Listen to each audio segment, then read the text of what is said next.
go to bed.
Go to bed. I said go to bed. You said go to bed.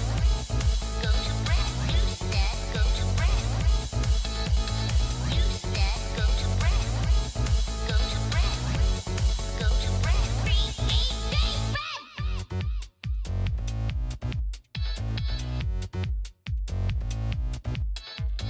bed. One face at a time. It's much fun that way. One face at a time.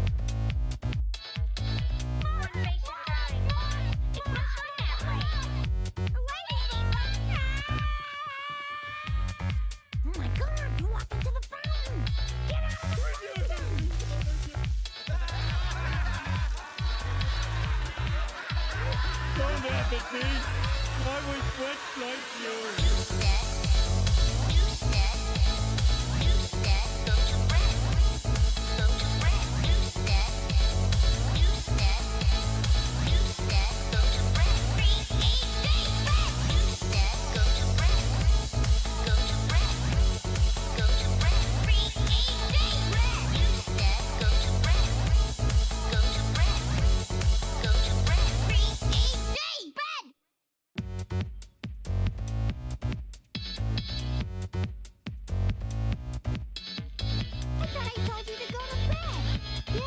bed. Go to bed. You said go to bed.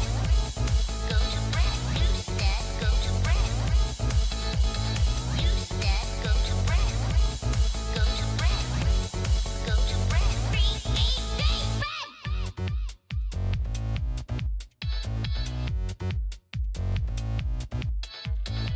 One face at a time. It's much fun that way. One face at a time.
Go to bed. I said go to bed. You said go to bed. Go to bed. You said go to bed. You said go to bed. Go to bed. All right. Hello, everybody. Hope people in chat are doing well. Welcome. So we're playing. We're having an Age of Empires 2 tournament. I'm currently in voice chat with a lot of the people in the Discord, including our players. We are currently waiting on Dominic at the moment. So I think once he arrives, we can get started in earnest. But I hope everybody in chat is doing well, and welcome. This is day 2 of the KFP Age of Empires 2 tournament. So we had our first day a number of weeks ago, and we have our second day today, which is the championship day. So we have 2 winning teams from a couple of weeks ago, and they will be fighting off in a best of 3 to determine the winner of the overall tournament. And the winners, as the winners of the overall tournament, they get to raid my wallet and get themselves a prize of the latest Tales of Arise DLC or the X pack. But yeah, I hope everybody's going well, and I'm gonna hop into the Discord and chat with everybody else in just a second. But yeah, at the moment we're waiting for Dominic, so we haven't started the game yet. But at the moment we're just chit chatting and just chilling, and we can probably all have a little bit of a conversation as well. How's everybody in chat going today? How's everybody in chat going? Oh my god, I heard sheep rush. Okay, hold on.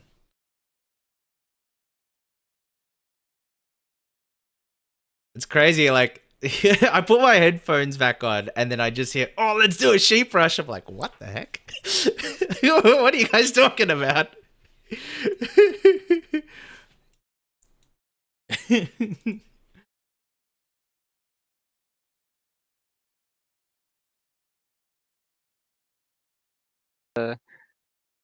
Units. Oh, you guys are on Every unit. you guys are on Sheep stream, by bombs. the way. Just letting you know. Hi, chat. Hello, chat. I love you, chat. Perfect. I love my 50.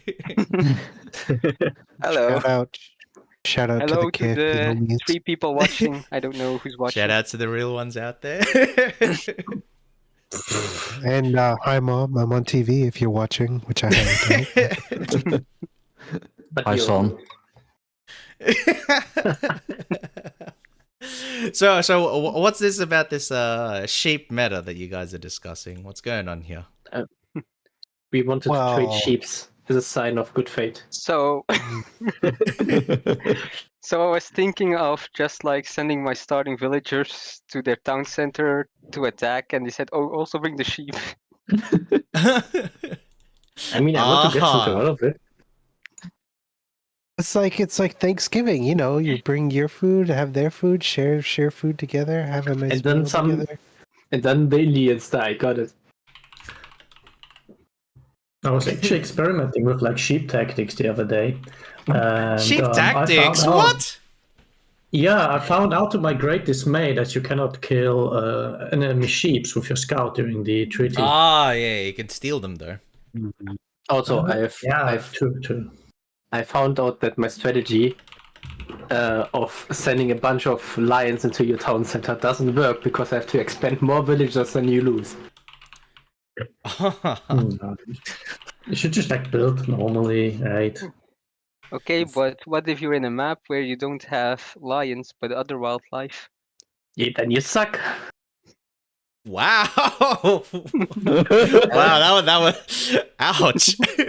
I don't know if I could recover from that. Yeah, like I have this strategy with lions, but yeah, they only have wolves on this map. Too bad. Oh, Doesn't work anymore. Yeah. Can only be lions. Hmm. Okay. By the way, since we have a bit of like idle time, right? I wanted to say some general words about like overall like KFP games and all that, because I have been kind of like a bit of a loudmouth and saying I want to set up more stuff, right? But then since like the first time we played, I haven't done like anything, right? It's just do the work and all that. And I've been talking to some people who have like a bit more sway or more duration power in the KFP court, right? But it's just like everyone has been so busy with conventions and all that. So maybe like over the Christmas time we'll start cooking. Because what I would like to do is to have a bit more like freely organized like tournaments in like the KP card, right? But we will need to figure out a way how to basically group up players, right? Because if we just like make it like a free for all, right, and there's someone who like played like for the first time and then they get like assigned or like put up against someone who's like super experienced, then it's just not fun for them, right? So if anyone has like any ideas, you can like voice them, right? Because I intend to like make some posts when this is over in a KFP core, maybe in gaming, right? To like fish for like interest or like ideas regarding that, how we could like basically group up people. Okay. So, sorry for the monologue. I just wanted to get it out, right? Because it's a good time while we wait. The one thing I would say, I mean, like, if it's, after this stream or this tournament, I think that would be a good idea. But what I would also mention potentially is that over the Christmas period, a lot of people may not be around to read it. Everybody's, maybe they've got family or they're traveling or, that kind of thing. So they might not necessarily. Welcome, Dom. Welcome. How you doing? Hello, Dom. Yes, hi. Hello. Nice. I'm doing great. It's not like I forgot to make like a stream reservation or like look at the changes in plans, which is fine because I can improvise. No, sorry. I forgot to ping when I got online. My bad. No, it's fine. Don't worry. It's like this is just another thing in the daily life of a KFP, and you guys did attention fantastically. So I would say big ups to all of you. Yeah. Thank you. You are on stream, by the way. So, maybe say hello to chat. I don't know. But Unity was just hi chat.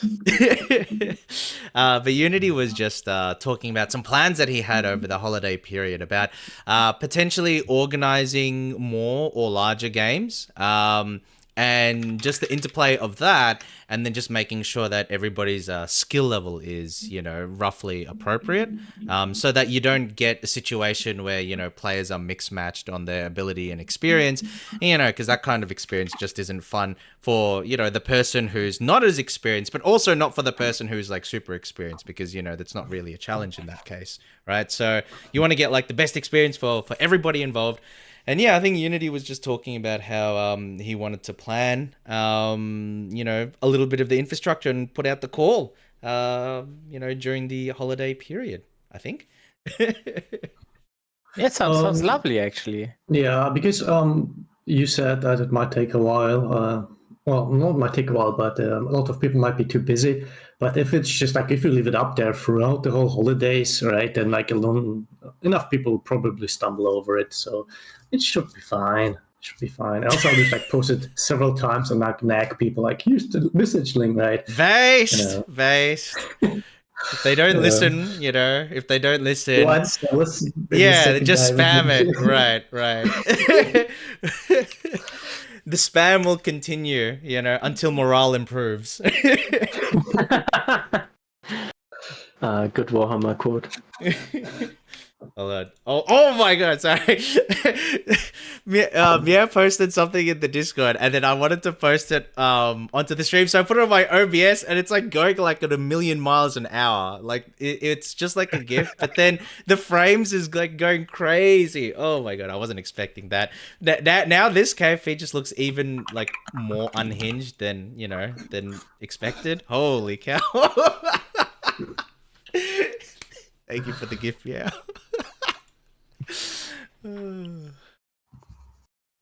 But yeah, no, everybody's here. That's good. Hold on. Let me find the game details.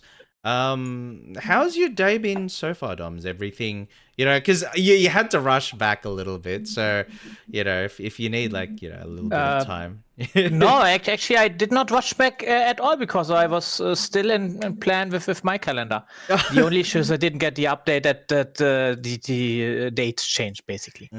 So it was all according to Keikaku. To me, and I'm just leisurely setting everything up, and it's not much to set up either because you prepared it pretty well. So I'm just like chilling here. And to be fair, for the first game, I don't know if you even need like 2 different perspectives if you are in the game. So I'm. It's up to you how you want to do it, but yeah, I would say that if everybody's already here and that we're in the game, maybe we could confirm once Dom gets in the game from his perspective, then we could probably sort of break and split up for the teams, and then we can we can start and we can get along with the game. But I don't know. It's like I got to do something about this chicken. I got to do something about this chicken. Isn't the chicken just lovely? Come on, it's like the best one and if you now pause the stream, don't pause it now. You will not hear us anymore. If you pause it and you get the milky, you will get a heart from me too, which is amazing. Yes. Everybody in chat, take a screenshot and then see what you get, and then post your screenshot. And it's like, do you want to be held? Do you want to be comforted? Do you want milk? Which type of KFP are you, chat? All of the above. All of the The above. needy KFP roulette. All of it. Yes, the KFP roulette. Exactly. So I'm actually making like a broadcast as well because that was the plan, right? Yes, I yes, saw it in yes. my calendar. I'll put it. Nice. Well, once you have a link up as well, I'll put it in my pins so that people can take a look at 2 perspectives, because obviously we'll be commentating we'll be commentating at the same time in the shared desk, right? In this voice chat, but we have our own. We have our own point of views, just with what we decide to focus on. And then so that can give, the people in chat a little bit of choice with, what they want to see in terms of, what they want the broadcaster to focus on, But when it comes to the audio, it'll just be the same because we'll just be in the same voice chat. Which is actually exactly what the audience wants, I think. I will just share this thing in the fitting channel and ping you with it. But with the game, you would need to help me because the people were just tanging too much. I have no idea what the. Oh yeah, thing yeah. is. I'll pass the details over. Did you find it? Okay. I actually found it. Yeah. Oh, okay. I was about to DM you. Oh, all good. Oh, Yes. sorry, Dad. Oh my god. So yes. Nice. Let's For the just audience, see I when I'm in recommend the watching game. whichever point of view features Kande and Kazi. Not biased at all. To be fair for the audience, it's really important to notice that Beats is the coach of Kande Yes. and Kazi, so definitely not biased. Not biased at all. I mean, there's another reason. Although, You can just join the if winning team. Not at all. If you do want to watch the other team, and I don't know, send me a DM about their positions. I won't refuse. I see. So, to be fair, in this case, it would kind of make sense to watch my point of view as well, and the point of view of Quasti, because this will be Watch both. even more unbiased, I think. And I will actually just share my point of view to you as well, Quasti. The moment yes, I've set it I up saw it. I was correctly. just about to. Nice. Okay. So I'm now like giving you the go ahead for my amazing view of the There of the we game, go. which the chat cannot yet see, and I'm glad that a few people already saw like my stream. If some of the non-participants could like share it in the appropriate places, would be really nice. Wink, wink, 'Cause nudge, nudge. I'm getting ready hint, for hint. battle. Um, Exactly. Where should I like latch onto it so I can see like the live footage for commentating? I'll post. Sorry, I'll go live here in Discord. Dominic's already done the same, so you can actually pick what perspective you want to take a look at. Exactly. You can just watch both basically, which is fine. Mhm. I'm just trying to be opening Capture Age for the moment, and we'll reshare once that thing has opened. Because this would probably be a better experience for you, Wait, I presume. Kazi, settle down. Exactly. So I'm actually really excited for this finale. I mean, we've had a few nice games before, and this will be really interesting. And to be fair, I already had like a little sparring match with Beats before. So you got Beats. I got the beats, which is the amazing part of this whole thing. And having gotten the beats, I will not share his secret strategy here because I'm a fair dude. Well, now, but I will tell after this match. Matches. Interesting. I was also about to say, like, everybody's still in the voice chat, so probably not good to share it while everybody's still here right now. Exactly. Yes. No, please do go on. That'll be good to talk about though, because especially after the match, because it's the post-game analysis that we'll see that if that kind of strategy actually sort of paid off, right? If it was executed upon and whether it paid off, that'll be good to know. But I think everybody who's playing in the game. Since this is Gold Rush, the strategy is to stay away from the middle. Right? Stay away from the gold. Yeah, exactly, Ben. And exactly. the most important thing is do not create villagers. Like that is the anti-pattern, right? Well, the thing about the Gold Rush, right, is, it's an avant-garde commentary on the state of capitalist society. And so we need to ensure, like, obviously the meta is supposed to be to go for the gold and go for money and, fulfill that kind of thing. But, if you really wanted to rise above, and sort of elevate yourself as a person, you need to go beyond the gold. You need to not be materialistic, and you need to ensure that you can raise up a society that doesn't rely on, the exploitation of workers and, the focus on gold and capitalism, right? So that's the entire point of the map. And I hope that playing this map, that kind of wisdom can be imparted to all of our players here today. Well said. Yeah. I don't know about that. My crossbows are made out of pure gold. Exactly. I'm pretty sure they are made out of pure gold, and I'm really excited if we will win you anything at the end of the day. A hug. A hug. Yes. I mean that would be something. At least. No way for your consolation prize. We have nothing to lose but our chains. Oh, Jesus. This is war. I mean, it is war, and it is also war for me and this very interesting OBS stuff, which will just be made with a different kind of setup right now. So I hope that it may actually work, maybe? No, it doesn't. Okay. So the biggest fight isn't actually the game, it's Dom figuring out OBS. It's wrangling OBS. Yeah. Exactly. But I mean, that is just the usual stuff with any kind of streaming, right? Well, am I right? Right? I mean, if it doesn't work, I will just use... I've never streamed, so I can't commentate on that. Maybe the true enemies were the programs that enraged us along the way. Oh my god. I mean that is true too. Like Oh, okay. Maybe it. No.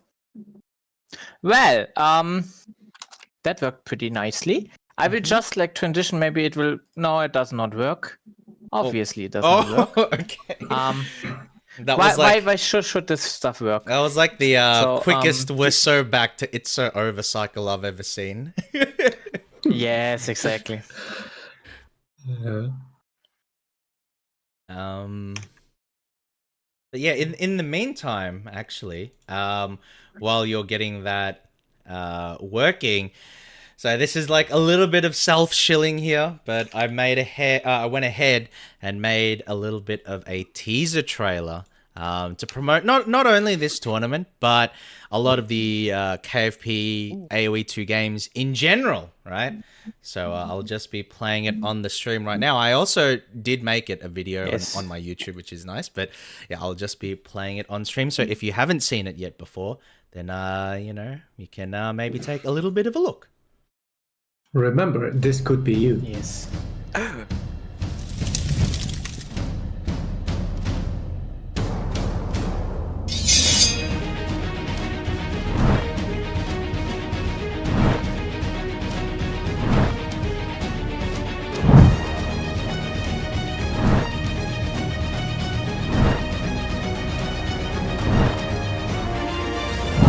Now the army has the advantage of having to fight against this huge army under a castle, which is not an engagement you take.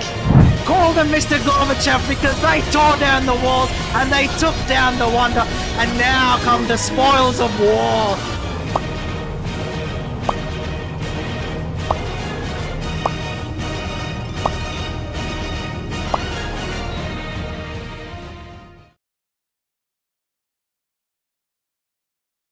I reverse engineered OBS. That So- boar always gets me. Koala's boar. Kumba saw it Yes. all. Yeah. Koala's villager Yes. raid.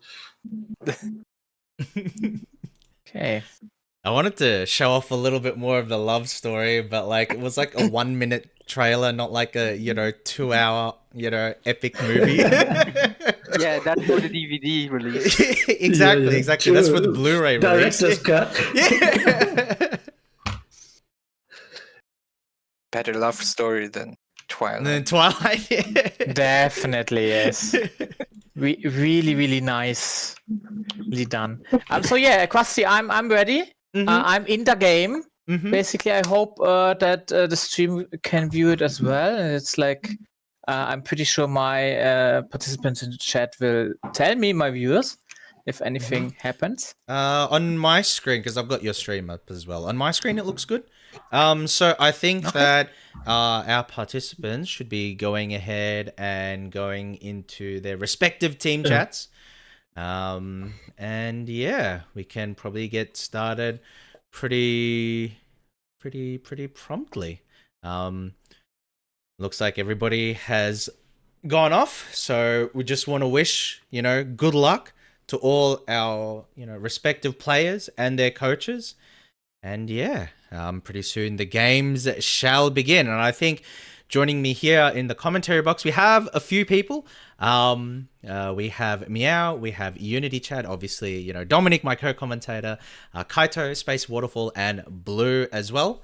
So welcome, friends. I hope you don't mind. I'm going to be like yelling a lot and, just overpowering conversations as I usually do when I commentate. So I hope that's all right with you guys. But I'm glad to have everybody is here. Fine.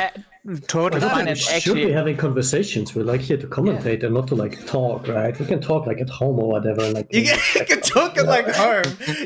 Okay, Discord Yes. call is over. Everybody's already gone their separate ways. You're like, you're preparing dinner like, now it's time for me to talk, to no one. I'll probably have to disappear randomly. It's to do some laundry stuff, but Okay. I'll be back. don't worry, just disappear silently or loudly if it's boring. But I do not expect this thing to be boring at all. Just like the washing machine blows up in the background. Like, what the heck? Yeah. Okay, so wanna start a game? Should we give him the sign? I'll give them a ping. Okay. Candy looks like she has gone to an idle meeting. So once she's back, then we can go ahead and start. Yeah, and I mean, I'm pretty sure you all introduced our two teams, right? Yeah. Oh, yes. But we can always introduce them again in case, I didn't do my due diligence and XD. So we do have two teams here. We do have the Frog Friends consisting of Crayons and Kalman, and they have their coach Tant, and they are facing off against the Euro Visionaries of Candy and Kazi, and they are, coached by the wonderful Beats. So those are our two teams. And in the last tournament, stream, they were able to beat their respective opponents and make their respective coaches, aka Unity Chad and myself, look like absolute amateurs. But we have two very deserving teams. All of the players here today, definitely deserve it. And we'll see how we go. And I'm wishing good luck to all of them. So on one side, we do have Crayons and Kalman. And on the other side, it is Candy and Kazi.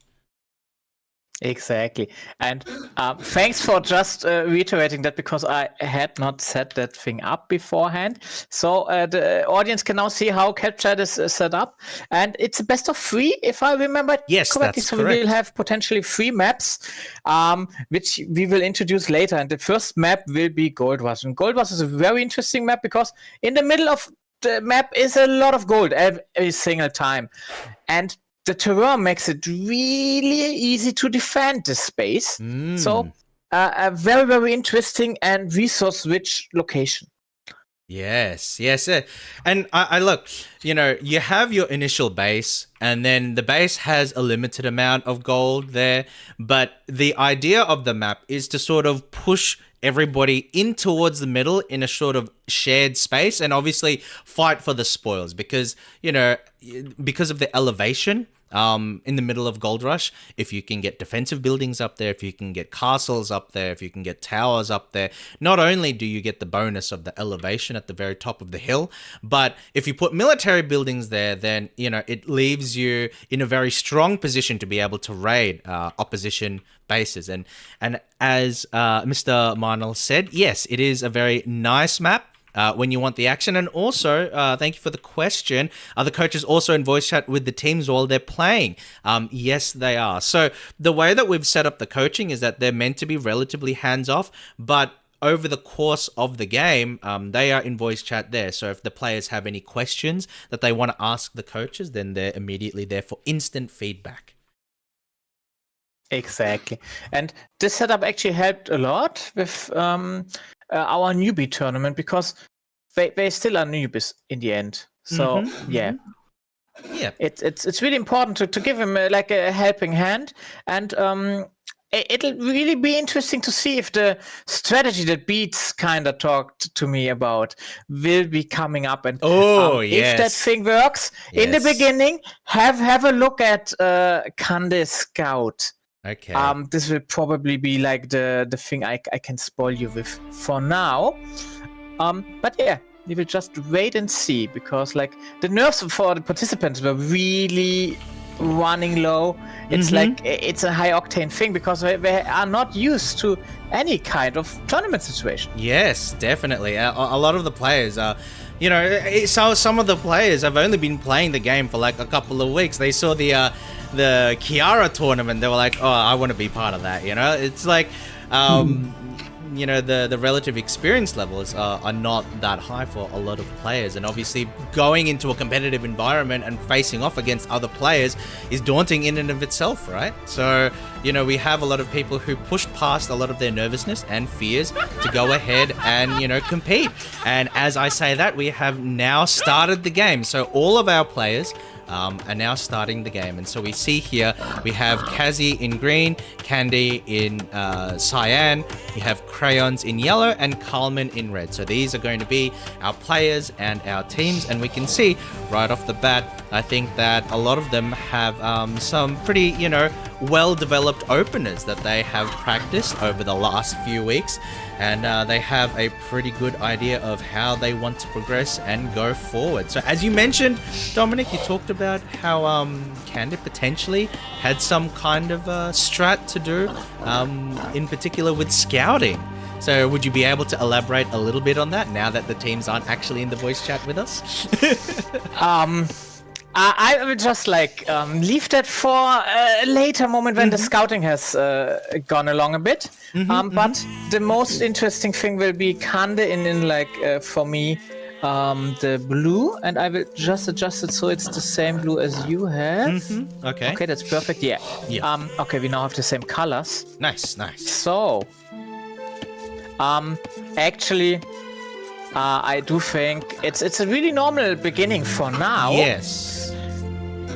And local scouting. Yeah. Exactly. Like no auto scout is like they really learned their way to just scout their base first. The beginning is pretty nice for both teams. If we take a look at standard, you can see just from the perspectives of all the various players, right? Like definitely they've gone ahead and taken the chance to manually scout the immediate area, and of course you want to do that because you want to find the local sheep, you want to find out the ball placement and things like that. And so I think that over the course of like the last few weeks, our players here have sort of standardized their kind of opening, which is good to see. Because the more that you can standardize your opening, the more that you have a plan going in, then the stronger you can focus on the execution of such. And we can see Candy actually is moving with the scout. So you did mention the scout, and the scout strat does seem to actually be playing out in real time here, because we can see that Candy's scout has sort of made a beeline to the opposite end of the map. She hasn't found anybody as of yet, but I see that she's been able to take one of the sheep from Kalman and potentially take the snipe. The sheep is moving off into the middle of the map, and it looks like Handy might be trying to snipe some of the other sheep, but unfortunately it's too close. It's too close to Kalman's other units, so she's not able to take those sheep, but it looks like she was able to get one, and we can hear, a little bit of a laugh, a little bit of a giggle, mate. And, the thing is, though, Kalman, he might laugh it off, but unfortunately, it does seem like he may have lost a sheep in that, that little cheeky encounter. So we have our players already going for some cheeky mind games at the very start. Very impressive. At the very start, right? At the very start, because you wouldn't expect it. The overall trend of our players thus far have been to sort of, act defensively and think defensively until they get to about the castle or the Imperial Age. So to see, a little bit of cheekiness, a little bit of resource denial in the Dark Ages is pretty interesting to see. And we can see that Candace actually trying to go for the same strat, the little cheekiness on Crayons as well, but Crayons has already consolidated his early food sources when it comes to the sheep, so it seems like the strat won't work for that. But that said, you might say, oh, you only got one sheep, but it was a risk-free sheep, right? It was a risk-free sheep, and the resources that you get it's just better scouting. Exactly. And that, the better scouting, and it's not even the end of the strategy. This was just the beginning of a very aggressive scout right now. You see, Candy now is still at Crayon's base, trying to get any opportunity. For the viewers at home, we have a treaty, so the scout could not be harmed by the town center. So that is a really interesting kind of strategy to use the treaty for your advantage. 100%. So on the other hand, we see Carmen has scouted our Kazi as Goffs, who's really vulnerable for early game rush. So this will be interesting to see how this. I also wonder if the little cheeky strat from Cande might end up backfiring just a little bit. And the reason I wonder is because, you know, that little bit of cheekiness into Kalman's base may actually get them into the mindset to, you know, focus in. And do you see the one sheep going back to Crayon? Yes, I see it. Yeah, see. So there's like, it's not just one. No, it doesn't just go one way. Your sheep is my sheep. Yes, exactly. It goes both ways. Yeah. So your sheep, amazing. our sheep. The one thing. This reminds, no, sorry, go on. This reminds me of a moment of the game we had when I was coaching, and it was in the one that had to be annulled for some reason. I forgot what it was. We had to redo it. But anyway, like I think it was just classical scouting when Kalman actually moved in, like his scout into the area of one of my players' base, and it just like beeline through, like maybe on auto scout, no idea, but it took like I don't know 3 or 4 p-fouls, and then Kalman just like escorted them away, and I, of course, as a coach, I was not allowed to like give like any like hints, gameplay hints like that, right? So I just hoped he would see it, and then I saw them run away, and it was like it hurt so much because you can't do anything, right? I'm not sure if I noticed. Like the most important thing is that here the coaches are not active; they are just passive for questions. Exactly. But Yes. Cannot actively give any tips. It got completely like made like irrelevant because we had to reroll the game. So it didn't matter in the end. In the re-rolled game, I actually managed to steal 2 of them back. That part I got Very revenge. nice. Very Very nice.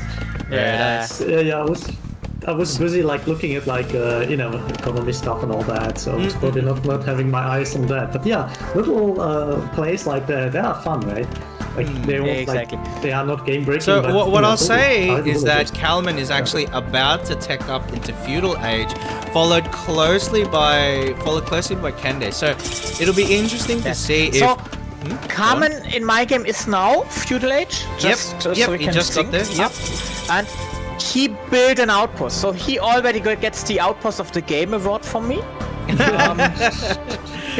that an official as we told medal? earlier, like exactly an official medal, because the center is such an important place. Making an outpost is amazing.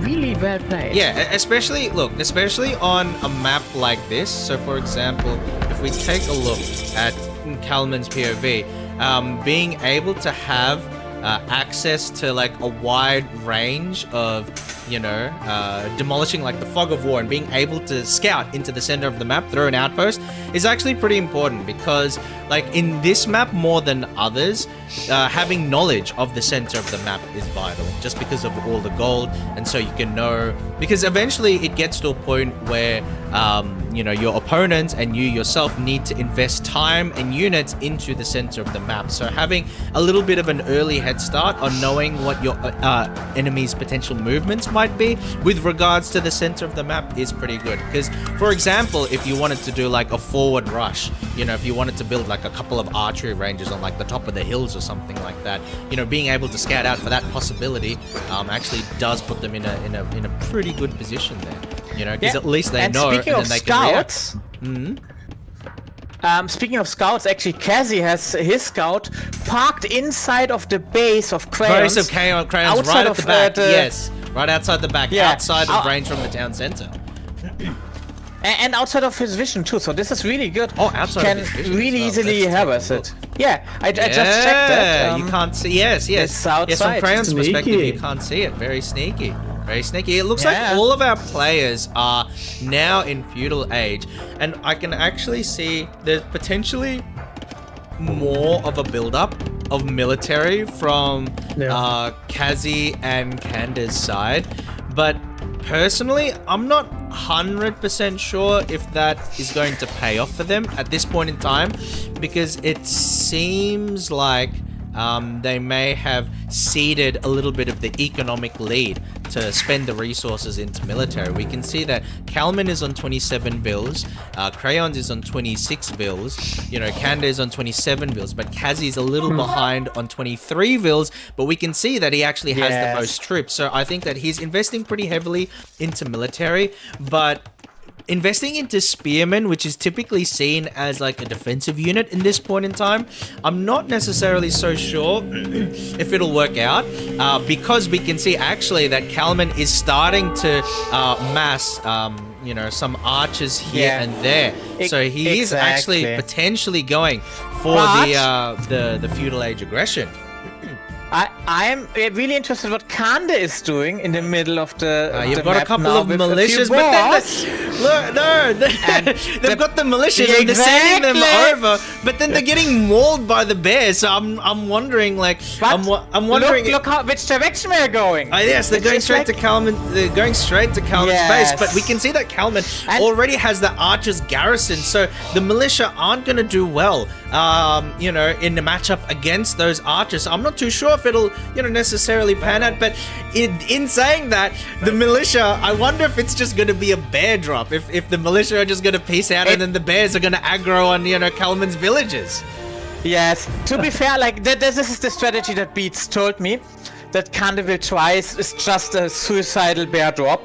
And just distracting Kalman with a lot of drops now. Oh my god, we can see that. And it's working because they're going after some of the villagers now. And so if we're talking about effectiveness, it's not that effective, but it does cause a little bit of disruption. It does cause a little bit of disruption. Oh, that was wild. Really nice. This was wild. Fun but in saying that, while that happened, while Kalman was dealing with the consequences of that, Kande has actually started trying to build extensive walling across the entirety of the map. Yes. So and it was he potentially.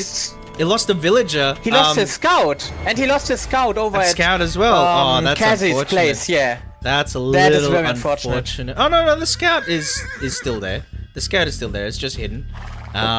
Let's scan the scout, but the yellow scout might be down. Is it still up? Yeah, no, the red scout. The yellow, Common scout, Crayon scout is still just there. Died from Kazzy's Crayon attack. Scout's still he's there. building outposts. Okay, so we can take a look. Look, that was a fun strat.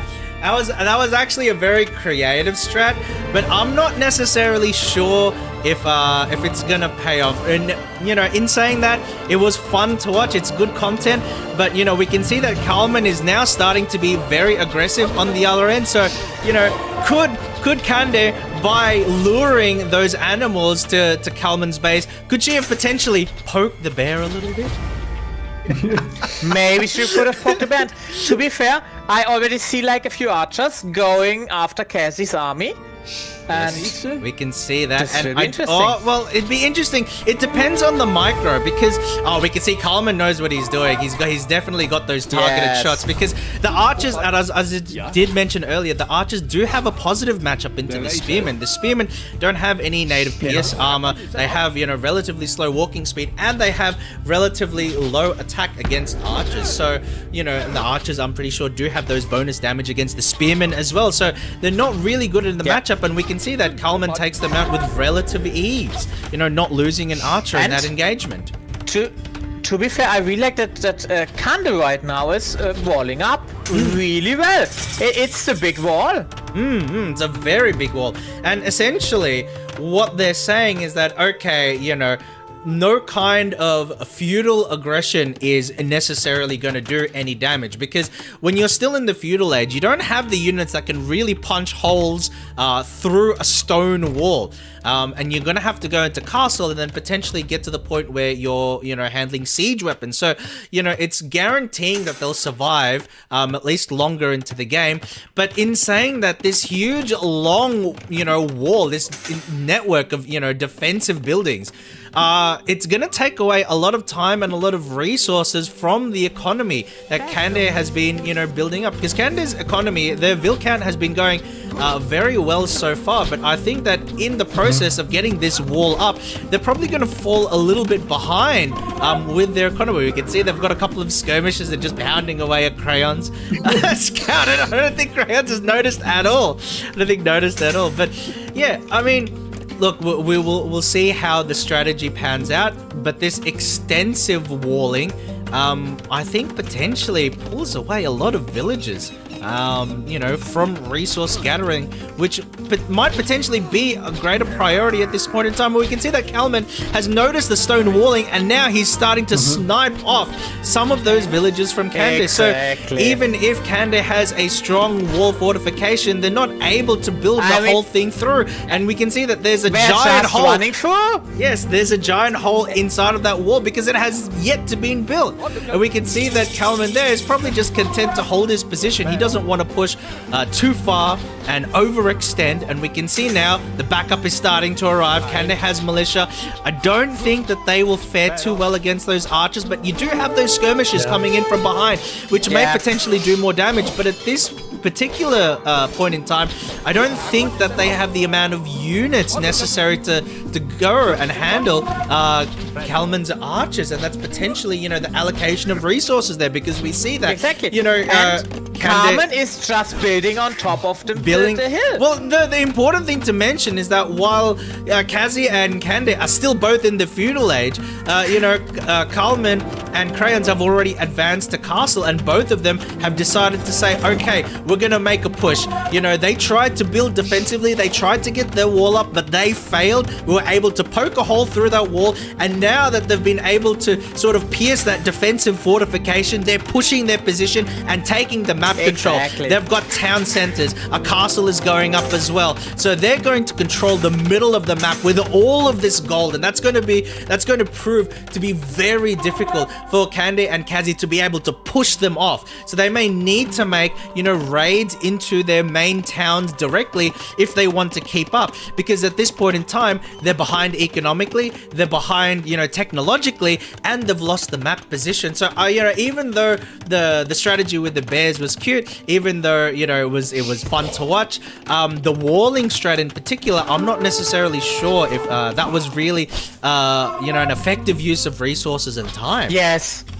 I very much agree that the wall actually is a mistake to make in that point of view from the economic sense and from just having a few builders build this thing, because the area you do actually try to secure is huge and you don't have the army it's too wide. Yes, it's too wide. It's very difficult because we can see how long the wall stretches, so it would have taken a very long time to be able to secure it, in which time your opponent isn't just sitting on their hands. They're actually trying to push their position, and we can see there that it has potentially gone pretty disastrously for Kazi and Kande, because now that Crayons is there with knights to support those archers, the thing is with Castle Age, and the thing with knights specifically, is that it's such a huge power spike that there's not a whole lot that you can do from Kazi and Kande's end until you get to Castle specifically. And we can see that Kazi is now in Castle, so he may be able to, start to fight back. He gets those pikemen up and that kind of thing. He also gets access to Huskars, playing as the gods, which are very strong against the Vietnamese archers, as well as defensive buildings like castles. And I think that Kalman and Crayons identify that, Kazi is going to potentially be a threat, just because of the units that he gets access to, and they're going straight in. They're going straight in. They're not even, they're going in. They're not even bothering with Kande right now. They want to get to the core of, Kazi's town and inflict heavy damage, while they're in the opportunity, while they have their initiative, rather. We can see Kazi is trying to build his castle very defensively. He has allocated a lot of villages to the castle, but unfortunately they are starting to get picked off by these military units. He doesn't have the military to sort of defend the building of this castle, and unfortunately he has to abandon the project. Has been denied. Yes, the castle has been denied. It is denied. And that's a huge thing. Be a GG soon. That's a huge thing, because with his castle being denied, it's actually opened up the inside of his town and the inside of his economy to these raids. And unfortunately, what will happen is that we'll start to see the snowball really come into effect, because as all of this is happening, they're defending their base. They're desperately trying to defend. They're desperately trying to make the best of the situation. But what happens as all of this happens? Crayons has a town center. Crayons has a town center, Kalman has a town center, and they're just mining the gold. They've got their defensive castles. They're not at any risk. They can continue to develop their economy. like the villagers to the castle, which is a huge overcommitment. Like 100%, if they are not 100%. careful, oh, this can. The castle may go up. Oh my The goodness. castle may actually go up. This is... We have a little bit of backup coming in from Candy, and it allows them just to get the castle up in time. However, they don't have murder holes. They don't have murder holes research. So at this point in time, you know, the castle will do some good work. Then the archers have finally been taken out. So, you know, good job defending the castle, not giving up by Kazi. That said, if we take a look at Kazi's economy, he only has 19 villages. He lost a lot to sort of defend this position. Almost everything. He lost a lot in order to get to where he is now, which is a little unfortunate. And then as all of this happens, we can see Kalman and Crayons just continue to consolidate their position in the middle of the map. So the only way through this potentially is to be able to power spike through this, you know, defensive fortification in the middle of the map, which means that they need to survive until Imperial Age to be able to stack maybe Huskarls, Pikemen, and probably like Genuese crossbow. Exactly. We see the so like the counter castle by Candy going up, but also the wall is much better now. Like it's not that overextended. It's just like it's not as a little small. But what I will potentially point out is that there's like there's a little bit of a gap. So I hope Candy is able to fill out that gap, because there's like a one tile gap, and that may prove to be, you know, that may prove to be fatal. Like we saw, a wall on its own doesn't do anything if it cannot hold the others up. So it's like this one little square is everything that needs to be there. And the one castle, I do think they have two castles with potential fast Imperial Age up against one castle which is just melts down. So definitely the game is like really heavy in favor of the frog fence. Yes, I would agree. I would say that potentially the Eurovisionaries may have tried to overextend a little bit with some of their strategies, and you know, they've been potentially punished the other way. You know, instead of building more defensively, they chose to build rather aggressively with their walling structure, and you know, they had you know, distraction strats. They, you know, stole the sheep, but unfortunately, you know, the fun strats, the niche strats don't necessarily hold up to, you know, bread and butter solid gameplay, which Kalman and Crayons seem to have been able to pull off at this point in time.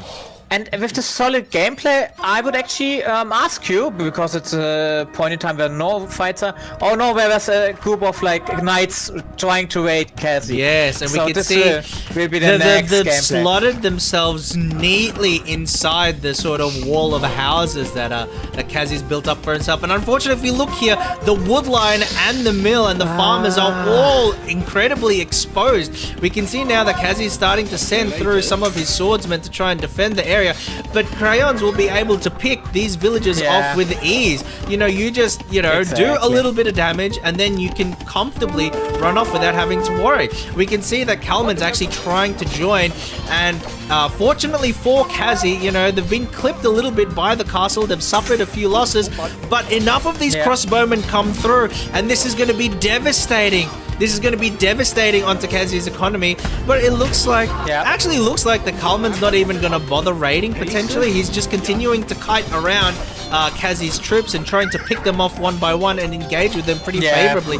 Look, Kazi looks like he's been able to fend off this particular raid, but it's just a lot of pressure, right? Because, you know, that's the problem, you know, when you deal with, you know, losing the initiative, because, you know, you're put under a lot of pressure, and even though you can sort of hold up under that pressure and defend yourself and that kind of thing, all of this happens while Crayons and Kalman are able to just develop in the middle of the map with all of the resources. We still might, I don't think that it still will like automatically just snowball like that, because we just see like 4 or 5 Huskarls like mop up like a whole group of archers, so they really have like a huge counter into like the Vietnamese. Yes, that is true. On how well they will be able to compose their armies, because I do think all of them will get to Imperial and they'll try to duke it out there. Okay. I do agree with that, Yes. but the harassment already has shown signs. I do like that Candy and Cassie are like trading. That is something I do like, but it's not a lot of trade cards yet, so it's still like a small thing. And on Gold Rush, to be fair, just having the gold in the middle is way better than just like trading. I think that, look, it's difficult because, you know, the trading cards are, are very expensive in the earlier parts of the game, and so it takes them a little bit of time to be able to pay back the resources that you've invested into making them, right? And then at the same time that you could be making trade cards, you could also be making other units or building buildings or something like that.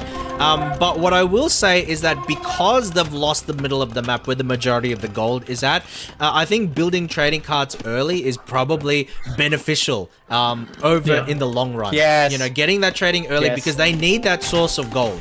And, you know, to be able to have that source of gold will benefit them. The next few raids will actually come now. One interesting thing before the raids are starting, a comment from these Håkan knights are about gonna the be- gap and in the walls. The gap in the walls is like the gap in Vava's shorts, was what Håkan said. Just for the record. No. Which I do find what kind very of KFP. What kind of chickens are you? Like, you know, how dare you? How dare you? You know, objectify your Tencha like that? Excuse me. No.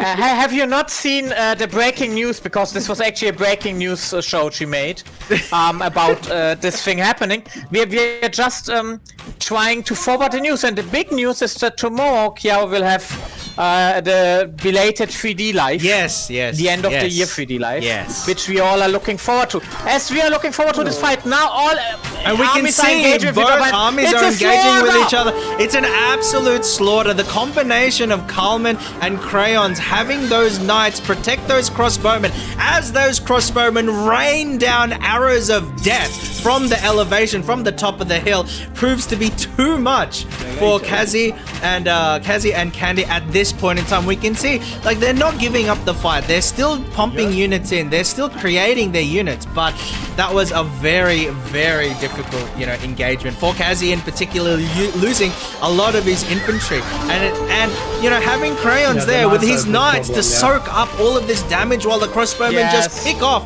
the opposing units. It's such a powerful combo from the two of them. You know, we can see Candy is actually coming in with their crossbowmen. They've got the Genuese crossbowmen and normal crossbowmen, but the difference between the two teams, aside from getting there just a tad too late, the difference between the two teams is that Crayons is able to provide that screening force, that sort of meat shield up in the front to allow those archers to do damage. Whereas with Kazi and Candy, they don't have that meat shield. So, are coming in. Yeah, no, but they don't have that meat shield, so they're actually getting picked off right there. They don't have the meat shield, so they're getting picked off and they're losing to, you know, Kalman's crossbowmen, which do get the HP bonus as being, you know, as being Vietnamese. Yes, exactly. And the Vietnamese are really good because they knew the position of the enemy in the beginning.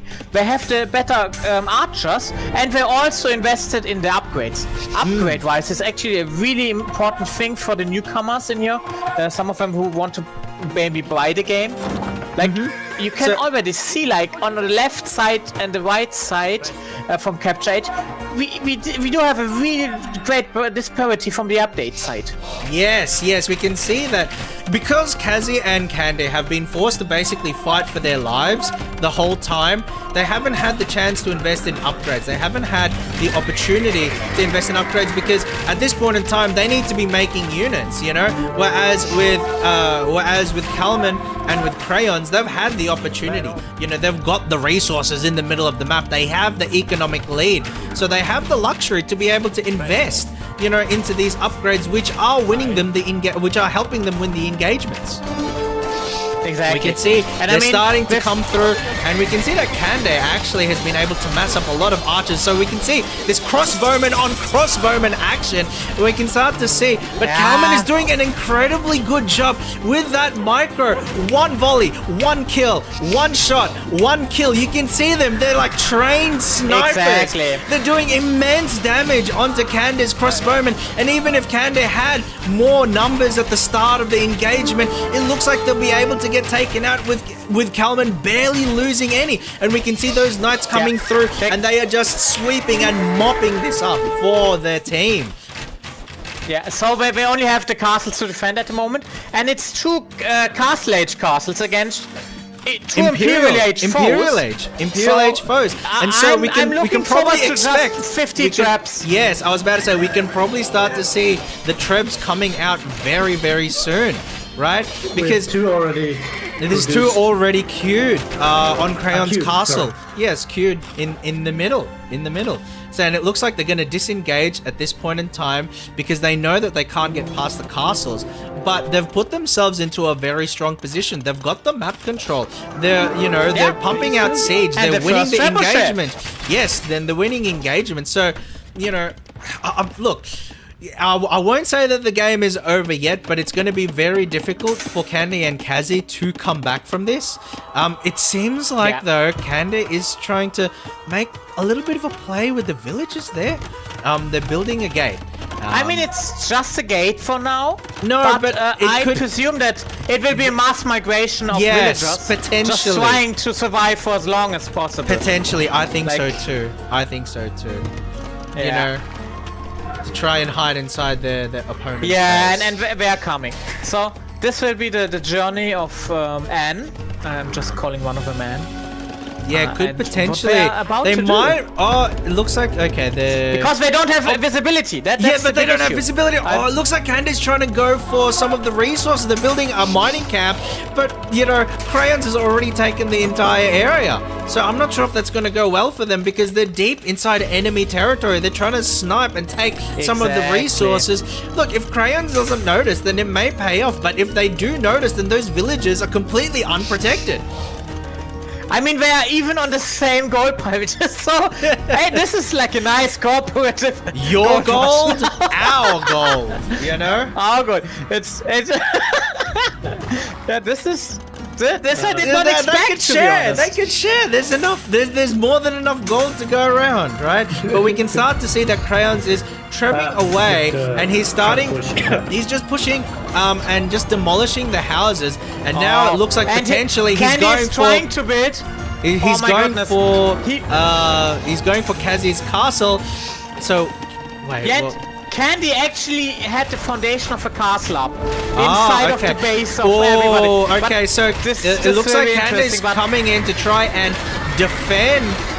defend Kazi, but we can see Crayons now with those Cavaliers. So they're going to be really, really powerful. And the problem is that with Kazi and Candace still stuck in the Castle Age as of this point in time, those Cavaliers and eventually Paladins, and now we can see Kalman also has those Arbalesters as well. They're just going to shred through the opposition units, and we can see that the Yes. Frog Friends are in a really powerful position here because I don't think that the Eurovisionaries at this point in time really have any units that can stand toe to toe. Now, there's a defensive castle from Defensive castle Crayons from as well. Crayons is known as, hey, stop stealing my gold, get off my property. So he's building that castle. Please. It's got the elevation bonus, and it seems like, Kande won't be able to mine, the same gold. They're trying to build a castle, but Crayons is sending out his Cavaliers, and they're going to pick those villagers off with ease. And while all of this is going on, we can see that Kalman is starting to move his trebuchets into the base of Kazi and build a little bit of a forward castle to sort of defend the position a little better. They're still not, they're still not committing to the attack at this point in time, but it does seem like, it does seem like they are enforcing, they're consolidating their hold on this game. Yeah. To be fair, I would say it's beach over. This is I've heard of a very wise Jewel once saying this. So with this kind of map advantage, yeah, and it's just a massacre. The combined forces of the Frog Friends are just too Yes, good. the Frog Friends. Maybe it was because they got a little boost from the Frog collab yesterday from Pomo and Kiawa. So the Frog Friends are probably motivated. Yeah, they're in high spirits, right? You know, they saw the chaos happening on stream in that collab, and they said, you know what, let's start a bit of chaos ourselves. Yeah, and it's really nice. Like the Cavaliers are just running away from the pikemen. It's just a screening force. They're just a screening force. They're meat shield. We can see the Onega's coming through. Oh, the Onega. That's very dangerous because we can see that those units. Oh my god, he went for the split formation to try and avoid that shot. That was actually pretty clever. Right. That was pretty clever, but in saying that, they don't really have the HP to be able to tank all of these hits. And for me, this has been the decisive element in the engagements between the two teams when they were still both in Castle Age and had a similar level of power. The main difference that I could see was that the Frog Friends were able to have that meat shield of those knights coming in from Crayons, whereas, you know, the Eurovisionaries didn't have an equivalent meat shield, so therefore, you know, Kalman's archers were able to attack with impunity. And to me, that's what really determined those engagements, especially once the upgrade started coming through. We can see now, though, that Crayons has sort of retreated his knights, and as a result, these elite skirmishers are doing a bit of a number on Kalman's units. That said, you know, Kalman does have his siege working on those houses. The pikemen have gotten in. Maybe. Oh, look, the castle is there though, so those pikemen aren't going to get too far. It's still Bijova, but still, it's like. Yeah, and they got just run over by the Onega. Yeah. At this point, but this other castle will go up, and this will be very secure. The technological difference between the two teams, I think, is a little bit too much to overcome at this point in time, because we can see that they've got Trebs.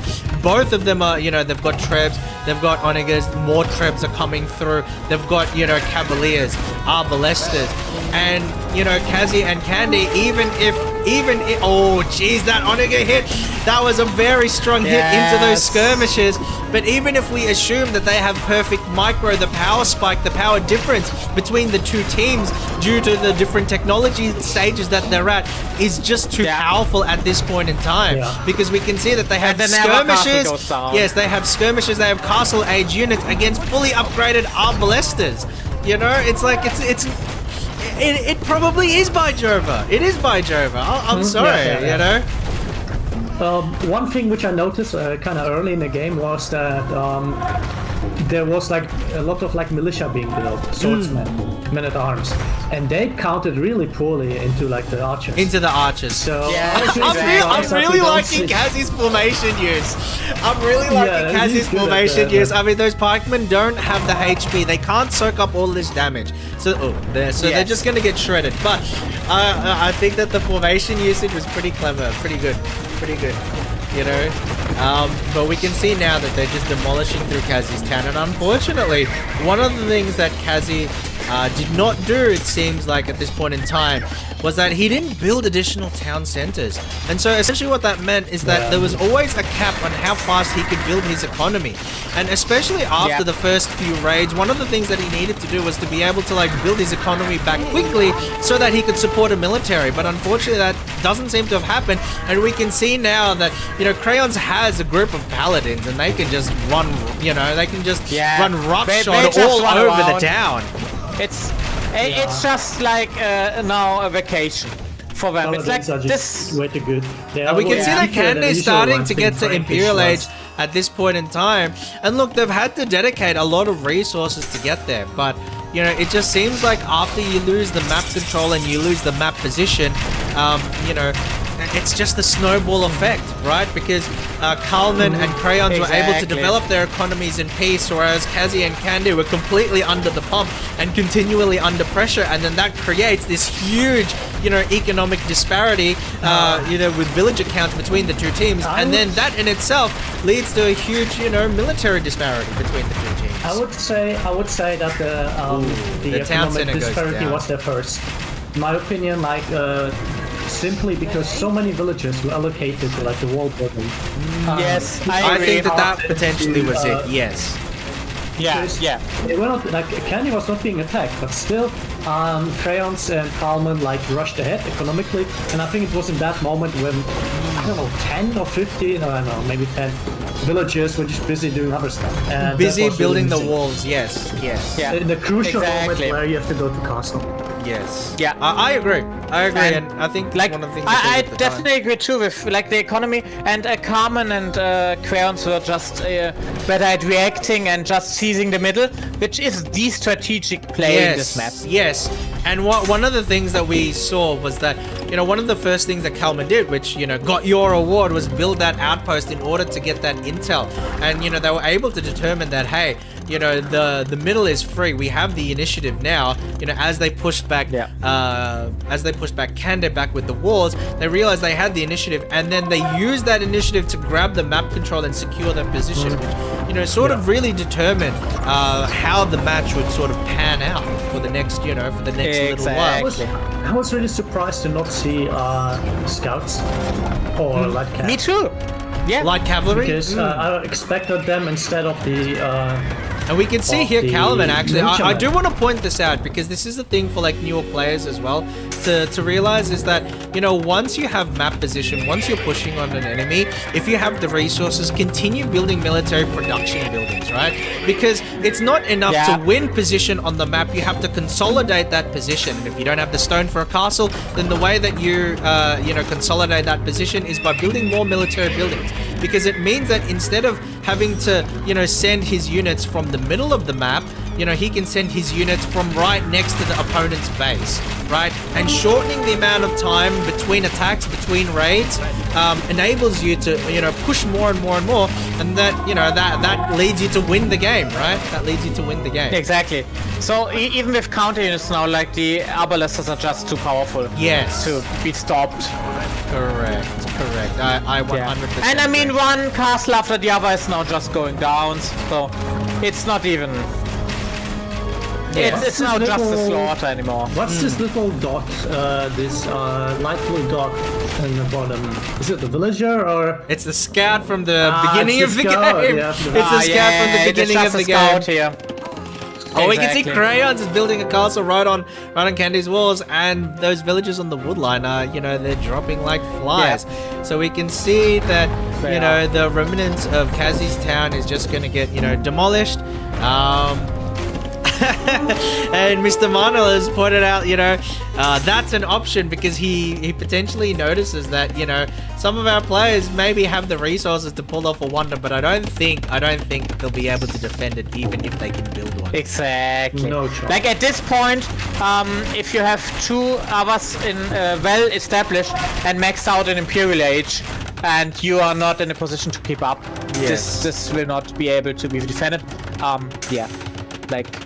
We can see there that Kande, unfortunately, Kande has been spending a lot of her resources into trying and helping to defend Kazi, and so what happens as a result is that her base itself is not that well defended, right? Because all of the resources have been going to other things. It's really huge in that regard, and to be fair, all of the villagers are kind of trying to build up now the military buildings. Well, let's see if Crayons finds the hole in the wall. Let's see if Crayons finds the hole in the wall, because he's got a small group of paladins. I mean, Crayons found the hole in the wall, but like all of KFP, but he didn't need it. Because there is a bigger thing. He doesn't need it. There's a bigger hole. He doesn't need it. He doesn't need it. He's going for the archers. Oh no, he's choosing not to engage, but we can see there that Kalman he's just scouting. He's just going through. Something I actually talked with him about, because of the mobility, and they are bulky, you can just scout with them. Oh, these paladins are going to shred through all of these skirmishes. It's not even like GG. Yeah, they're calling GG. They're calling GG. We got a GG from Beats, which is the right call. So congratulations, congratulations to our players. Congratulations to our players. So we have the Frog Friends take the game. We have Frog Friends take the game. They are now 1-0 in this best of three. So if they win another game, then they will take the victory. But, you know, if Candy and Kazi, if the Euro Visionaries are able to win the next game, then we go to game 3. So congratulations to all our participants. Exactly. And we'll try and bring them over if we can. If they're wanting to talk about it, potentially they might say, "No, we want to strategize." But we'll see how they feel. Yes. We should push them. We can say they can if they want, but they should Push them where? if they don't want. Yeah, exactly. We don't need shouldn't to be pushing like, them. The to, thing like, is, join the chat. yeah, but it would be good to have the coaches at least. Yeah, that's a different thing. So, all right. So, which is something. Players might want to cool down a bit, in my opinion. What cooldown? Yeah, which is fine. We don't need to be in an interview situation right now. That's actually because how it's still live. Because Um, it's still hot. Yeah. Okay, that makes sense. But if we could grab the coaches, that would be good. Yeah. Happen. Who's going to grab them? Me? Should I? No. Grab them by Dom the just collar. tagged. Okay. Yeah. Oh no! It's actually easier. Because you just like pull them. I don't know how to do that. I don't think I have. Can I actually to do that? pull them? It's like. No. I actually gave you once, but it's your just ass easier over to just asking them. So welcome Beats, welcome Tant. Like the players don't need to engage right now. It's like it's fine. But yeah, we kind of want to talk with at least the coaches so far, and try to set up the second game, and you guys can just coach for the second, because it's not beach over yet. The second game will be played. Mm-hmm. Because it is a best of 3. Baltic, right? It is. Yes. Yeah. Yes, it is a best of 3, and so the idea obviously is that, you know, losing one game doesn't lose you the tournament, right? Yeah. Yes. Which allows you to be aggressive in game 1 without fearing that it's like all over if you mess up. Yeah. Exactly, which it isn't, and I'm really like amazed with the growth of the participants, like especially Crayons, who made like villagers, and he made a lot of military in the end. You can see it on my screen too, and the military. It's a lot of military population that was just available in the end. Yeah, but Carmen had the best kill death ratio due to his sniper army. It's just one shot, one kill. Yes, that was it. By the time he got into the Castle Age, he had a pretty effective death ball with those crossbowmen, and he was using a combination of, you know, the focus firing as well as the elevation to really just do a lot of damage. Yeah. How much Beats, you want to? Sorry. I would like to give the coaches a bit of time, if you want. You don't need to. Mm-hmm. Yeah. So basically, for me, what I said here on Gold Rush is, you know, control the middle. So I told them a good idea is to try get in and start building castles and town centers in the middle as fast as possible. Yeah. Well said, actually, on the economy tab right now, I can see, like, with Carmen and Crayons, they got like 10,000 more gold than the other two. Yes. Capitalism for the win. Yeah. Well, they didn't heed the lesson. They didn't heed the lesson, and now, you know, that they won the battle, but, you know, at what cost, right? At what cost? Yeah. It's exactly. Beats, you wanted to say something? Oh, it was just hold on, let me check something. Oh, but basically what it was, I would say, is that Pullman's archer ball at the start was really gave us a lot of trouble. Both, like you said, because of the elevation, because it was a solid group up, and he kited very well with it. So even though our team tried to pull together like some skirmishers to try and counter that, to fight, like to try and drive them back, unfortunately we weren't able to mass up enough, and then started attritioning villagers to harassment, which unfortunately for our team, having that really dragged on our economy. Yeah, that's also something I said a lot of times, you know, don't let gods get into the spam stage, kill villagers. I mean, to be honest, this is the only way to stop the Goths. Like, yeah, exactly. Like, if you let them get to the late game without losing too many villagers, you're just probably going to get. It'll be too difficult because then comes the infantry spam, right? Yeah. So this was the right control the middle and try to do economic damage. It was very effective. Well, not the game. Only saw in the but, statistics. The engagement could have flopped either way.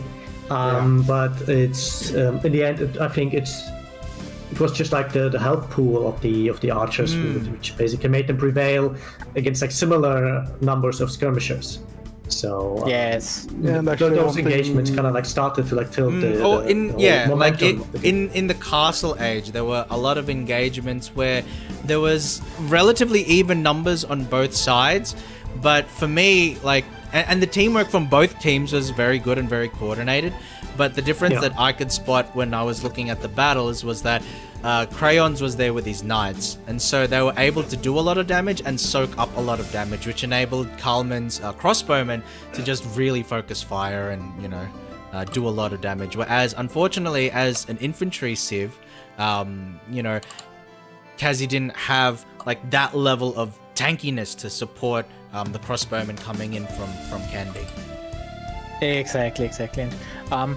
To be fair, both teams were really close together with the villager population and everything until like 26 minutes in.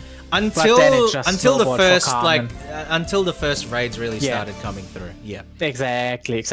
You can really see that the first raid where like Kazi lost the population, that was basically when like it was over. In that regard, that it's really hard to come back from that position as a Goth player. So yeah, very well played. I did actually really like too that Kande tried a few interesting strategies. Nice to watch, let's say. At the beginning. Yeah. How was it for you, Carmen? Like, was it something you expected? I certainly didn't. I was like, I had archers ready to fight the militia and at arms, and that my villagers had loom already. Oh, so they could survive. Yeah. Because if those villagers didn't have loom, those bears might have done a bit of a number on them. Oh yes. I actually saw you like research loom, and I was like, okay, this is a good. I just find the strat in general very funny. We were also lucky enough that they ran past the outpost Kalman made in the middle. So we saw them coming. Because you could identify actually, you guys did not hear this, but Carmen got the Outpost of the Game award in the beginning because I knew this outpost was important. Like, even in Feudal Age, it was like, okay, it's just a small outpost, but it will grow with sight and time. It was really important because obviously on a map like Gold Rush, more than standard maps, I guess you could say, map control of the middle is vitally important. So having that early kind of intel on what would go on in the middle of the map was pretty good, because it means that you could plan accordingly. You could, you know, spot for early raids. You know, you could see if your opponent is making a push for the middle of the map. You know, that kind of thing, and then just being able to plan your game around having that knowledge. It just makes things a bit easier, right? Yeah, exactly. Like, very, very well played in that regard. So, for setting up the second game, I would actually just back the other, or like ask the others to just set it up now.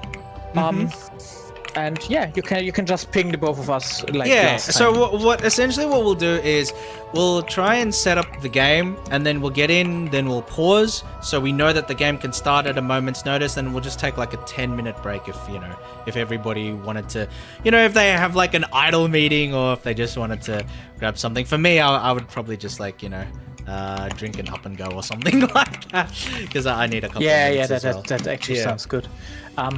Like, one question I actually have, if I now mute Unity, is he muted for everybody? Is it just like me? Because like I heard the keyboard sound too much. Oh shit, I forgot to mute myself. I have an ASMR stream for free, right? Shut the fuck up. I'll put myself to push to talk. Give me a second. It was only for me, I see. Yeah, it's fine.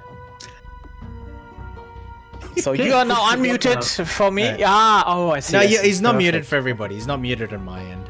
Okay. It was like did I actually tell you that I really love Discord? It's perfect for organizing something like this.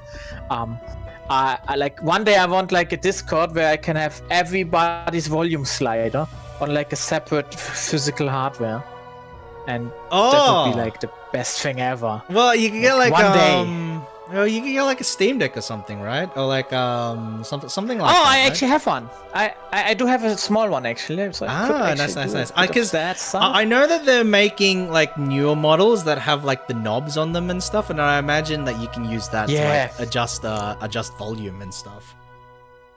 Yeah, and I do have actually MIDI controllers. Like it's really fun. Yeah, I was gonna say, or you could get like one of those like like those production soundboards or whatever, and then just go all in on that.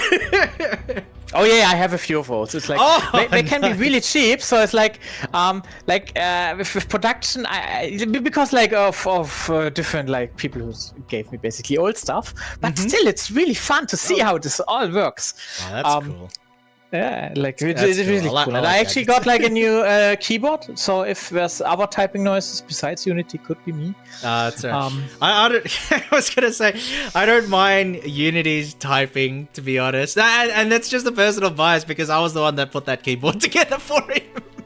Oh, you did? Oh, nice. This is the perfect tangent now. Yeah.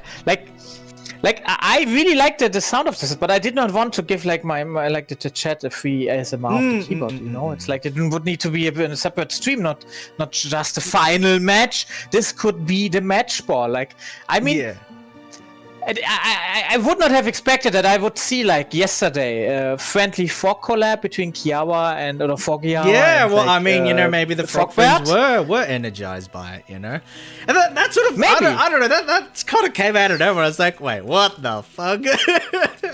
But maybe we will get good news about the Eurovision Song Contest. The Eurovisioners will be energized by that. Wink, wink, nudge. Right? Wink, wink, nudge, nudge. Oh my goodness. Yeah. So if anybody from the Eurovision Song Contest, like is in chat. judgment board, is in chat and viewing, we have our own Takanashi Kiawa applying for this role. So yes. So if you have like the CEO of like Eurovision in chat, if you want to watch the next match, you got to confirm that Takanashi is in the contest. Otherwise, I'm just gonna ban you. Exactly, and I mean, I will also like look who is like in tomorrow, like watching the nice 3D live, which I'm really I'm really excited for that one because Kiawa was like waiting a long time for that. Yes, and it will truly be a KF party. Yeah, it will be a KF party 2023. So it has been delayed, but we are having the KF party tonight already. Yes. So yeah. Really excited for that. Uberhopper. My dad's the CEO of Eurovision. It's like, yeah, I know. I've got an uncle at Nintendo, and then they have lunch together. Yeah, I know all about it. I mean, I know KFP and how crazy we are connected. So, I remember recently seeing somebody like asking for a virtual KFP theme park, and Kiawa was like, what? And then like, oh yeah, sure. Someone. So, I mean, someone. Yeah. Oh my god. Okay. I mean, question mark. No, not question mark. It's a public super chat, so it's not like nobody can find a name. Oh no. It's so over for me. It's like this will never be a surprise anymore. It still is. I mean, like, doesn't need to be, like you could exactly. I need to get the permissions first, right? It's like if you build like a big project, you need to get the permissions and you need to get the right mindset in the people, and it's like I need like at least 20 to 50 people for help. So this will be stupidly large, which is exactly what this tournament is all about: stupidly large armies and big fights. Yes, definitely. It's exactly what this tournament is about. It's exactly what this tournament. But no, I don't want to say too much because I don't know anything. But from what I've seen so far, it's like it's pretty hype. It is really pretty hype. Like, and I'm like, for instance, for like the viewers who haven't like seen the other matches, Carmen hasn't had the game like 2 months ago. So this is like the journey from somebody who learned the game from start, and I am trying to get like more content together to make it easier to learn Age of Empires, because learning Age of Empires is not that easy. Thankfully, the devs have made a great December and Christmas gift for me. The newest patch actually shows you a lot more stats and hidden stats, which usually you needed just to know and remember. No, they just show you now. They also have... Took them like 20 years, but they show it to you now. I mean, it gets there. They got there in the end. That's what matters, right? The other thing that I'll say is that they've done a pretty good job since Definitive Edition came out to put together a bunch of tutorials for, you know, basic concepts like, you know, build orders or like developing the economy, even things like, you know, ball lures and that kind of thing. So the game itself does have the tools to teach people the basics, and then, you know, once you get a grasp of the basic mechanics and the basic concepts of the game, you know, I think it's from that point, you know, to link it to, okay, so how do I play a full game and make, you know, good decisions with what I'm doing? You know, that's probably like the next step, and I think that's probably at that point where if we can get, you know, some KFP information and maybe like, you know, just going through the thought process of what goes into all of these actions, you know, I think that would definitely be able to sort of, you know, kickstart a lot of people's journeys and say, okay, you know, I can get from 0 to hero pretty quickly because it's a good resource. Exactly. And, you can actually learn how to play the game like in a manner where you are not like all the time in a chimkin, oh my goodness, everything is going so fast, what is happening, but just in the leisurely, okay, this is like my strategy, this is now happening. You can customize the game with different game modes, so there's a lot of potential for like fan made game events you can hold without like making it too hard on players. For instance, Cyrek in your chat actually said, yeah, just have a one-on-one like Cyrek and they will learn so much. Yeah, I would say yes, you can do this, and after the 5-minute game, then you can have a 5-hour stream of what happened. 5-minute game. Just explain it in advance. No, he's just and it's like he's just gonna play Persians every single time and then just douche you. No. Like for those who don't know, like Cybek is like pretty good in the game in that sense that a ranked player kinda knows a bit more and has like a bit of more experience, and we can actually already join. Yep, which is nice. Yep. I'm also joining on I'm my already end. Like. But like I said, we'll take like a bit of a break for the players. So the game is paused. That's good. Exactly. Okay, so I'll let him know. Can confirm. End game. Perfect. Everybody and can take a 10-minute break. Yeah, which is good. Yeah. I'm just like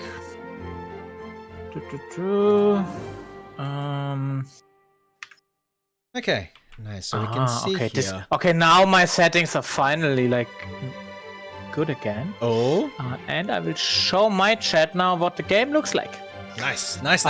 It's paused like for 10 minutes. But for the game, one interesting thing about the Baltic I recently learned is that there's always a relic in the middle of the Baltic Sea. In the middle of the water. Yeah.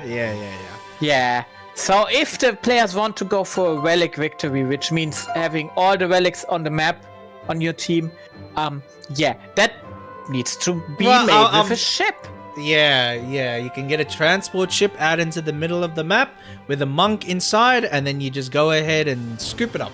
But the one thing I'll say is that if you want to go for a relic victory, I mean, if we take a look at the proximity of like the various relics to their respective towns, like that's not going to be easy to do. Exactly. Like it's basically, as long as the people have like a monk, they will just collect the thing, and it's really hard. But this was also like the map you played against Unity. Yes, in it a is. show match before. It is. And it is. I know that it's one of Unity's more preferred maps because I've played with him in this case. I actually didn't know. I don't know if it's so preferred, but I played it like 5 times with him. It's basically like the default map. Is it Wasn't Unity? it one of the maps Wasn't it one of the maps Yes. we trained ship stuff on? Yeah, I use it for. was also that one, yes. You guys are smurfing. It's great That's for like- practice, yes. It's literally the first time I've played Baltic full stop. Oh, interesting. No, but I actually really like it for training as well because It's you good, know though. how the map is shaped. It has one big lake in the middle, and you know the positions, but you can try to learn a lot about the land units. You can try to learn a lot about the ship units. Yeah, it's a great mix. I wonder how much seafaring we will see and how people will be trying to land units by boat. I'm really curious. Oh, actually. one thing I'll say. Yeah. Okay, so before we get into like the actual, the actual game itself, because everybody's still, AFK, but I want to point out that Kanda has decided to go Koreans in this game instead of Italians, and Kalman has decided to go Vikings instead of Vietnamese. So we can already see that a couple of the players, we can see that Crayons is still Franks and that Kazi is still Goths, but we can see that a couple of the players have actually changed their civilization to probably better suit the map. Very interesting. I think it's Unity also used this math to change us, train us for like the sea Yeah, battle. it's basically my tutorial map what I do because you can show off like I like to go like full neutral and I explain like sea trade, sea combat. It's very convenient because you just ping in the middle, like with full visibility, right? So you just ping in the middle and you can like practice like ship stuff, and you still have like land access unlike the island maps, so you can walk over like an army and like duke it out, test some units and like explain some units. Yeah, so it's my preferred tutorial map. For me, I'm really excited for like the two teams are no longer in voice chat. That's actually a good idea to put up like a back. I was gonna say like I'll take a little bit of a break because I need to do something for my breakfast situation. So I'll be back in like 5-10 minutes, and then when I'm back, I'll let you guys know. And then if everybody in the game is ready, then we can start. But for the meantime, you guys just chat amongst yourselves, and I'll I actually do the same thing. I need to like bring away like some plates and like maybe get some more food or so. I'll have to see. I mean, that's fine. You go ahead and wheel away your boy dinner. I guess Dominique could be entertaining the crowd then in the meantime. Exactly. But I'll be back in like 5-10 minutes. All right, I'll be right back. Yeah, please go. It will be faster if you go now. Otherwise, you will never come back. Right? Never. Nah, it's like it's just don't come back ever. We need you here, bro. It's like to be fair, like it would be lonely without Krusty. And I'm really glad that Krusty will just be making a Quasoni now, which I have informed chat now about. I mean, this is important information, right? Wow. So the first game was really interesting, and I'm now more interested in the opinions of the others in chat, because we are not under time pressure about the choice in like the players' races, like the Goths, the Koreans, the Vikings, and the Franks. I am not shocked about Kazi's Goths choice because he plays only Goths. Yeah, he's our local Goth girlfriend. Yeah. I call him that. No matter what.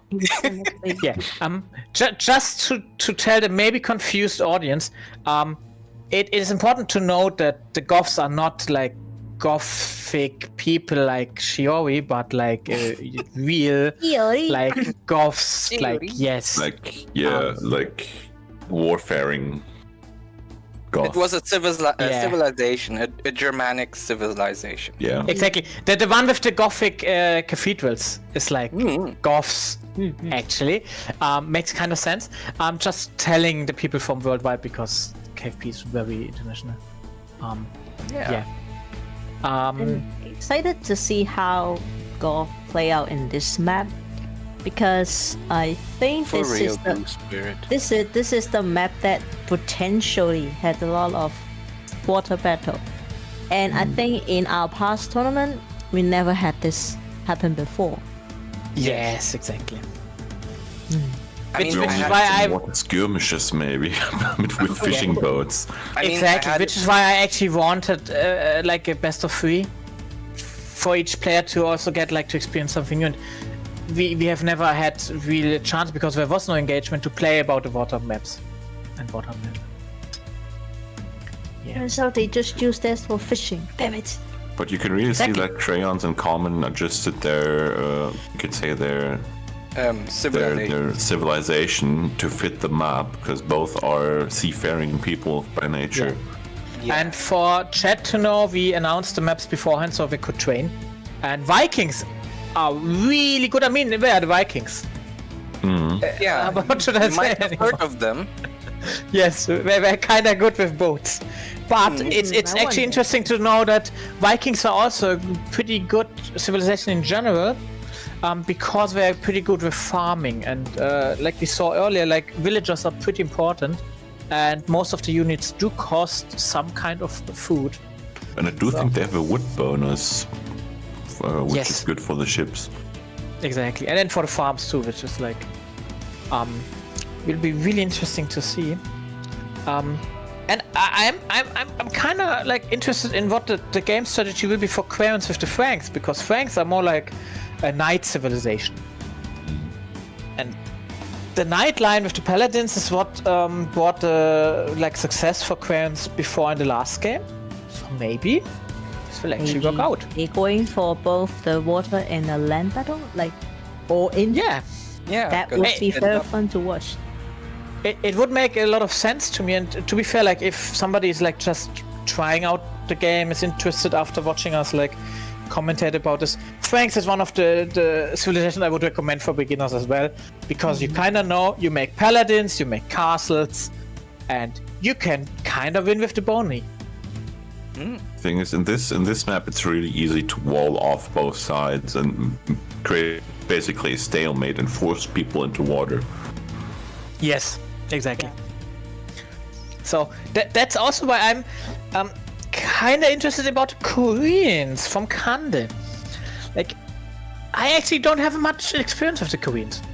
I think I never tried to play this Civ before as well. That would be like lovely to watch. How does it work? Learning experience. Yeah, exactly. It's like the good thing is the Age of Empires wiki has a lot of information about each like civilization, and they also tell you a bit about the game plan. Like it's pretty easy to just see like, okay, for instance, you can just look at there's a strategy tab, and the Koreans seem to focus on ships and towers. It's a quote from like the first thing of the overview section of this wiki, which makes sense. It's like they actually get a lot of boni for like the warships cost less wood, for instance, and the archer infantry unit cost less wood as well, which is pretty nice. I'm thinking because Common is very good at micromanagement, I wonder if he goes with Vikings, will he do some crazy micromanagement with the ship as well? I'm excited already to see how this will pan out. Like in this map we have like 4 starting ships pretty much in the region of the town center anyway. So I'm pretty sure every civilization will have a pretty similar start. Like in the last game we saw like the players are on a similar level. I'm kind of glad that it's not a 4v1 against Cyrek.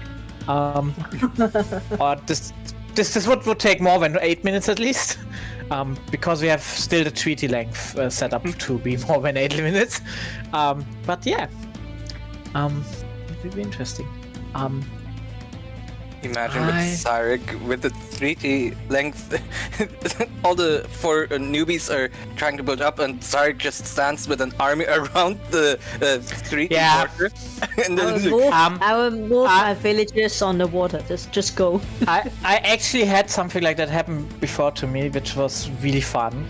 Not gonna. Yeah, I just wall them in. Is like that's exactly the thing, because you cannot attack the other person, so you can just even make any building and you can trap them inside and just take the whole of the rest of the map.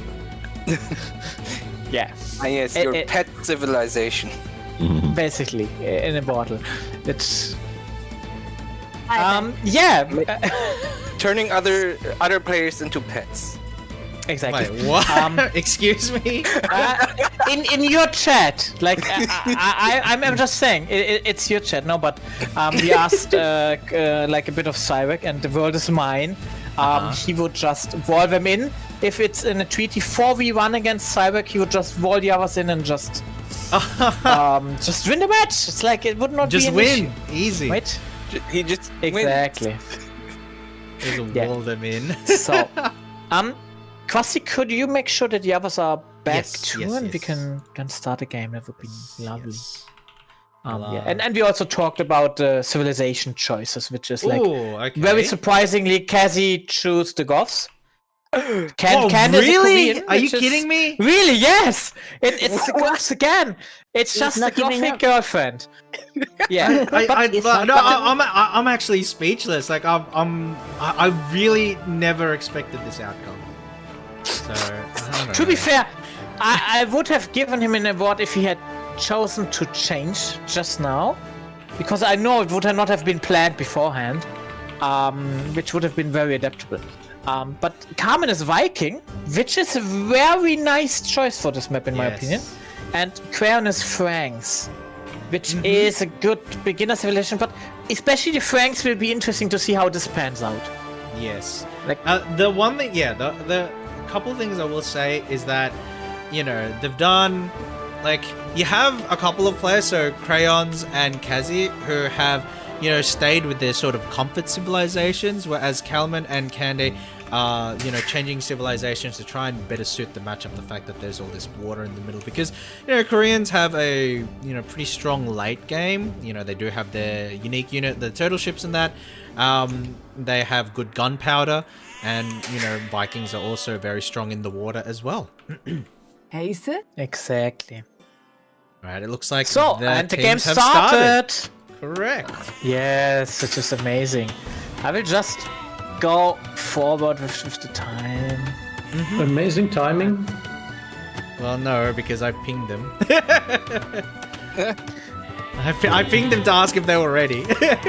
Exactly. Oh, yeah, and I saw this one too. Coming from me. Oh, jeez. Yeah, exactly. Unity just came back. We just waited for Unity, obviously. Well, 100%, so, yeah.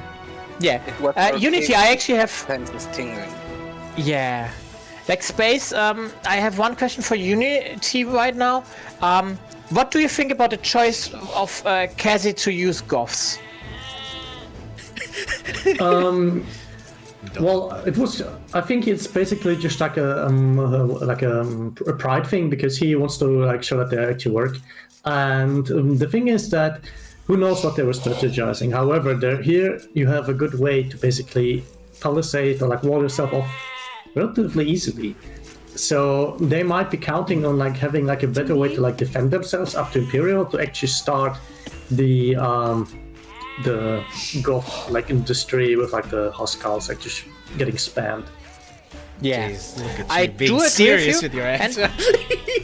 I very much agree with all you said. I do see that Khan is actually like scouting very far out of the base too, but saw everything that Khan needed to have. Like sheeps are secured, so I like it. This was not a bad choice so in my one opinion. of the first things that I've noticed is that Kande is going to be the first player going for a dock. So she sent out a villager, Yes. and now already going for a dock. So potentially that'll give them, access to a lot of the early fish and that kind of thing, which could potentially be very good for the economy. Obviously, since, gathering fish as a resource, it gathers fish generally a lot faster than something like farmers and that kind of thing. Yes. So, that's a good early economic boost. But in saying that, you don't necessarily need the water in the early game. You don't necessarily need, to be able to go out onto the water for your economy to be able to win this particular map. Exactly. But it is really nice to have the economy, because true buildings can basically produce economy units, then the town center and your dock. Which is just twice as many, and like you said, the fishing ships are very vulnerable because they cannot hide in any building. Oh, that's a pretty far they have basically no defenses. And then Crayons Where has it to is, redo them. Crayons has because the boar is pretty far off and it lost line of sight, so you had to go catch it again. Yeah. That's exactly. a rough one. If we take a look at the economies of the two teams, we can see that Candy and Kazi actually have a little bit of a lead. At this point in time, it's not really anything, but we can see that Kazi's got 13 vills, Candy's got 12, and then Crayons and Kalman are both on 11 right now. So we can see also that Candy's got the fishing aspect up, and I don't think anybody else in the game has actually decided to go for a dock yet. So I wonder if the intent is to go for a dock, later, or if they're making the conscious decision not to go out onto the water at all. Because I know that in my game against Unity, Chad, I made the conscious decision not to go into the water at all until, later in the game. Yeah, I do like that Kaz is actually using the houses as a wall at the moment, because I'm pretty sure that Kaz will expect the raid. At least I hope so. Yeah. Well, the thing is that the two... and there we see the scout. Yeah, the two scouts, they're Kalman Scout and Kazi Scout actually encountered each other in between their two towns. So at this point, I think that they should intuitively know that they are, closest to each other in terms of enemies. Exactly. And to be fair, how the scout was walking towards the villager, I'm pretty sure without the treaty, this villager would have been dead. Yeah. Or at least injured. So, yeah. Yeah, at least do some damage. Yeah. Yeah, it's good that we have that on. And the ball lure from Carmen was... Yeah, it's just like the sharpshooter Carmen never misses. Never misses a shot. Yeah. He's got that Todd Howard energy. It just works. But in this case, actually, in a non-ironic way, yes. I do see from Crayons a few idle villagers right now, but nothing. It looks like he's more or less rectified them. I think his ball spawns have actually been kind of garbage. I feel bad for him. It's really out of the way compared to some of the others. I just need to... Oh yeah, they are really out of the way. Yeah, exactly. Yes. Pretty good by Kazi there to try and get the boar at the mill instead. That's pretty nice. So you don't have to run him under the town center. You just actually do it at the mill. Pretty clever. That's a good adaptation, because obviously the boar spawns are RNG and everything. So if everything lines up, it's just a way of saving a little bit of time. And I'm kind of excited what Candace villager is doing on her vacation trip. This is a walk looks through like the an forest. outpost. So it looks like Kanda, she's identified the midpoint between, her town and her neighbor's town, who is Crayons at this point, and say, okay, look, I want, the outpost there to get, good visibility. And the great thing about the outpost is that single outpost actually covers all the way down to the water. It doesn't cover all the way to the edge of the map, but it's such a wide, field of view that you're able to at least, get that early information if you need it. Exactly. And to be fair, the combined scouting, if I remember back to 1 month ago when they all started, this scouting level is just they learned so much. Yes, I definitely agree, because when you first start when a lot of these players first started playing the game, what they did with their scouts was they essentially either just ignored them or they just defaulted to auto scouting. Yeah. And so essentially we've gotten to a point where they're actively using their scouts as part of their strategy now. Yeah, and the fishing ship already has an effect for Kande, who's now going up to feudal age. But not the first, of course, to feudal age. Looks like those fishing ships are actually idling at the moment, so I hope that Kande doesn't ignore that aspect. That would be... Because, okay, looks like... They're not... Are they... Oh, are there... Is there fish there? No, they have, there's a fish thing there. Okay, no, never mind. Otherwise, they would not have that animation. Yeah, true. But at the moment, like, Kieran had a bit of idle time in the TC, but okay, he's now going to feudal age as well, so everybody's on the way to feudal age. It seems like Kande's going to be the first to feudal, and then Kalman is going to be the second, which actually mirrors how the first match went. So I think that when it comes to early build, Kande probably has a more, I don't know if I would say more finely tuned early build, but, definitely more comfortable with progressing to feudal age early compared to some of the other players. I agree, and the military stuff is just an extension of like the economy. I do like that Carmen is now on 2 docks. Oh, wait, no, something I not often see. Yeah, Carmen is on 2 docks, but Kazi's also scouted them out, which is pretty good from their end. So at least they know, they have that information early, right? And like pinged and everything, like, so this is really good for maybe a raid potential as well. Potentially, yes. We can see. Yeah. Okay, so Kazi's starting to put up the palisades. He's starting to build. Unfortunately, as the Goths player, he doesn't have access to stone walls, which is a little unfortunate. But he does have access to palisades, and I think it is going to at least protect him for the majority of feudal age. It will delay a bit, at least. Yes. Can't you still walk around it on the beach side? Potentially, it depends on if there's a hole there. There might be. Don't think on this side here. No, there might be. We can see that Kande as well is also building walls. These ones are stone walls though, so these are going to be a lot stronger. I mean, we will see with Carmen Scout, and no, he can't walk. He can't go through. It's not shallow water. He can. He can. There's a hole in the wall. There's a hole in the wall. By walking. But now he's fixing it. Yeah. Oh, now he's fixing it. Yeah. Okay. There we go. Yeah. There we go. Just needs one but more. Very good. He saw the scout, and the scout betrayed the hole. Exactly. Yeah. Oh, it does look like Kazi's actually going for the deer. The thing about the deer is that on paper, the deers are food efficient, but the way to do deer hunting is essentially to use your scouts and then force them, because of the way the AI for the animals work, is to force them towards the mill so that you can, shoot straight away, collect straight away.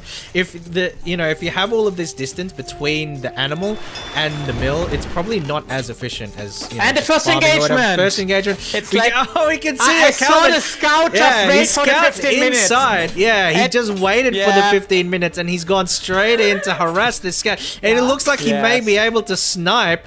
Oh wait! Oh, Kazi's doing he's probably gonna lose it anyway. But Kazi was doing a really good job for the time. So they trade scout for a villager. What Kazi was doing there actually with one of his villagers was he was blocking the pathing of that scout while buying time for his other villagers to make it to the scene. Unfortunately, he does lose a villager as a result, but then Kalman does lose a scout. So, I guess you can call that a trade. It is a trade. It's also a good engagement, but still, at least not more damage has been done. And a scout is really important for this map as well, because if you know what the other person is doing, it does give you an advantage. And I do like that the outposts have not been attacked yet. Like, Kazi has 4 different outposts on this side. Yes. Yes. And Kande has been stonewalling, so she will actually know a lot of information as well. Well, the thing with Kazi, I think, is that he not bad. He recognizes and the fire gale is on the way as well. Oh, I didn't notice that. You see Good the call. fire galleys, right? Good call. Yeah, and yeah, they've yeah. already identified through the scout as well. They identified where those docks are. So we can see Kalman's actually starting to build a galley himself. So he's not unaware of the threat. But we can see there. Yeah, but the fire galleys will just. The fire galleys will tread through that galley. And so Kalman's fishes. Let's start the fire tonight. Wait, but the I was gonna say they almost just ignored the galley. But what happened now is that Kalman's fishing ships are now at heavy threat, and so what Kalman may decide to do is okay, you see in one of his docks he's actually going to queue up a demolition raft. Oh, what a meme. Which is not a bad idea, but very expensive. And it's a one-trick wonder. So this is good. Like Sparks has been played. I can see the sparks on the water. Sparks played. So, oh my god. Well, I guess you could say then we're streaming Sparks, right? We are definitely streaming Sparks here right now at this KFP newbie tournament.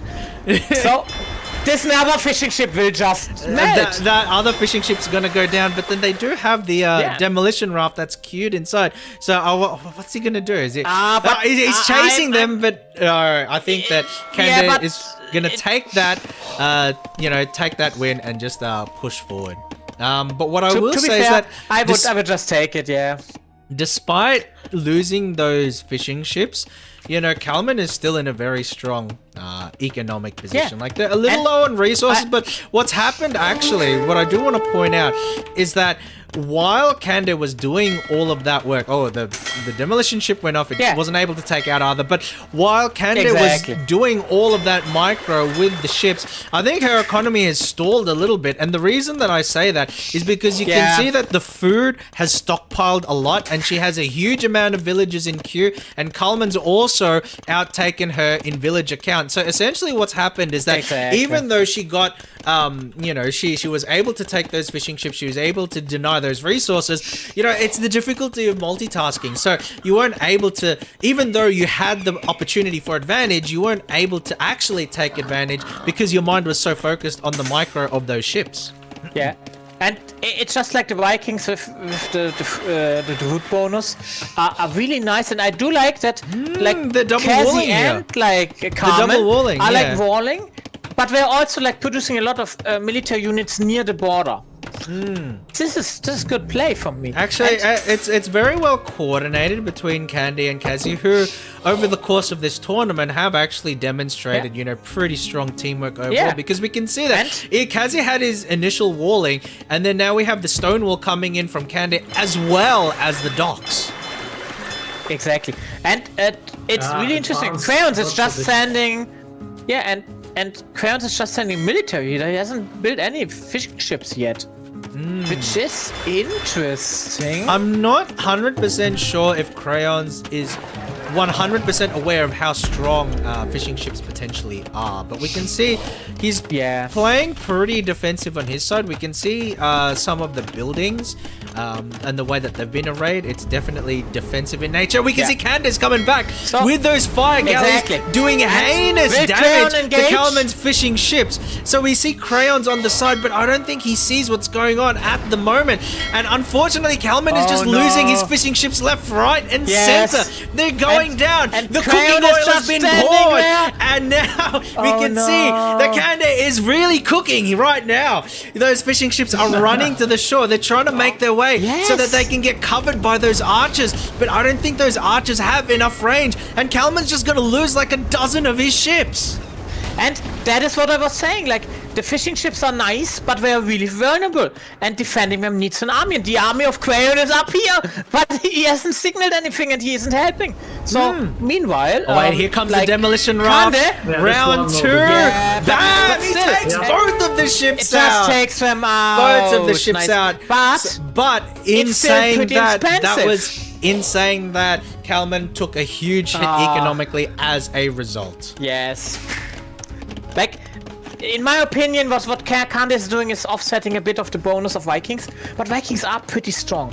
And just judging from the score, it doesn't look too bad for Candace score-wise. But the issue is it needs to be put into more than just like raiding fishing ships and one tick bonus. The one thing that I'll note is that even despite that, Kalman still has the villager lead, and we can see that Candace actually queued up a huge amount of villagers. So I'm not necessarily sure if that's the right strategy, because we can see, I mean, both of them are sort of content to stay within feudal age, and it seems like at this point in time Crayons is the only one who's actually advancing to castle. So we can see that Crayons is about to advance to castle, but castle, as we know, provides a huge potential power spike. That said, his economy is still pretty behind. He's the lowest in villager count in the game so far, so it remains to be seen whether he'll be able to utilize this time to build up his economy and then build up his military while everybody else is still in feudal, or if the others will be able to catch up to him. And to be fair, like the outpost of the game has been destroyed already by the archers of Carmen. Like you predicted, there's an archer army here. Like, it looks like Crayons, though, is going to build a forward castle right on Candy's stone walls. Oh, we can see Kazi is actually going in with feudal age aggression. He's going to try and snipe off these villagers with his skirmishes and his man-at-arms. That's very aggressive, and I'm not sure. Like, Kalman is aware. He's trying to bring his archers through, but in having to bring them through the forest, it puts them in the line of sight of all of these towers.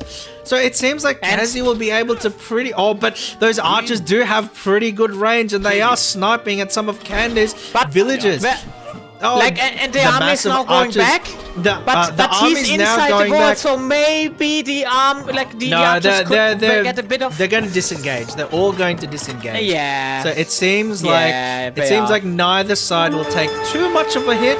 And Candace back with more fire ships. Candace back with more fire ships, but they're met with equal numbers from Crayons, but it looks like they're probably going to win this engagement. They have a demolition raft. Kalman comes through, he takes out one of the ships, but it's only one. Candace still has 3 ships left, and now they are really just running roughshod all over these fishing ships from Kalman. On the other hand, the castle is already at 85%. Yes, the castle is going to get built from Crayons. Now focusing on this area. That said, they still have the stone walls. They still have the stone walls, so it's going to be... They do have the stone walls. It remains to be seen whether they'll be able to take advantage. Another demolition ship comes out and does huge damage, but we can see, like, these fishing ships are really taking, a huge battering. And now Crayons comes in but now with fire galleys from the other side. Yes, fire galleys from the other side, and it looks like that they'll be able to at least hold them off for the time being. Now, as the castle goes up, it seems like, Kalman and Crayons have been able to sort of hemorrhage the bleeding a bit, but we can see that Kazi's coming in with that full skirmisher stack, trying to pick off all of Kalman's archers one by one. Yes. Neither group is particularly upgraded, but I think resource-wise, you can definitely say that Kazi's, getting the upper hand, because, obviously as a trash unit, the skirmishers are not going to be as resource intensive as all of these archers. I think that Kalman is going to be able to defend his position because he has a larger archer stack, and it seems like he's about to be able to take out the last of Kazi's skirmishers as they run, and he's going to bring in those men-at-arms. Yeah, the reinforcements are coming, and Kalman is starting to build a tower, but I think this is really good play from both Kazi and Kande to actually, and we can see Kande's coming back with a huge fleet of fire ships, and I don't think Kalman has the capacity to sort of hold both players back at the same time. This is good coordination. They've identified Kalman as the threat. They said it's him, so they're going to take him out as much as they can, but in saying that, Kalman is now in castle age, so they may put themselves in a position where Kalman once again out-techs them. So we'll see how this pans out. Oh, can that villager get that tower built? He's just been sniped. Even with the tower up, the other side now, the wall has holes in it, so Crayon has potential over there too. Yes, so 100%. And now we see the Viking longboat, and the Viking longboat is gone. And it is coming back, and it is gone. And it's gone. Unfortunately, they just don't have a good matchup against the fire galleys. They're putting intense pressure. It's better than the galley, but it still doesn't trade 1v1. However, in saying that, Kalman has been able to get his tower up. Kalman has been able to get his tower up, and that's huge for his defense, because I don't think that Kazi and Kande have the capacity to break through that particular tower. And so while Kalman is soaking up all of this pressure, all of this damage, he's been able to survive. He's been able to get to Castle Age, and we can see now that Crayons actually can push his position. He's got his knights. There's holes in the wall. They're going to go through. Kande has potentially wanting to build a castle in that area, but those knights get there first. There is no chance that villager can come through. And because Kande has focused all of her offensive prowess into the sea and on Kazi's side of the field, her economy is completely exposed here. We can see they go right out onto the fields. They pick off the villagers. They can run with impunity. Those farmers, those gold miners, they're all going to get absolutely demolished. They can run, but they can't hide. They can run, but they can't hide. There's action everywhere. We can see that Kalman is actually pushing back. He's stacked enough of those longbow ships to be able to take back the sea, and he can defend his position. And we can see now. But at what cost? Exactly. No, but Kalman's doing fine. He's got a huge amount. Yes, he's got a huge amount of longbow ships, and he's able to defend his position. And now we can see that Khan is completely getting demolished by these knights. Crayons has actually said, like I said, the potential by Crayon is huge. Yes. Kalman's been able to soak all of that pressure, and it's left the door open for Crayons to just walk in and do heavy damage to Kande's economy. Kande is now, massing up villages to try and build this castle, and so it's going to be a race against time. Can these knights take out the castle? But it's an all-or-nothing castle. I think this is pivotal, because if the castle doesn't go up, then they're going to lose like 20 villages in order to try and build it. And I think that after that, it may be too difficult to come back from there. And we can see as all of this is happening. The castle's abandoned. The castle's abandoned. They've lost so many villages. You can see all of those dead bodies on the field.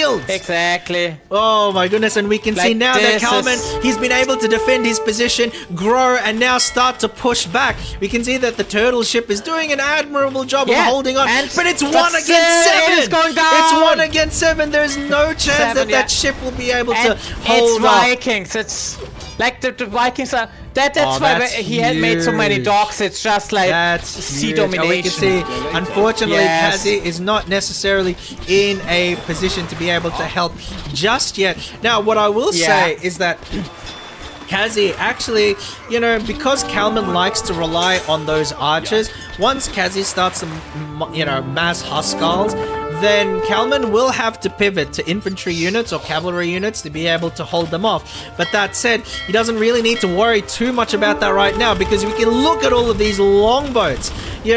Once they've got that death ball going, and Kande doesn't have the economy to be able to support a large fleet right now to be able to push Kalman off that position, because we can see the villagers are making another run for this castle. Maybe they'll get it, maybe they won't, but Kande only has 23 villagers left. That's absolutely insane. She's gone from like 50 villages to like 20 villages. It's going to be very difficult to come back from Crayons that. As MVP. I think so too. This is pivotal. I think so too, because essentially what he's done, he's just made a little hole into the wall. It's like it's just like with the pants. It's a breaking news situation. Wow, look at all those arrows. That's crazy. I think that even if Kande is able to push out these knights at the end of the day, they've done such huge damage that Crayons can comfortably build and come back with another group of knights. We can see he's got 10 knights that are on the way, and I'm not sure that Kande has the capacity to push that back. He doesn't have murder holes, so the tower is actually not doing any damage to those knights. No. And we can see on the other pretty end. well adjusted too. Yeah. And they just got upgrades as well. Now they have Yes, two and we Pierce can armor see more. we can This see is on the other end just too so over. that Calaman is putting heavy pressure on Kazi. All the Yes. docks are gonna go down. Look, It's, the it's docks, already 15 longboats. the docks are This not. is already the archers. Yeah, the Scam docks are not them the on end the all. sea. The docks are not the end all be all. But in saying that, it's going to be very, very difficult to come back because essentially, what we're suggesting is that if Kazi is to win, he's going to have to do it 2v1. We can see here that Candace made yet another rush for the castle. But look at all these knights. Look at all these knights. This will town be the end center of is the probably town going to go center. down. Yes, I agree too. will go And there's down. only 16 villagers.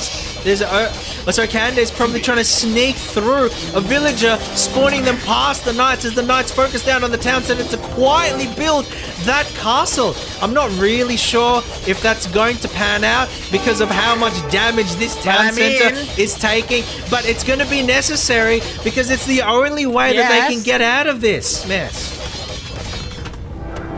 Oh But my now we are God, going this back, night. and we see These the knights are both- coming back. They're this- rounding out. Those villages are down. The castle is at 88%, but it's not Yes. going to get to 100. And we can see Kazi sending through pikemen. So these are going to trade really well into Crayon's knights. But in saying that, the damage is done. Too late. The damage is done. Candy only has 16 villages left. It is recoverable. But it's going to be difficult. It's difficult to see, the victory on the other end of it. And Carmen is just clearing everything of aggression out on his side. Okay. And is joining now with the longboats. He's trying to raid the last of Candace's economy units. Oh no. Yeah, this is.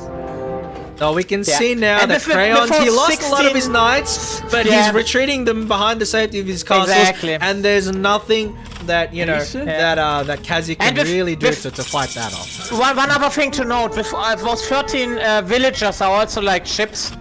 So, Candace just has 6 villagers left. And one of them is building a Building town a new center. town center, yes. Just outside of the range, but still, this will not be enough. And the dock is just dead. Yeah, the longboats are really just going out, demolishing the docks, and they'll take out. They'll take out those fishing ships. He says, "You want to prevent me from fishing? No, this is the run back. This is the turnaround. How dare you mess with my economy for so long? What do you get when you demolish my fishing ships? You get what you effing deserve." It really is like that, bro. It's like it is now a really heavy map pressure from the Frog Friends. Because we can see there that Crayons has a very strong position via land, and then Kalman right now ruling the seas. We can see there's a bit of a stalemate on the land between Kazi and Kalman, so neither of the two are really pushing out land.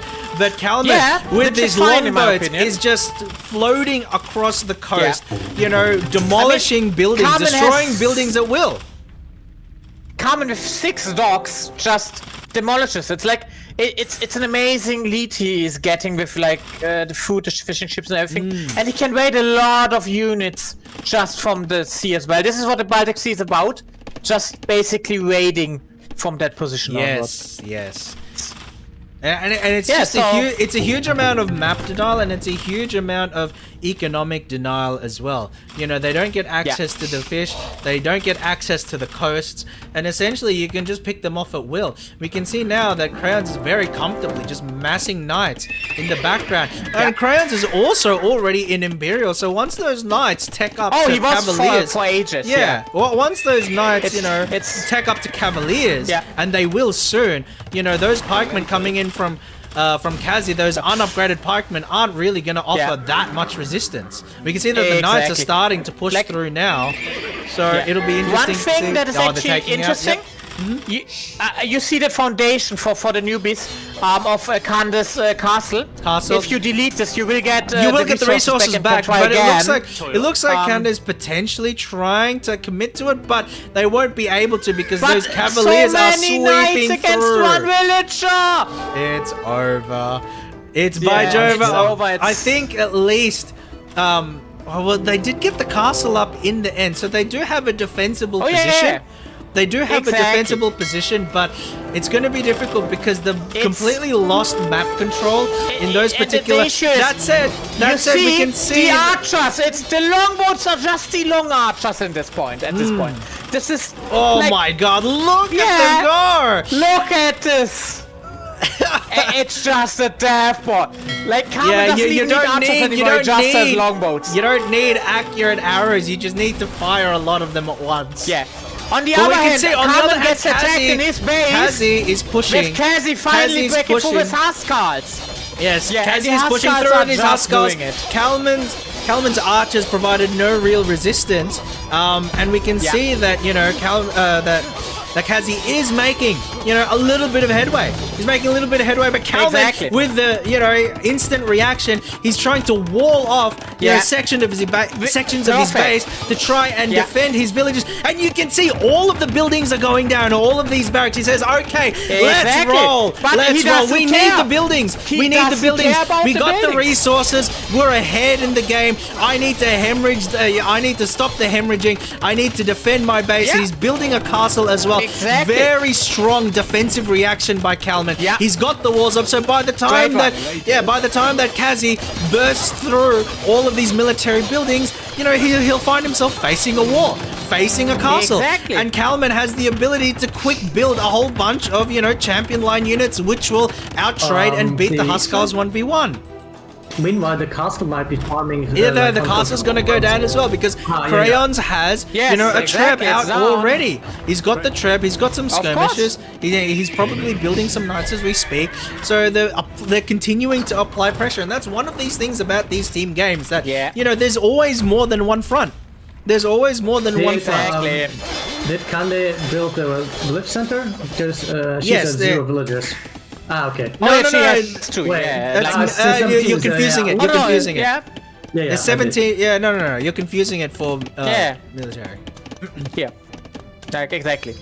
Like the 2 town centers are a good play because if you are back, you need to boom fast. Yes, but I the castle is down and no defenses are here. So the position of booming is not the right one in my opinion. It should be closer to Kazi, which could be defended. Yeah, potentially. Yeah, because this is just like a slaughter waiting to happen. If the other party can see it, it'll be interesting to see. The one thing that I do wonder about though is that Kazi still only has 47 villages. He's invested really heavily into military, and I can understand why. But I think that at this point in the game, I think if he wants to be able to push Kalman back because of the incredibly quick way and smart way that he's defensively walled himself up, Kazi needs to go into Imperial to be able to punch through these walls and punch through these castles. And I'm not sure if the economy is in a place where, he's able to do that comfortably because right at the moment... I really don't think so, right at the moment, the only one who has a really good economy is actually Carmen, who is still in Castle Age, but Castle Age is fine for him. Yes, because he's already walled himself off, so he's already stopped the bleeding, and you can see actually he's researching man-at-arms, so he's clued into the unit counters. He knows that Kazi has invested heavily into Huskars, and he knows that the Viking champion line, the militia line, will be a good one-for-one trade because they will outpace these Huskars for damage. And so that's very well done. Well done by Kalman there. And he's also going with the Berserker units too, because that's the thing about the Goths, that even though they have, the ability to mass units very quickly, they do lose 1v1 against other infantry units that are strong. Exactly. And so now the wall is attacked. In the other base. Maybe, but then we can see Crayon start to come through. He's got his trebs. Exactly. He's just slowly doing it, which is okay. But like Carmen will now be more focused on his base. And the most important thing for people who have not that much experience is not to panic. And what do you do? Because now Kazi realized... Kazi realized he's not going to go through. I think that's... Yeah. Oh, I was going to say that's a mistake, but we can actually see that Crayons has invested heavily cavalry at the back of Kalman's base, so they are actually covered in that kind of outcome. Oh, So- definitely. Like, So they're definitely very, very that's- covered. The one thing I'll mention, like you mentioned it earlier, Dominic, that Candace still has that blueprint for the castle built out, and they could actually delete it in order to get the resources back. And I think that they probably should, because there's no chance at this point that they're going to get that castle. exactly. Like, But just that's delete something it, that build the it somewhere, players might not be you're- aware of. They might not be aware of it. Yeah, which is just the thing. that's why Huskars I'm are calling it out. auto-attacking, I think. Yeah, those Huskars are auto-attacking, and they're actually falling Yeah, to the they castle are. because the castle has a huge amount of like extra units and projectiles due to all the And there's garrison another units. castle now too, which is a good defense. Now you have three overlapping castles. Just build a castle if you get attacked, and Yeah. the Huskars will fall. We can see So, that yeah. Kazi now is going into Imperial Age, and he's he's Yeah. now building a second town center. And so what I will probably say, if I had advice, was that you probably need it, the second and third town centers way earlier in order to be able to support stronger villager production. Exactly. I saw like military buildings getting up and Yep. So Kanda is building a line of like military buildings to try and push back Exactly. Crayons when they come through. The thing is, like, Crayons But the doesn't issue have a... will be the issue will be, like, the issue will be just like, okay, now we are moving, And then now what, you We are know? producing, but it's just a little bit now, and Yeah. the production of like the combined forces of Crayon and now Kalman that is just Kalman better. is in the car now that Kalman's in the Imperial Age, I think we'll start to shift into the end game, because once you're in Imperial Age and you have enough of an soon. economy, then you can start to see there will just be huge ability to just spam units, and that will be very, very hard to be able to push back if you don't have the economy to be able to do the same. Exactly. I mean, Box Vega is on the way, and like Bracer for Carmen, and Bracer for Carmen is like He's also going for the winning elite technology. Berserk. He's also going for the elite update for the Berserk. Berserker. Wow. And Yeah. we can see Crayons meanwhile, out there with Kande the is going paladins for as long well. swordsman. It's just like not enough. It's a bit late. I don't think so. Yeah. But still, like the combined army of Crayons and Carmen has not yet seen the whole base from Kande. It's still in the fog of war, so they may actually just think, "Oh, this is over. There's nothing over here," and not Wait, attack. Hold on, what's he? Okay, Maybe. so Kazi is trying to go in. He's got siege up, and so he's essentially going to start trebbing. But we can see almost as if they knew what's going on. Crayons is moving up his paladins up to the front, and they're actually gonna run a lot. Like these paladins, if Kazi is not able to micro well with the Mangonel, these paladins are gonna run a hole through those Huskars. Exactly. And to be fair, They only have an elite berserk Kande coming out, saw so it, they know what's but coming up. The good thing is, Kande That is now one walling up berserk because Kande saw. is beelining. No, okay, but they know what's going this- on. So I wonder if they're gonna. They do know it. But this is a good move. Is he actually, sending if his villagers some, to take like- it out? Yeah. He's using his villagers to take it out. Now, unfortunately, the villagers don't do a lot of damage, and they're not But yeah. Spanish, so they don't have the secret Exactly. tech. But they Yeah. still do a little bit of damage. And look, as long as Kalman has the capacity to replace these villagers, I don't think it's too bad. At least as a means of scouting out and delaying, damage to the castle. paladins are Because so now the near. paladins are now aware, and they're gonna go through and just do a ton of damage to these Huskars. Yeah. Are these Huskars upgraded yet? They don't have additional, they don't have additional armor. So what's gonna happen is that the Mangonel is also just attacking them with the splash damage too. Down.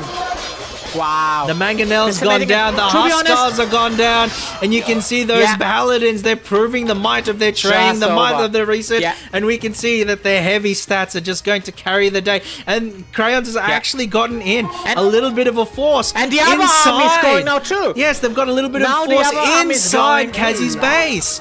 And so we can see some of his farmers are and it's going just down. waiting. And look, Kazi doesn't have any defenses in this part of his base. It's undefended. The good thing is they went just right through like Kande's base. And because you Kande, had those she longboats actually, just protecting the coast. Exactly, so they actually went through the coast to get support, but they did not even notice Kande's second base, which is good, and she could actually like wall a bit up but still, like, without the support of Kazi, this will be really hard. And how can he defend this? This will be hard. Like, I mean, the good thing with the Goths is if they have the economy and conscription, they can just produce every few seconds army, which he isn't doing because he doesn't have the because he don't have the economy resources now. Yes. Yeah, and we can see he's bringing out halberdiers to try and counter those paladins, but they're just getting demolished by the elite berserker stack. It's a little like bit the upgrades are just so different at the moment. Well, it's just and it's also the rock paper scissors nature of these games, right? Yeah, exactly. Because and the cool thing about this game, taking a lot of damage. No, it's like it's just And Kazi's base is getting ready. The berserkers are just melting for everything. This game is really fun because you can just play rock paper and scissors at the same time. Yeah. Like, where can you play something like this? Yeah. Okay, so it looks like Candace trying to come back with a little bit of a save, but they've been chipped away by those longboats, and those paladins are coming there. Look, I mean, they may be able to save goes down from Kazi's base, but Kazi doesn't have enough of an economic base. Doesn't have this thing will go down. Yeah. Oh, that's difficult. And only one town center remains, which is still better than nothing. But yeah, like the economy side and the military side are just now really favoring the other team. I think so. Still a situation which they could come back from. Like the biggest issue they have is that Kamen is being is able just to try so much ahead. But the thing is, like, they haven't really spotted, the extent to which Kanda has sort of built back her economy. So yes, exactly. If they can survive for longer, if they can continue to rebuild, they may be able to make something of this. But again, it's just difficult because they've lost map control, they've ceded control of the sea, and as a result of that, they've lost a lot of access to resources that they would need to win this game. And the good thing is Carmen has the win condition, which is Elite Berserker, and he has the longboats, so he can just decimate everything, given enough time. And he is not just a good archer player, he's also just a good economy player. So if you look at his base, it's just well defended and has more important in my nice. opinion. Exactly, the economy. Yeah, exactly. And he also is a researcher. He researched so look many at technologies. This unupgraded so castle is just gonna get shredded.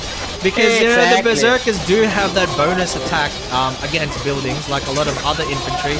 And so, unfortunately, Kazi's castle is not going to be able to hold up. He doesn't even need to wait for siege. He's got those siege workshops, and I was thinking that he was going to bring out, a couple of rams or something like that, but he doesn't even need to wait for that. I mean, it's 25 elite berserks. Those are kind of like the Huskals, but even stronger, and they auto heal. For those who don't know, even if they get damaged, they heal a little bit over time. So that actually is good going from engagement to engagement if you don't have a lot of monks to heal the units, because it means that you can preserve them for longer, which obviously means that you get more effective resources out of each of the units that you make. But we can see because they have that bonus attack to buildings, we can see that they actually just do a number on these buildings. They don't have to wait for siege. They don't have to wait for anything else. They can just do it themselves. No. They just melt through everything, and meanwhile still in the base. I mean, what I will say though is that Kanda has actually, been able to rebuild a pretty sizable.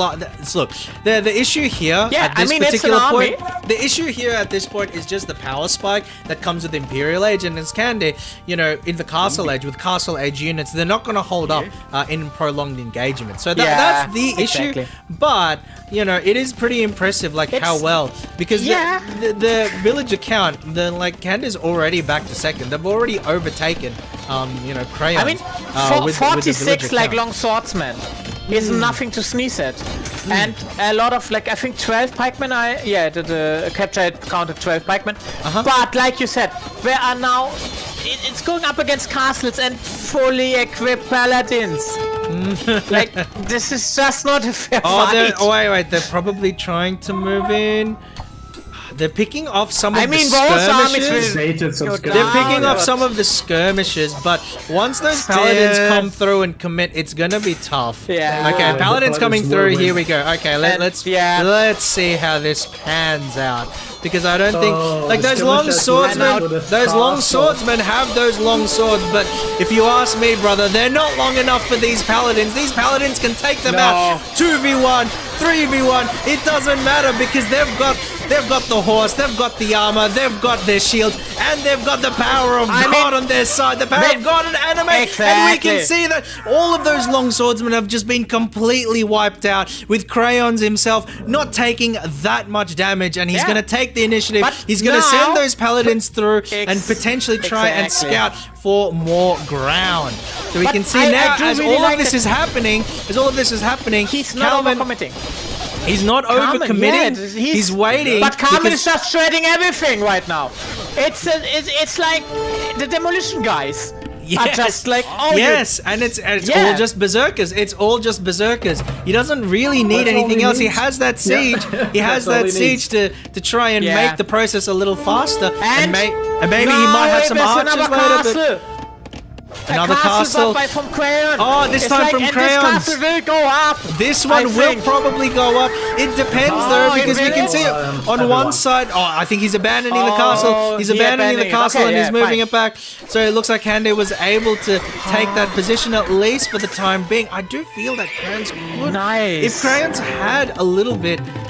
He does have more than enough resources stockpiled. I think that he could have pushed for the position, but it does seem like Kande will be able to take out this castle and prevent it from being built. I mean, which, to be honest, looking at resources is very much fine. They have more than enough, like, to build 5 of them, because the Franks get actually cheaper castles. And meanwhile, the elite berserker are just like having a great time. It's just they're just Vikings are doing Viking things. You know, the berserkers are running around, they're raiding, they're killing villages, they're killing innocent people, they're demolishing buildings, everything's on fire. They're just having a grand old time. You know, Kazi's out here fighting for his life. You know, it's the most traumatic experience he's had in Age of Empires 2. He's fighting for his life, but for those berserkers, it's just another day. Oh, he built but pikeman, they will get shredded. Yeah, they have so he's got the halberdiers, they're coming in, they don't do well against those pikemen, they're not going to do well against those berserkers, so they will get shredded in, you know, a one-on-one engagement, and we can start to see that sort of play out. You know, we have superior numbers on the and on the berserkers. town bell has been won with no villagers, of course. It is the town bell that signs the attack of the trebuchet, and the trebuchet is just practice field day. We can see that Kande has done a pretty good job of. You can see like the wall of houses, and I think that that's a pretty clever idea. Like you can see the wall of houses, you can see the wall of barracks. I think that like this kind of building, obviously aesthetically it doesn't look clean, but it's definitely a very smart and efficient way to build things. Unfortunately, Kande's probably not going to be able to win the 2v1. You can see that Kazi's. I was going to say that Kazi's town center survived with a sliver of HP, but you know, just as their potentially last hopes, you know, we just see it crumble before our eyes as that trebuchet takes it down, and we can see all of these berserkers are just running roughshod all over, you know, the last of these halberdiers that Kazi can put out, and now the barracks are exposed, and they will probably go down without too much trouble. And look, to be fair, as the GOTS player, they do have the capacity to build a lot of these, you know, halberdiers very, very quickly. But in saying that, these halberdiers, it doesn't matter if you can build halberdiers quickly if you can't take out these berserkers. You know, quality is not everything. You don't have any economy. Quantity is not everything. It's quality over quantity. Yeah, and 3 villagers are just doing nothing at the moment. It's like if I would be like Rosa over at the wood line on the right side from the attack, I would just try to sneak them across. Sneak them out and then sneak them across the building in town center. Yeah, but Kande really well, like see how you reboom. This is like a great example of, okay, even if you are like almost dead, just reboom when you actually get a good army composition. 34 like of the pikemen, and there's even more longswordsmen, which is not bad. Like coming from nothing. Like Kande is the phoenix of the game to me. true phoenix of the game. Yes, yes, out of the ashes, right? Out of the ashes, yeah. But ashes is the right word because the elite berserkers are just doing ashes to the barracks of Kazi. Like, it's not even a fight anymore. And no, he it's only not. has It's 3 just villagers. another What are the 3 Tuesday. villagers doing? It's just another Tuesday Yeah, to these Viking raiders. And now the 3 villagers are actually moving. They are moving away, just trying to. Where are they find moving a to? It looks like they're spot? moving into the corner, potentially. Yes, but that's still I don't think it's very a good dangerous. decision. That's still very dangerous. Exactly. The problem is that he's trying to build a town center right in the corner. I don't think that. I don't think that will pay off. I don't think that will pay off. But the problem is that, like, you know, Kalaman is so invested into the rest of the base, and they also have the control of the coast. So there's a good chance that Kazi, at this point in time, would not be able to make it to Kanda's base. But the good thing is, like, Carmen already has made an outpost in the middle, so he would actually have seen any sneaky movement. And also he has villages there too. So it is like, what is he going to build? Is he going to build a forward castle? Is he going to build a forward town center? Is he going to build military buildings? Or is he just going to try and, you know, siphon away some of the resources? Very, very interesting. But, you know, because they have map control, because they have the villager lead, because, you know, they're winning this game, they have the capacity to do it. Base. They now see it because before that they didn't see that actually. Okay, it seems like they're reevaluating. Well, the villagers have all stopped. They said, "Okay, hold on. Let's wait a second. We need to do something." Kazi's got his town center up. Kazi's got his town center up, and it seems like it's going. It's a castle, forward castle on the hill too. It's a good castle. On the hill too. And with the longboats. On the hill too. With the longboats to support is a nice, good thing, yes. And so the issue, he has enough army over the there? issue that Kanda has here right now is that she doesn't have the capacity to break a forward castle because she only has infantry right now and no siege. And these infantry, you know, they don't have, you know, the capacity to break a castle. Wouldn't it be really funny if now Kazi could be boom in the same way Kanda could before? Let's see. Let's see how it pans out. Interesting strategy, Connor. Let's see how it plays out. Yeah, it's like. Okay, we can see that castle is starting to do some work on those houses, and Kanda is moving in her 21 army. elite berserkers. Yeah, she's moving in her army, but I don't. Like, No, I don't think this, they have the capacity to hold up. I don't think they have the capacity to hold up. Yeah. Because we can see that, I mean, the that the longbows are castle just is like- also defending by the longbows. And so all of these units are just going to get absolutely demolished because you can see that the castle has all of these villages which increase the amount of projectiles. They're being defended by the berserkers. They're being defended by the castle and by all of the longbows themselves. And Kalaman's even going ahead and trying to convert. Kalaman's even trying to convert the sneaky Waterloo. He's trying to convert a couple of these, you know, pikemen as well. Wow. And now, this is amazing. Now like, the cavalry arrives on the scene. The cavalry arrives right into the flank. You know, if Kalaman is the anvil that breaks the attack, then Crayons is the hammer that smashes them to pieces.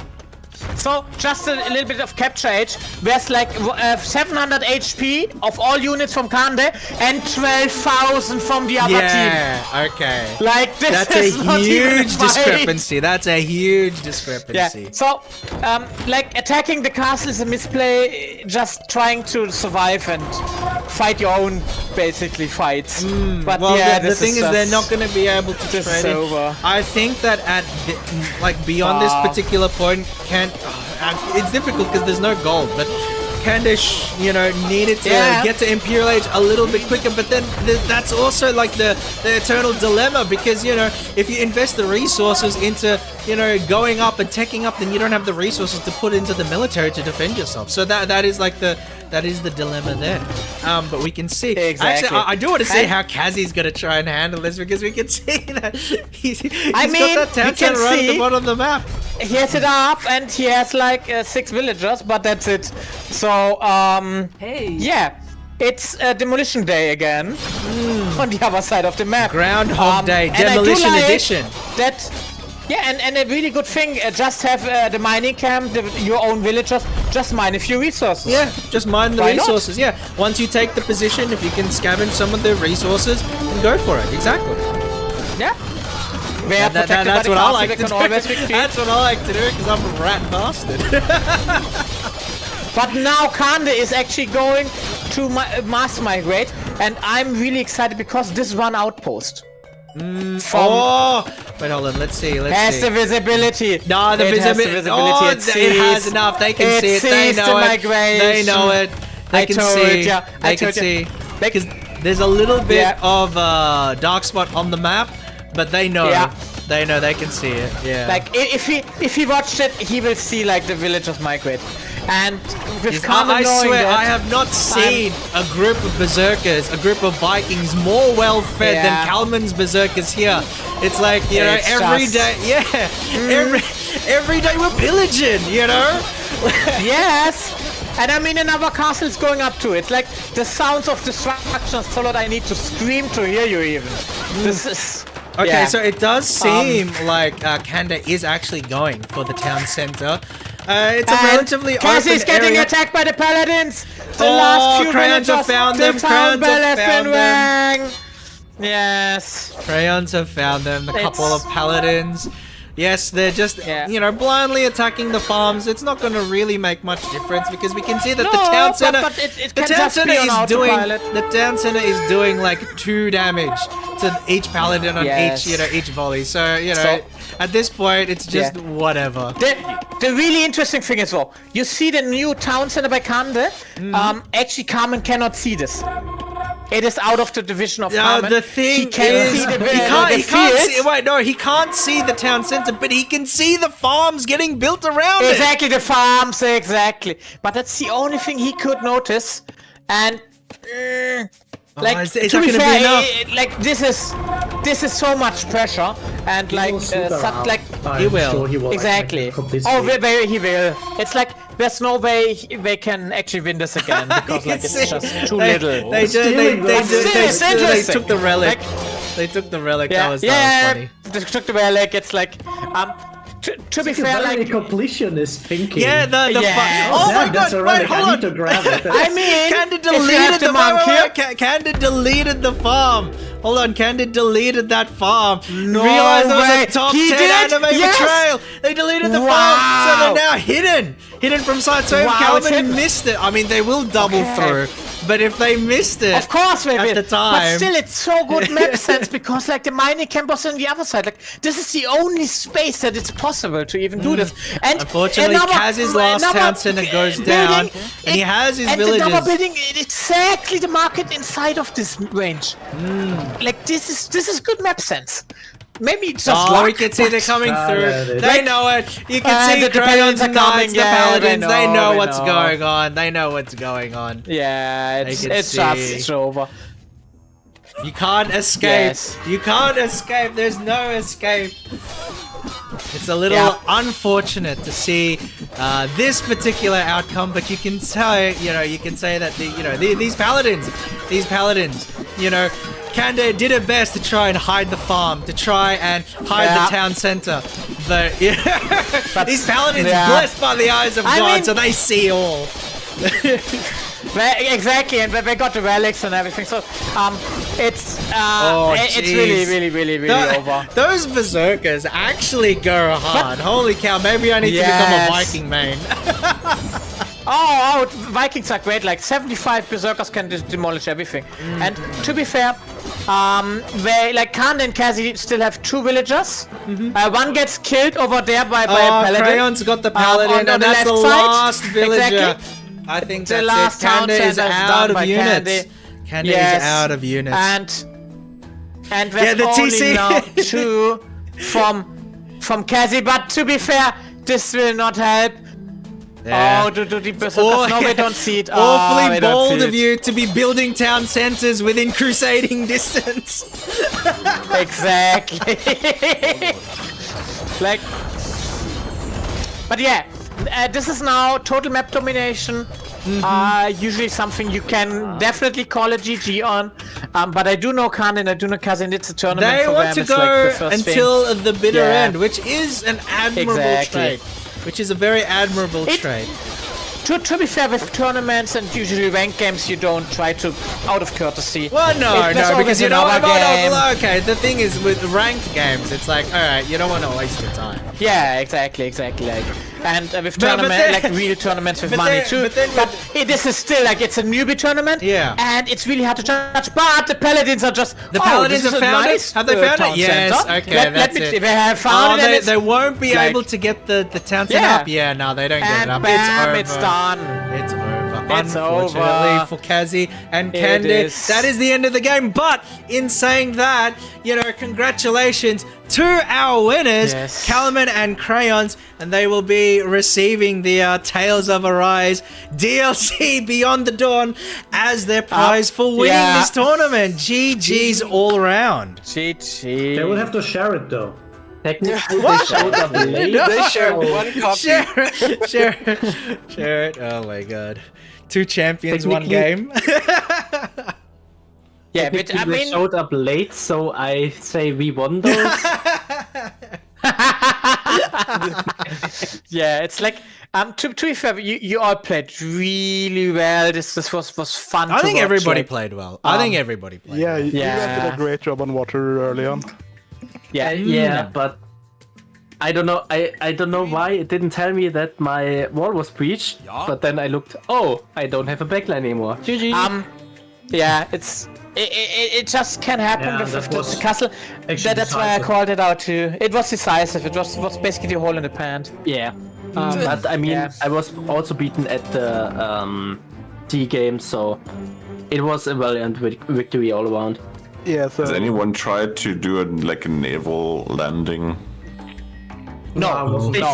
In this They one, suck so no. much. To be fair, not see my units sink to the bottom. Sink to the bottom inside a transport ship where you Yeah, can do nothing and about it. Yeah.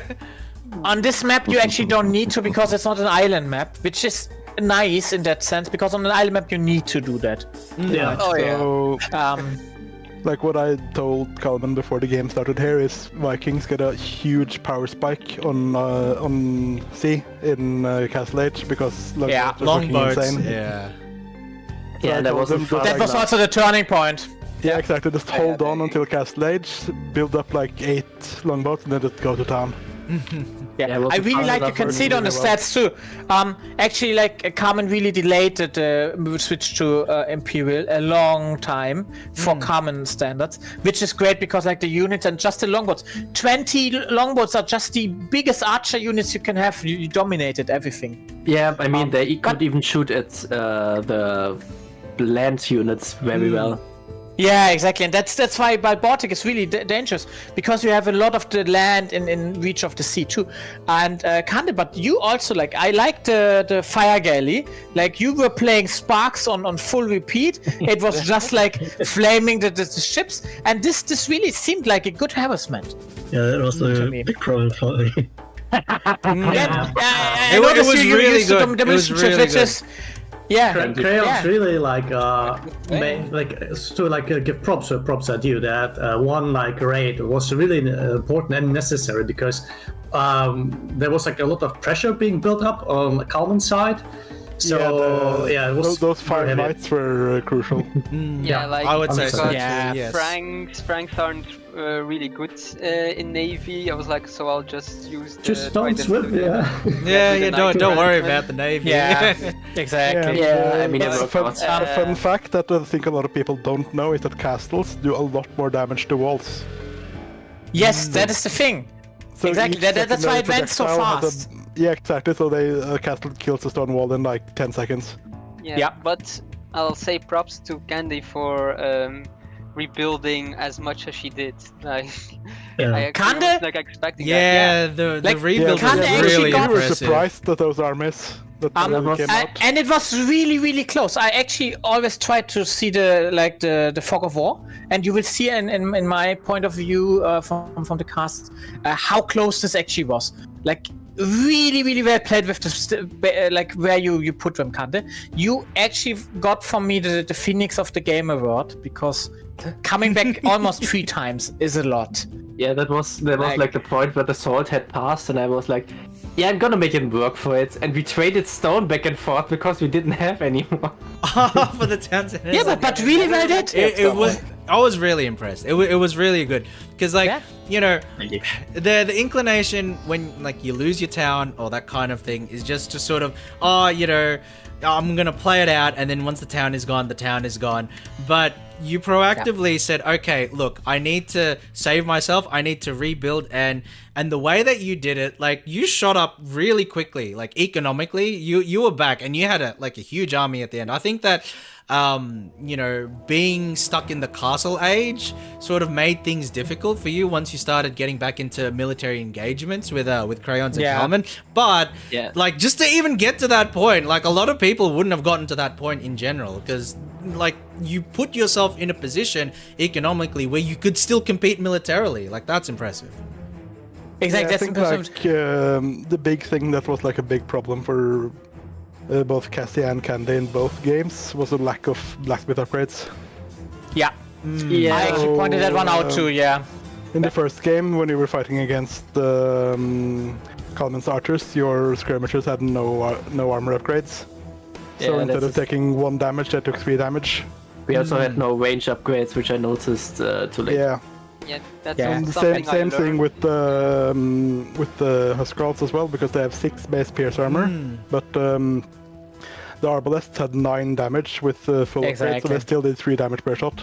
Yeah, and if you upgrade them, they basically are immune to most stuff. Yeah, they would have taken 1 damage per shot, so they would have taken 4 times longer to kill. So, like, that stuff actually makes a huge difference. And another thing I noticed when Carmen got Bracer was just like, Carmen got Bracer, this is over. Like, pretty early. And the other thing, Krusty, if you go to the economy tab of Capture Age, you will actually see that Carmen got like the stars stripes, basically, except for like the sent and received amount of like resources, because like I did not notice that Carmen had like 3 relics, and we saw like 1 relic with the 1 Wululu in Candace's base. I will just spread the word of Wawa, which is nice. For me, I also didn't pick up the relic. It was in my base, but was like, I actually don't need it at the time, so I just focused on like the military and didn't build a monastery for like a monk to just pick up the relic. Yeah, that's actually fine if you feel like you don't have the capacity to just micro that and just shift click and do stuff like that. That's fine, like, because you were in a good position where you could use your military. Yeah, that 1 relic is not worth it. Yeah, like, it can be a nice addition if you think about it, it's fine, but it's more important to use your paladins, and you used the paladins really well. You saw all of the hidden villages and farms they tried to build, so yeah. It was a really effective cleanup, to be honest. Yeah. Yeah, and we also saw how crazy Berserks get with the full upgrades. Yes. If you have full upgrades, yes. I mean, they are the quality Huskarls, basically. 5 armor, 5 melee armor, and 40 health regeneration per minute. That you have like, if there's that's not gonna. If there's like any break in between engagements, it's like, you know, they're back to full health pretty much. So. Exactly, and it's infantry so awesome. Like, it's just like buildings were just like, oh, this is a building now. It's no longer a building. Viking doing Viking it was great. I mean, against the castle, we were really hyped because, like, all of those Vikings going like the berserks, just going against the castle, and it's like, oh, the castle's down. Who needs a trap? Yeah, they have that, you know, bonus damage. It's all they need. They're berserkers. So really well played. And I have to say to everybody who participated, you grew a lot. Like, I can really see that all of you learned a lot about this game. The thing is, like, you can see the improvement. You know, you actually can see the improvement. Not just with like the early openings and the build orders and stuff, because you can see that, but you can also see like strategically. You know, if we're talking about like unit compositions, things like that, you actually can chart the improvement for pretty much everybody who's been playing, you know, over the last few weeks and months, which is really good to see. Well, except for me, I'm kind of deteriorating. Oh, this is well, I mean, look, you can just, you know, you can fix that. You just need to, you know, 1v1 Cyrek a little bit, and then you'll be back onto it. I mean, I can cast. We still have time for another game. Yeah, I mean, we planned 3 games, so you can go ahead. So see, I mean, yeah, it's like Cyrek get in, and it's like I will cast this. Don't worry. We got pretty much 1 hour. I guess we didn't need that that victory screen that I prepared in. Oh yes. Oh sure. If you ping me with that thing, I can. I did already. Oh okay, I just need to. So see for context, like, Candy was like, "Oh, we prepared there, a victory screen for us," and I was like, "Oh, we didn't prepare anything. Let me just quickly." But it was also for you. You guys are just funny. Did I tell you that okay, yeah, this will just go over here. This will be a win. I'm just waiting to be really annoyed for laughs at you for making this so mean to us. Like really sore winners. I mean, Wait, where is it? Huh? Eh? I say it's still there. Okay. I was like, nobody's saying anything. What is doing? Yeah, I was waiting for like a snap reply from Candy, like directly. I didn't get it because my internet died for a second. Okay. I see. You can get this. I will just transition to the normal like final match screen, and to be fair with the final match screen, we now got like a new version, where I just put like a huge I mean, this is just amazing. Credit to, I think, Crayons for the winner. I was like, what can I create in 1 minute? That's what I can create in 1 minute. Congratulations, like, I knew amazing. You were so winners. I mean, we all win. I put win in the middle of us also. We all win. I already have the DLC for so the prize. So if so you didn't Candy, even have to win. You could have just I was about to say, oh, like, you know, DM me your Steam name so I can send it across. I see, like, yeah. Give it to Carmen so you can download it before it's match. Yeah, exactly. Like, come in the service. And to be honest, if you still have one over, I haven't gotten it yet. So if you still need to gift it to someone, I'm donating mine to Dom. Oh, thank you. There you go. Hey, it's a wimpy answer. Now you have to on stream. I would actually even commentate my own stupid stuff on stream while I'm playing. I would not even mind that. I basically did the same with Beats yesterday, but Beats was a bit silent and kind of won. So maybe it's easier to play this game if you don't have to talk all the time.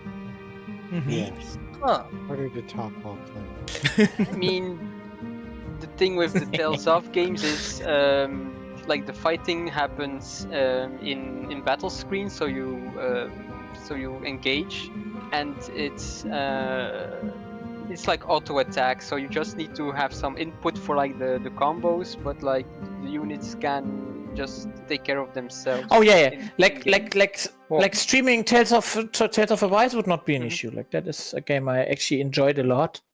I would actually kind of stream Tales of Vesperia Definitive Edition first because I'm still playing that one for the 17th time. Feels like. Me and Mass Effect. I've only played Final Fantasy X more. Like, holy shit! That's true, but yeah. Who said that though? Who's playing Mass Effect again?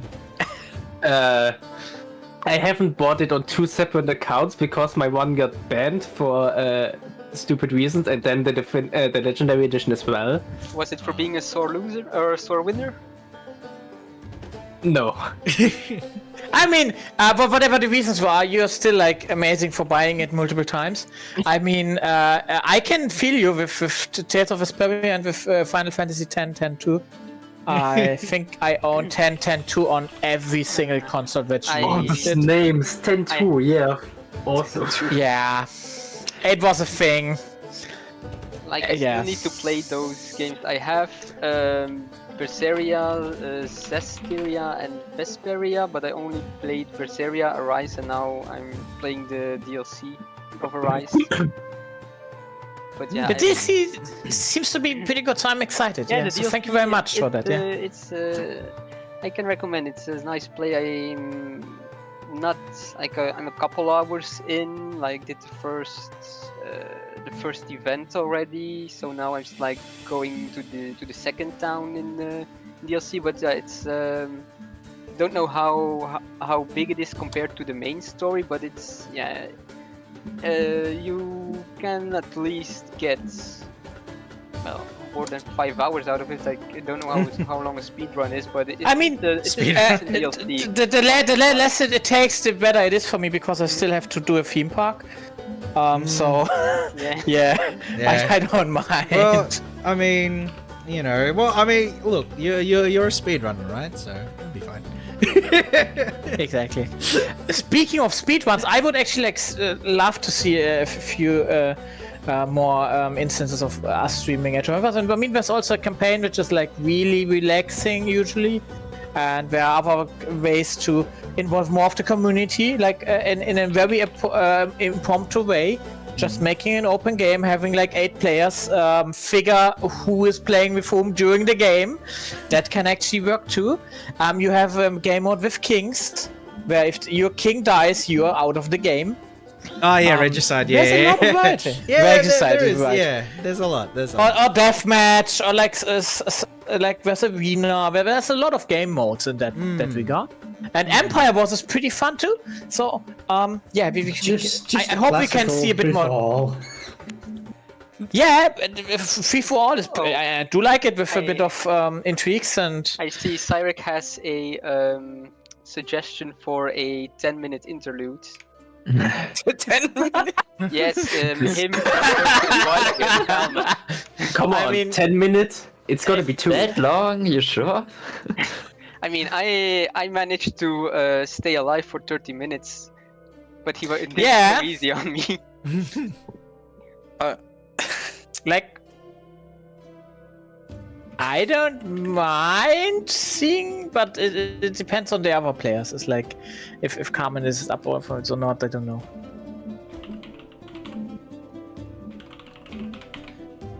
Oh yeah, and Mr. Manel actually said something with custom maps too. That's also a thing. I'm actually still thinking about like KFP mod, which we can definitely do. Modding this game is not that hard. Oh, well, you want like a custom KFP map or something like that? Oh, and just taunts. I mean, why does this game not have you little shit? And like the army voices and like stuff like that. Which is pretty fine, I think, to spread the good word of HoloLive Entertainment.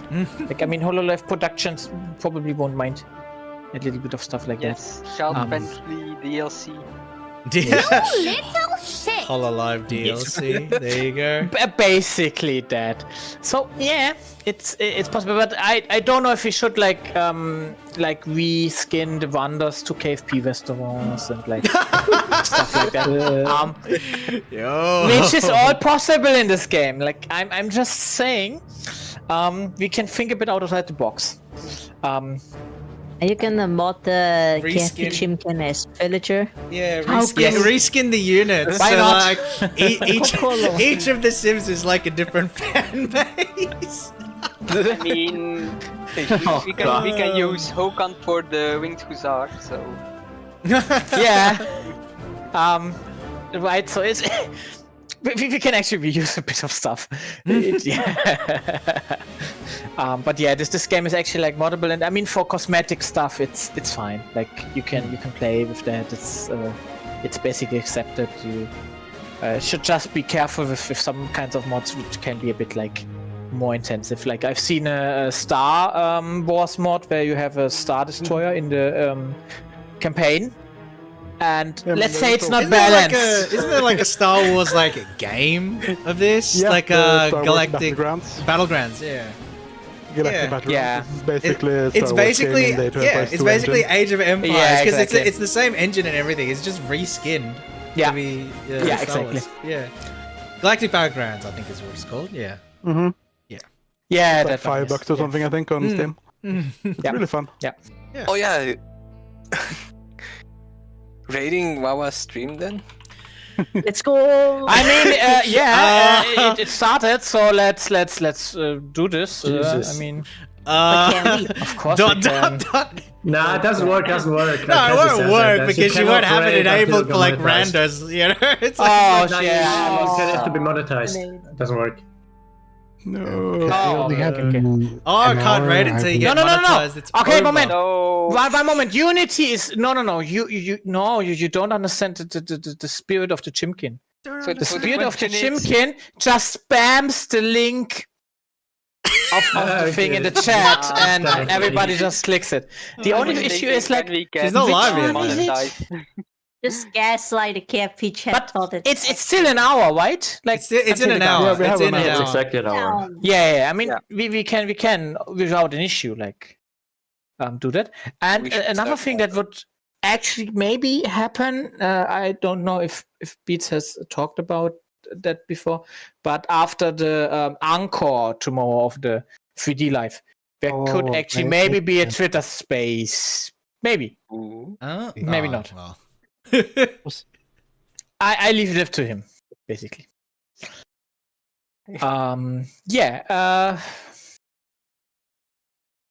You can just like play a game and we put in like timed victory or so. Here, coaches game, tiny map, no treaties. Tiny map, no treaties. Tiny map, no Oh. treaties. Sure, do Yeah, it'd be it. a quick game. Yeah. I don't know. What about? What kind of setup? Well, yeah, I was gonna say like, what kind of setup are people interested in then? A free for all. The people just like beat each other up like without any allegiances. A team game. So okay, I have an the idea. I don't know. I don't know if sacrifice, people are up for by this. Cyrek. I don't know if people are up for this because Okay. we only have an hour. But how about a free for all between the commentators, myself, Dominic, and Unity Chad? Oh, you want to laugh that badly? Oh god. If you want one, I I'm mean, all for it. Like we'll I'm leave really it bad at this game. Actually, playing it. I mean, we'll we leave saw it up this, to but chat. I don't mind. We'll leave it up to chat. How does chat feel? The only thing will be like, okay, will I still be streaming and like somebody else's like, or is it? Oh, we will just be How- like how streaming do we our do own this? perspectives. We could just stream our own perspectives. It's like Here, It'll throw be I see. throw Sirac in there too. Yeah. Cyrek wants Oh, to- no, you would just Yeah, demolish that then we'd all die. that makes a lot of sense actually. Yeah. Just make everyone against Cyrek. Then it would have to be a I thought that as 3v1. well, Sounds fair. Yeah, that's he's shouting so many big tones. He's gonna prove it now. He What already do you mean made the lobby, he by would the win way. the 3v1? What are you talking about? Oh, yeah. Okay, how many people can we get into a lobby? 8. Eight. Eight. One Eight. against 7. Yeah. One I mean, v6. 7 against 1 is something you can try, but that is really like something even a pro would not do against like middle elo player. Like 1v4 is actually something that a few pros are playing. Like that's kind Hera of a has fair those thing series, yeah. for pros. Yeah, Hera actually has like one, which is something for the chat to know too. Like there are a few Age of Empires content creators like Hera and T90 who are fun to watch, and like you can just learn the game by doing that. And Yeah, it's I not learned just a lot like of what I know from high watching player. T90. Yeah, T90. If you want like a few deep dives and like the statistics builds of the lore, is a fun guy to watch with that. He also tells you the game plan for Goths, which is just everything on font. Yeah, get to In a Imperial really Age and nice just way, it's like- swarm the field, yeah. Yeah, but if you're unsure, basically, it's like you can get a little 10-15 minute video and you know basically most of the things that the civilization is good for. So, Interesting. yeah. Because some of the people in chat were also like, maybe I will buy the game, it looks fun. And Do it. I am trying to do like, yeah, exactly, and we will try to So do if like we're gonna play more something, we can get events. started. Yeah. times running. So Yeah, Cyrek already has a lobby up.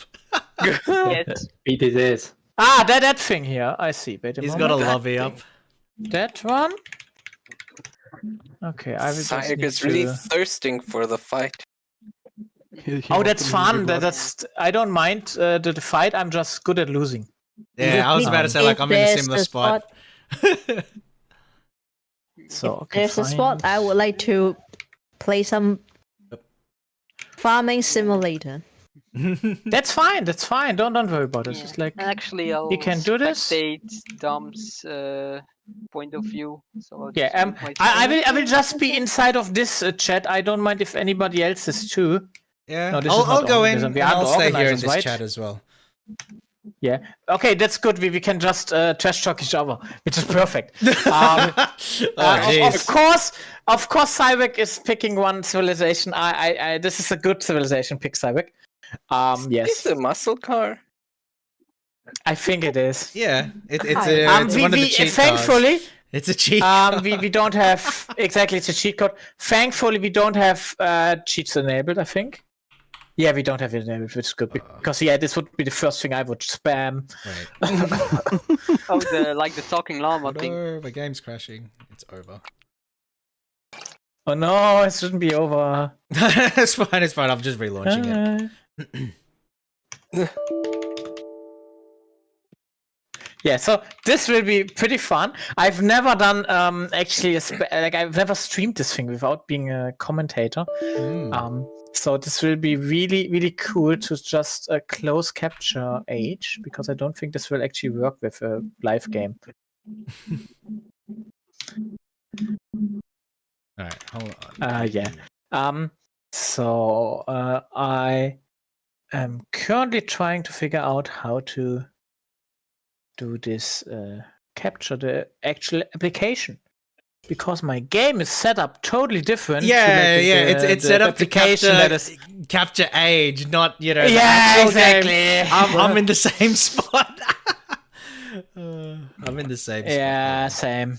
It's like it's a bit yeah, but okay, I kind of got it. It's like it's just I need to upscale it a bit, which is okay, and then just put this one down. What the hell? Okay, should actually work. Why is And my one the chat will still be able to basically look where we are chatting.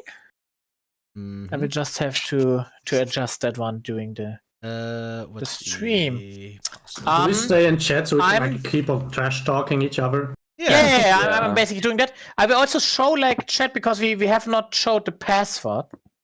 How the game is actually set up. Oh, the password's easy. Like, there's only one password. No, I love Then come in fast. We need an 8th person or not. I don't know. But yeah, it's a free for all. We just figure stuff out. Why is my game capture not working? It's fine. We only have one open spot, and I'm pretty sure nobody in chat will figure this super secret password out. So it's fine. Tanta, I really like that you're playing random so far. I don't really have any favorite civs, so to be fair, I'm really bad at playing the game, so I don't really know what the civs are doing. But I'm really good at having a wiki up on the other hand, so it's like I'm not that bad. Do we want to keep it on tiny with 2 players with 8? Should be really funny. Yeah, no. I mean, I've seen some pro player play on even tinier maps than tiny. Well, so it's like this isn't a T90 video, so like smallest X map. Oh yeah. Actually, Cyrek for the blue was actually saying a map with lots of force. How about force nothing? Oh my god! It has only forest. It's just forest. In before fat slob nothing. It's just all walls. We might finish by the time Wawa's live. I think the member stream probably the anchor. We'll probably for the anchor tomorrow. It's but a large it is fine. It's fine. This is painful. It's not capturing my window. So I actually need to see if I can. Does it still capture? Because Does I not just capture my noticed. window. I'm just. Okay, I'm it still captures, thankfully. You all I need still an need eight, What's so to. if you have fine? one I already. I was need making to- something food. Yeah, I'll just have And to I just do got a ping. window Yeah. capture. Womp womp. We are basically playing a long game of Make sure to put teams to none and not on question mark, as we will get randomly assigned. Oh. Oh yeah, to the dash. Oh, I It's gonna be a long game though. I mean, There we go. I mean, me and Sarah can do our best to make it shorter. exactly. We actually rely on you to like Should be- be like play like for real. Don't like hold back. For real, for real. No, Never they hold can back. just, like they can still have fun when they're cruising, right? But we don't want to play too long. So Yeah, you know, no, like I'm go in. the game at midnight. Everybody so- needs to dash up so we can. It's just a free. for all. Yeah, I'm ready already. So it's like What was this I about don't fun? mind. Oh wait, dash up. Yeah, okay, I see. Yeah. Yeah, dash or a it's like, team. that's like, Dash. yeah, it's like As perfect. So blue, you need to uncheck the ready thing and get As the long as team it's to team, it dash. should be fine. Oh, that's true, yeah. But yeah, this so- works too. There we go. Okay, and we can all just go ready. The first thing I will show chat is actually the options for the new settings because I haven't enabled it yet. And I do kind of want to see the new stats. Did you get it working, Krusty?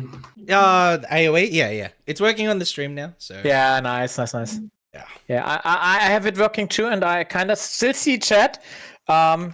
Wish me luck. Oh no, Sarek's playing Persians. He's 100% gonna yes. douche somebody. Probably gonna be me as well. Oh, if it's me, it's fine. I can just commentate then. This is like my game plan. yeah. Get eliminated early so Yeah. you can commentate. Easy. Exactly. Yeah, I you're will on the just meta. press delete on my town center. It's not nothing personal. I will just I mean, it's a strat. Oh my god. Oh, it's starting. Yeah, Oh, we gotta- no, it's we have to starting. finish- There we gotta go. midnight, so- Yeah. Have fun. Let's see who my neighbors are. Luck, have fun. In between Ted Okay. and Sarek. Okay, what map are we even playing? I don't know. Oh, it's a conquest victory. Oh, I cannot build. Conquest, why no can I not build wonders. Like the No wonder. wonders. It's- No wonders. I will build a wonder. I don't mind. That's like a wonder This is victory in like- like 40 minutes. That's wild. Yeah, that would be actually like really wild in that regard. So yeah, Simon, Yes. Simon has to do it. What am I even doing right now? Oh yeah. Okay, I see. You're playing So- at vampires. Mande. Buscar. Oh really? Yes, the Oh, definitive edition. Oh god, Am tell me I? more. Where can I buy it? Yes, please. Buscar. So not quit. I will go to the options, and there should actually be like a Hashtag interface. not sponsored. Extended unit stats. So chat, enable this thing, and you will actually see extended stats on the units, which is good. Which is not good because I'm housed. Yes, I'm just stupid like that. Yeah.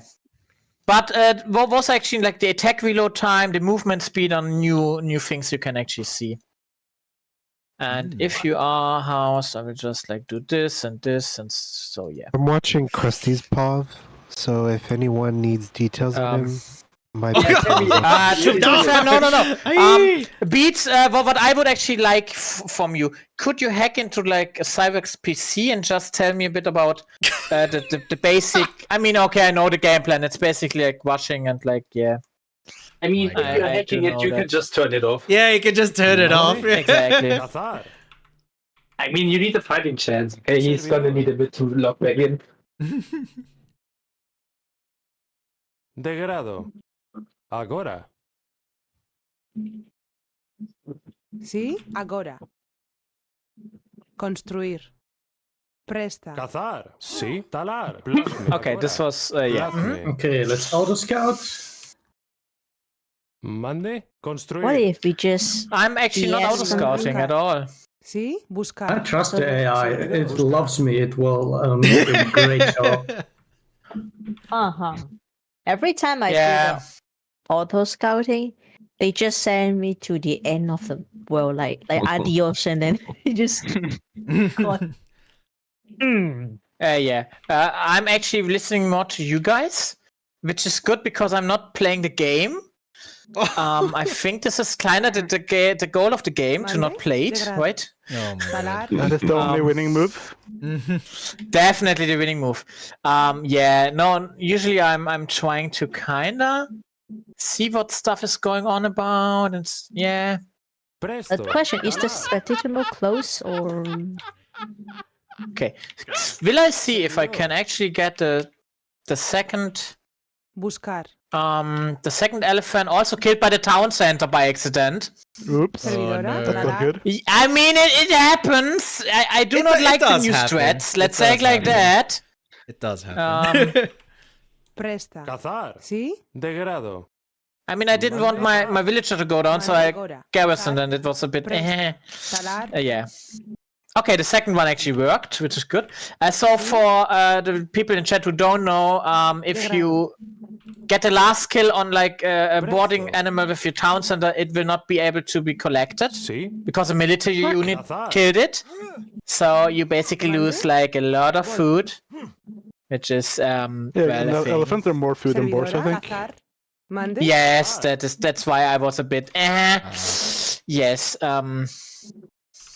I mean, you can still recover. It's fine. It's not an issue. Sarek running through trying to steal my goats. God damn it. Yeah.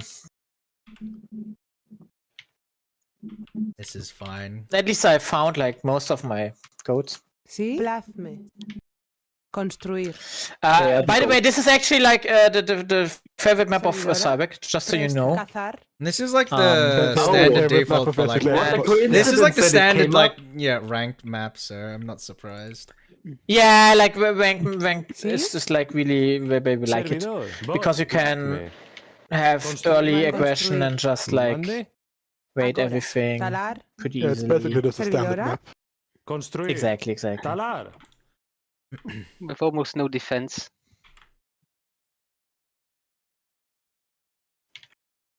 Like for me, for instance, it's like okay, I should probably not walk under the town center. It seems. Yeah. Which is also like. Mande. Buscar. Whoops. So, buscar, voy, buscar. The good thing with Khmer is I can garrison like a house. Construir.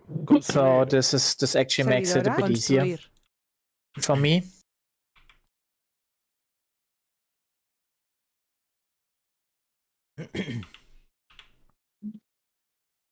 ¿Sí? Degrado. Okay, but okay, this one goes over there. And Sí. Presta. Talar. ¿Sí? Construir.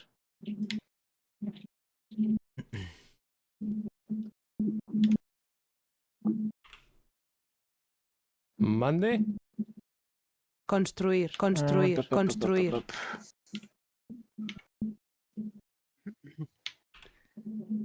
Oh, your town center isn't producing villagers, Dom. I know. It's actually I waited for something else to happen. Construir. Presta. Oh, enough. Actually, I watched it on the minimap. Is it in the Yeah. room with us? What? This something else? Is it in the room with us? Is it... In the chat? I'm more waiting for Cyberk to just decimate everything. So it's like, which is kind of the reason why I was like waiting for the food to come in. If you don't want to die on an empty stomach. Oh shit! I miscalculated. Well, I didn't miscalculate. I just didn't read the numbers correctly. Oops. Presto. Degrado. Too little villagers for what I like for my usual like procedure. Mm-hmm. Oh, I see. Mande. So, which is perfect. Construir. Yeah, like for all my matches, I just use the strategy that they teach you in advanced, the advanced tutorial for. Oh, I Castle see. Age. But that one is pretty Presta. good, actually. ¿Sí? Yeah. As a video. Oh yeah, it is really good. That is for sure. Oh dang it! Somebody's already in like the next Servidora? age. Sorry, I got Which there a while ago. Yes. It's like, Construir.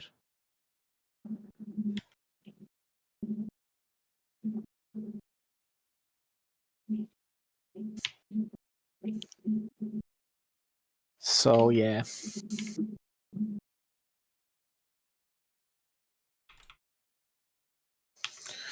Mande. Okay. Yes. Construir. Construir. I actually wanted to talk about something, Servidora? but then I saw Unity. Talar. I was like, maybe not a good idea to talk about something. It's like, maybe it's like. Construir. Yeah, like focusing on a game and Construir. streaming is. Presta. No, I don't mind about that actually, like too much. My issue is more like I don't think I will get like. ¿Sí? Order. Dom got ejected into Construir. off into the spirit realm. He just stopped mid sentence. Exactly. Sí. Because of course Presta. I will just stop Talar. mid sentence if I see like Unity just Oh. here. Construir. I feel like I've explored quite a bit of the map and I haven't found anything yet. I haven't explored anything. Oh, I mean, I saw like I lost my Carmen's scout. and then a few other. You Yeah, lost I your know. scout? Yeah. What? Yeah, I killed it. Yeah, there you go. I mean, yeah, that explains fine, but it's like- everything. That Mande. explains Heroes out everything. there. I'm like, Where everyone what the is. heck here? Construir. I mean, I can't. Construir, Your scout is construir, near my scout construir. while I'm not attacking it. It's like I'm waiting for the hill advantage. I'm like, come here, little one. Servidor. Yes, into the town center fire, please. Why are you? Just the It's little fine. lumber area is very. I mean, yeah. aesthetically Come here, please. Come here, please. A little village. Yeah.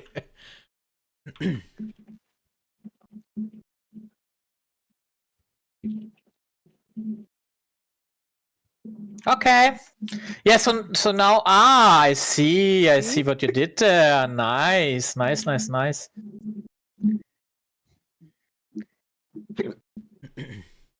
Yeah.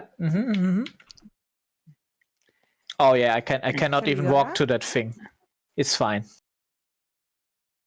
I mean, Tant told me that strategy when I told him. Oh, I yeah, was he doing did? with Franks. Yeah. Mande. Pretty good strategy actually, yeah. Like it's not that bad. I mean, it did a lot of damage against Skandi in that second game. Yeah, it did. Oh, definitely, yeah. It's like It really very it's much definitely like Construir. Mhm. Construir. it's a good strategy, yeah. Just harassing the other party basically. And I mean, it works, right? Yep. Yeah. Mm-hmm. I don't even know, like, Monday? against my match against Cyric, he also did that, and like the first time I could Oh, I somehow see. save it off, that was with scouts. Then he upgraded to Castle Age, and he did the same thing with knights. And yeah, I built 19 pikemen in total, and yeah, they did nothing against 4 knights. Yeah, that's basically the Yeah, biggest and issue. upgraded parks are basically fodder. Mhm. Yeah, exactly. ¿Sí? Construir. Servidor. Talar. So now I am Sí. Excavar. just seeing what can be done. So you're already building a castle. Nice. Hmm. Mm. Mm. Ah. Oh. Servidora. Oh. Minecraft Construir. moment. Exactly. Yeah. So. Presta. Jesus, Tan, chill. Construir. No. No. There's a WoW stream coming up. I can't chill. Degrado. Can't chill. You have to end it. This is war. There's no fun. There's only war. Exactly. The grim darkness of Age of Empires. There's only war.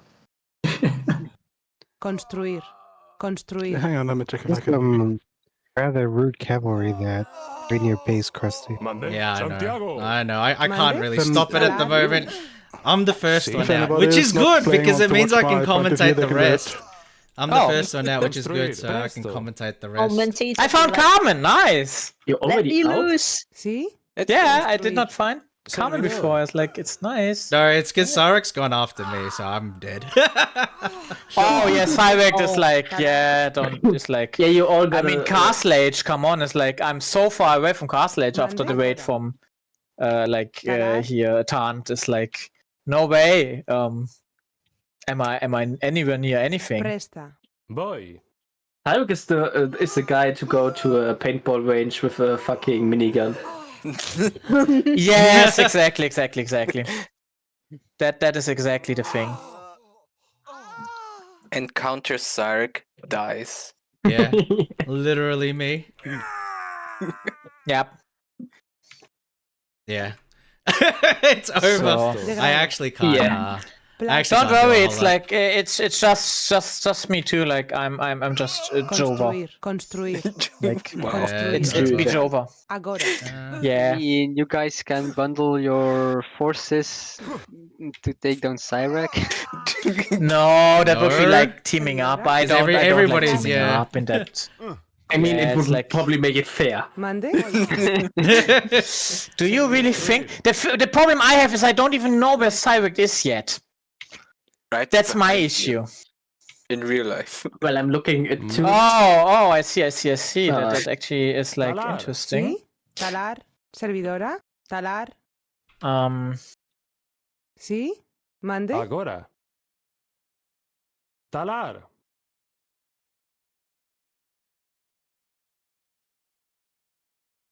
I'm trying to find people as well. Servidora. Only found Dom so Yeah. I mean, almost no people. Oh, wow.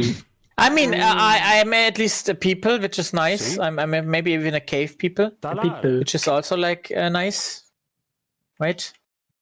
And KFP. I'm at least not defended at all. So meh. Yeah, watching 10 play is like, I don't know. How does it work, Magic Man? Magic. You just gotta press buttons, bruh. Just press button. Yeah, I see that. But I'm pressing buttons, but the buttons are just like disabled for the moment because I don't have enough resources. I don't know. I press so a lot of meh. delete buttons See? for very often. Oh, that one I actually press a lot too, which is nice. Damn. And kill me Really if fast move. I am dead. Who kills you if you're dead? Huh? What? Can kill me if I'm dead. Proceeding, keep pressing the delete button, delete everything. Yeah. So Tan, should we just make like an impromptu alliance by me partnering up with you because I am against streaming, mama.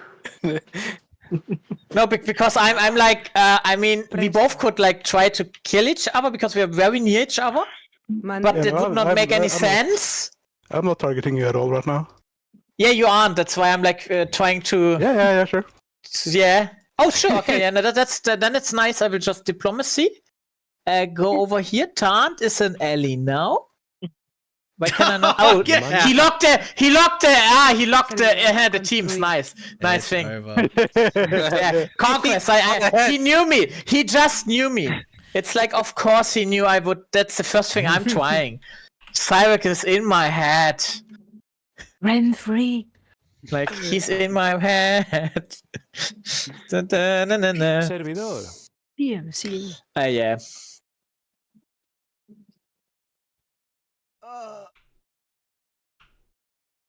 That's kind of frustrating. Okay. I'm dealing with early raids. Oh, just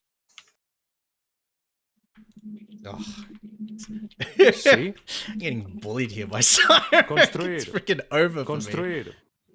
Where are you on the map? Oh, I'm not gonna say.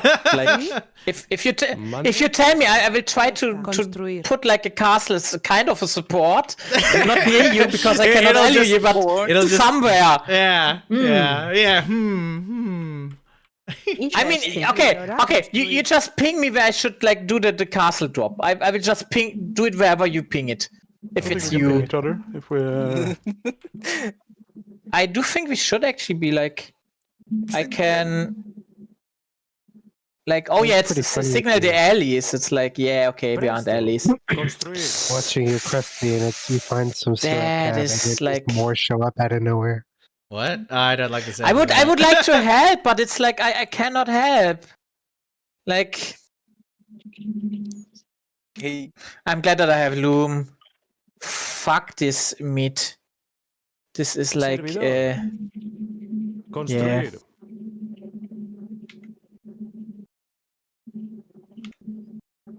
Okay. So I almost have the visibility to cast something, which is good, I guess. Hmm. And I should be able to probably. What do I need actually?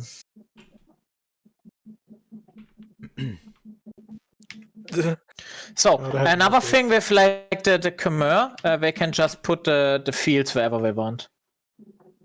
Yeah, it's a really good bonus actually.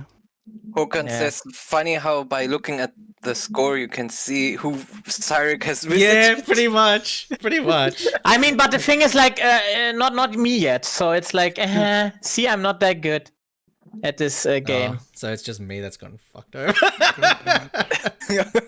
Yeah, Womp probably. womp. Womp womp.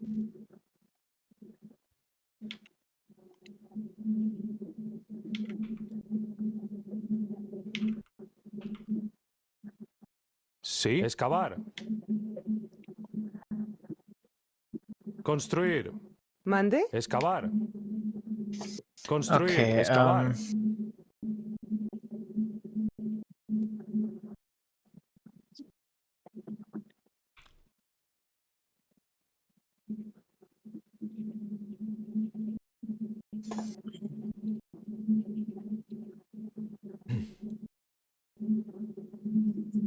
It's interesting to see. I have 3 point of views.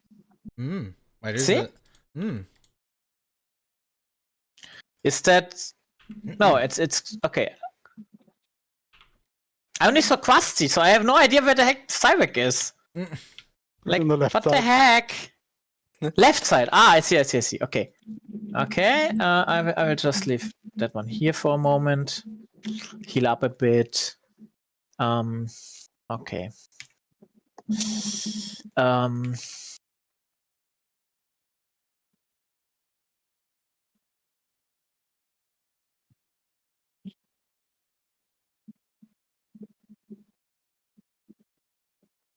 My units.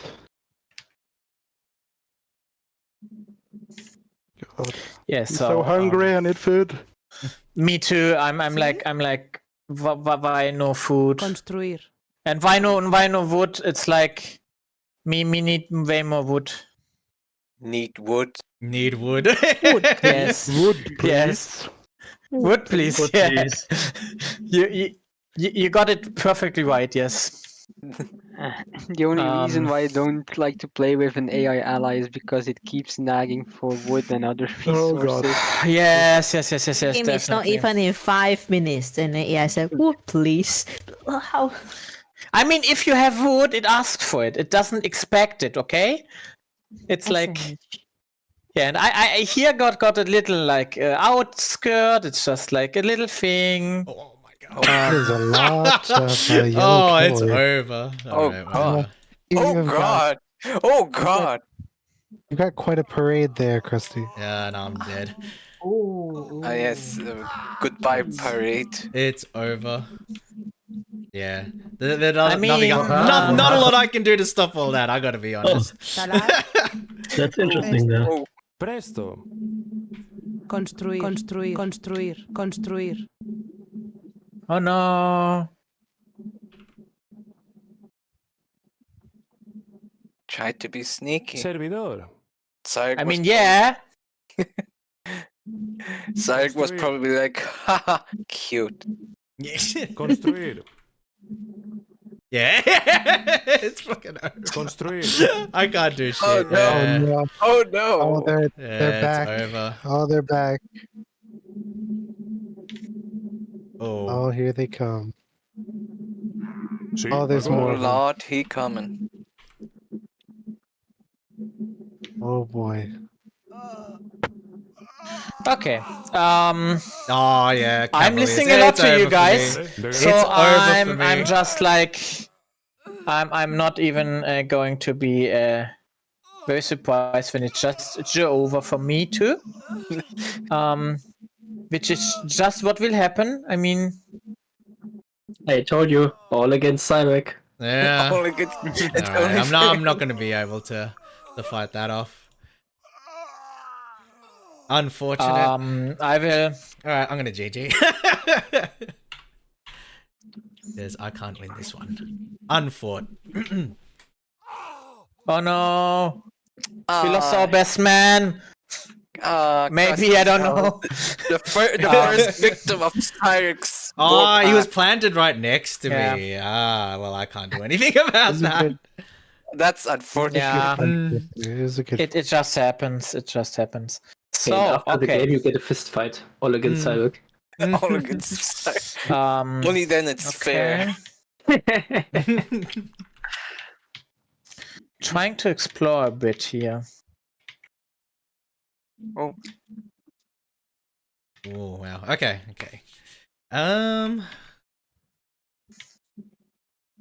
See, I'm gonna mute myself here.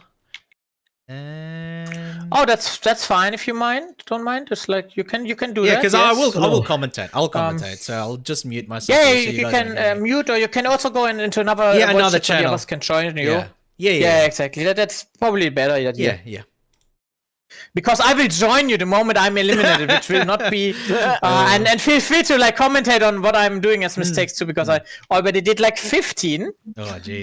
While just don't worry. It's just like the small thing. All right, so I got eliminated. I got demolished.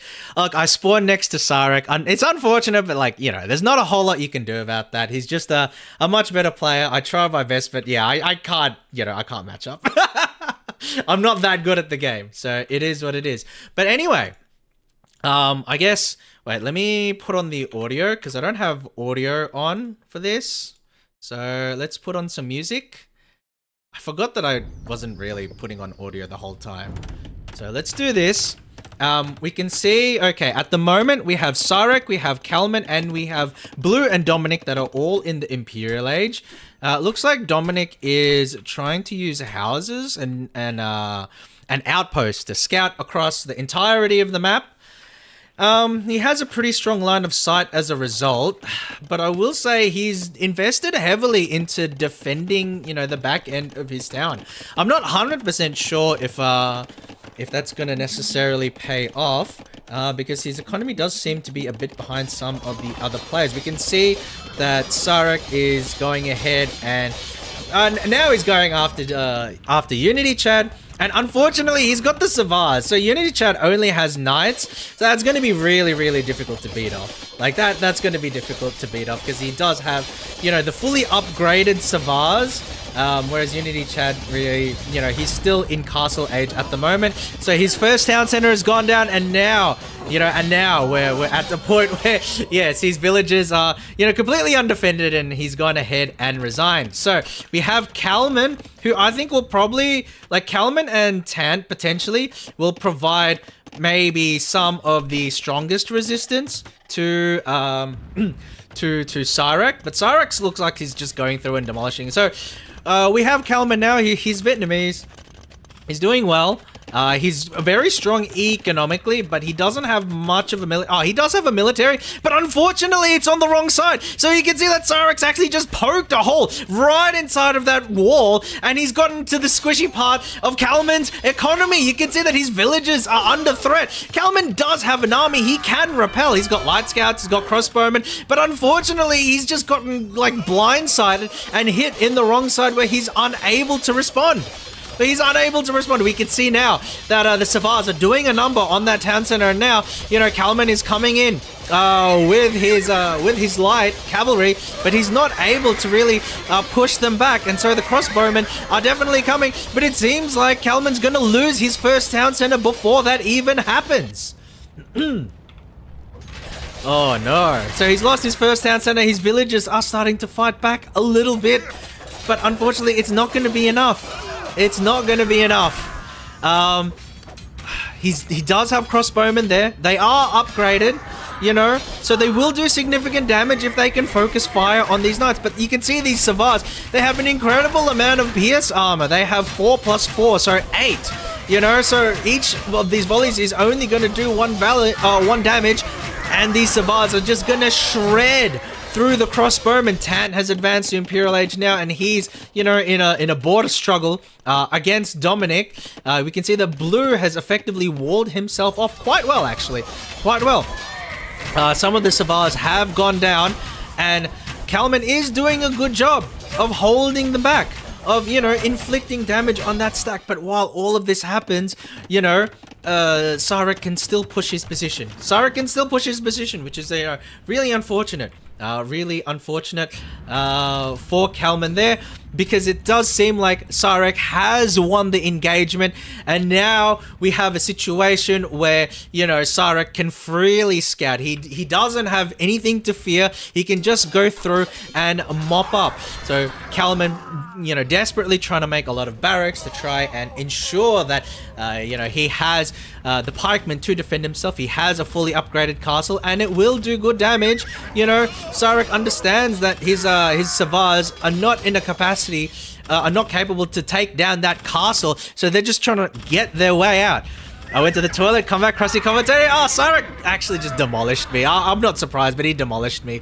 So Kalman has done a pretty good job at positioning his castles in a spot where, you know, he can sort of defend himself. But unfortunately, he's lost his main town center, and he does have a secondary town center out here, and a lot of his economy are there. You know, he's done a pretty good job of building himself up, and so Sarek is just going through and attacking, you know, one by one, and he's probably going to be sending through more forces at some point. He's siphoning a lot of the resources that he's siphoning a lot of the resources that you know, that's left in Unity Chad's town.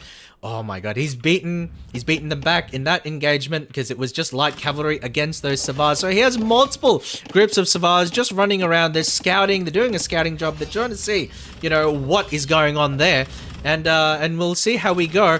But again, good placement from Kalman with the castles, because it means that if you want to go through this area, you're gonna have to, you're gonna have to take damage from both castles as they're within line of sight. And Kalman very cleverly trying to build another castle, but these Savars might get there in time. They might actually.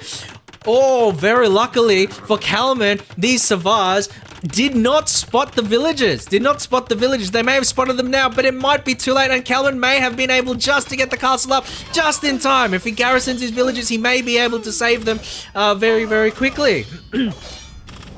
But there we go. Unfortunately, he loses all his villagers in the process, but he is able to get the castle up, which does mean that he is able to better defend his position. He still has a lot to work with, Kalman. He still has a lot to work with. We can see that Dom now is trying to build economically. He's trying to build a little bit of a forward castle onto territory that's very close to Sarek. But I think at this point, you know, Sarek does have the resources to bully Dom out of there, and I don't think Dom has enough military force to be able to defend that position. It's a well-fortified castle, and he's bringing out battering rams, and he's going to make the effort. But I'm not too sure if he's, you know, going to be able to do it. What is going more positively, though, is Kalman's defense. He's done a pretty good job with his castle. done pretty good job with his castle and is being able to defend his territory pretty well. You can see that he's already got the halberds back up. You know, he's got the halberds back up. He's got the castles in position. He's doing quite well. He's doing quite well. But unfortunately for Dominic, we can see that Cyric has already pivoted to crossbows and trebuchets, and it looks like he's probably, you know, going to take that castle out without too much trouble. Dominic does have a mangonel up, and he may want to go for the hit, but I don't think that the mangonel is going to do enough damage to the trebuchets to be able to take it out. We can see that Zavars are now coming through, and Dom's trying to micro he's trying to micro that mangonel out of there, but unfortunately he gets taken down by those Savars, and we can see now that Dominic's castle probably is not going to hold up to these two trebuchets that are able just to attack with impunity. So we can see now that Dominic's economy is now getting raided. He's losing his town center. His villages are going down, you know, to the mass crossbowman and Savar stack. Alright, so we can see that the castle is probably going to go down soon. So if we take a look at our other players, we can see that Tant is wisely and, you know, understanding the situation. He's investing heavily into camels to sort of counter, you know, the Savar stack coming in from Cyric. But, you know, the person that I actually want to look at here is Kalman. Kalman's doing an excellent job. You can see how far he's built out his town. He's done a fantastic job of you know, getting himself to a position where he can defend his positions and force Cyric into a longer engagement. You know, the score, I think, you know, the score has a lot to do with the fact that Cyric has been attacking early and attacking often, so he's been racking up the KD. He racks up a very high KD. But I think in terms of overall position, I think that Kalman is actually doing all right. We can see that his town is really well developed. You know, he has a lot of military buildings. He has castles in the right places. So Blue is another one who has like heavy units. If we take a look at Blue, for example, you know, he's got a huge paladin stack. He's got a huge paladin stack, and he's you know, building out those Teutonic Knights. And so we can see that the Savar stack and the crossbow stack that, you know, Cyric likes to employ with his Persians may not necessarily be that effective, right? Because you can have the Teutonic Knights to take on the Savars, and then you have, you know, the Paladins to smush through the crossbows. So if Blue's able to continue to develop his economy, which looks like it's going very well, they may actually be able to take this fight. You know, because the thing is, Cyric is, you know, trying to go for everyone at once. I think he recognized that Blue's score is going way up, so he may be trying to reorganize his army now that he's demolished, you know, Dominic's forward positions. So they may, you can see him building a barracks. He may try and invest in other units as well. We can see Dom, he's starting to build up some cavaliers, right? He's starting to build up some cavaliers. And look, his economy is not there yet, but, you know, he still has a stable position. Now, my concern rather with Dominic is that he has a lot of open ground and he's only walled himself up back here, which is not really gonna, you know, play too much of a positive, like, it's not going to hold a lot back, right? It's not going to hold a lot back, and his front is, like, completely exposed. We can see Tant has, like, a huge stack, and the two of them now are going for the same gold mine, but Tom says, actually, I'm not going to take that gold mine, never mind.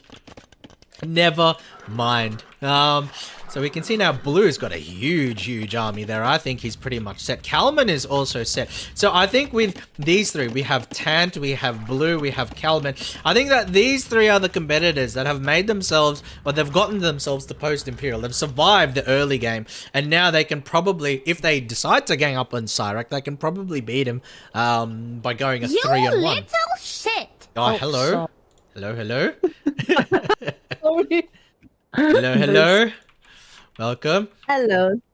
Welcome. I hope you don't mind me just, like, continuing commentary and stuff like that, but yeah, we can see Cyric now. He's starting to send through a prodding raid with his Savars, and he has a few heavy camel riders. He's going through, and I think he might be going straight for Dominic's town. He's making a beeline to that area. Dominic has a singular scout, but it's not going to provide any resistance at all to that giant army, and we can see now that Dominic's gold miners really are at heavy risk here. They've got their eyes on the prize, and these villages are going to go down. Dominic does have cavaliers there, but unfortunately, semi-upgraded cavaliers. Oh, Sarek doesn't want the smoke. He doesn't want the smoke, or he's luring the cavaliers into a more suitable engagement, and they're able to flank and actually demolish them, you know, with the outnumber. Because the thing is that, you know, Dominic has an upgraded cavalier, which, you know, is pretty powerful, but the Savars are a more upgraded version, and you have the camels, which are strong against cavalry. So Sarek able to leave the engagement with relatively few losses, whereas Dominic lost the majority of his cavalry and a decent amount of his villagers on the gold mine too. So just a prodding raid at the moment. Nothing, you know, nothing too deep, but, you know, inflicting heavy damage. That said, he's bringing everything back, because as all of this is happening, Tants come in from the side and actually laid waste to the inside of Cyrek's base. You can see all of the town centers are at heavy attack, and, you know, Cyrek is not necessarily in a position to be able to defend. His heavy cavalry are off gallivanting on the other side of the map, attacking Dom, and he's left his town completely under risk. Now we can see that the elephants are starting to come through. You know, the hussars and the camels are attacking the crossbow stack, and we can see that the castle is starting to get a little bit of value. Cyrek is coming back with camels of his own. He's coming back with his Savars of his own, and Tan's forces may not be able to survive here.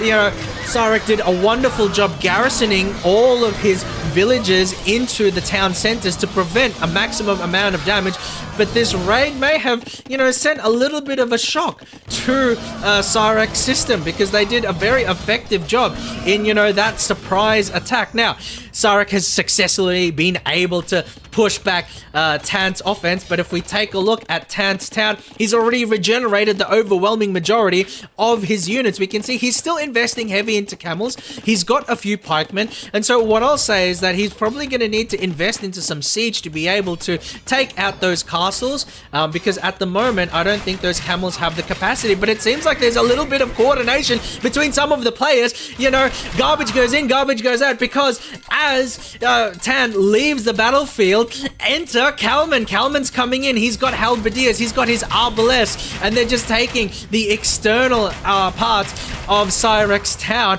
You can see now that the castles provide a very strong foundation that Kalman is not yet able to break, but they've done a good job in just applying pressure, in just ensuring that, you know, the other enemy is not able to. And you can see Blue coming in now with this heavy paladin stack. He's got his siege towers too. He took advice from Kiara suggesting the siege towers. You can see there's the paladins, the Savars, the camels. They're all going at each other. The humanity, the amount of bloodshed, all of the chickens going down. Can you imagine?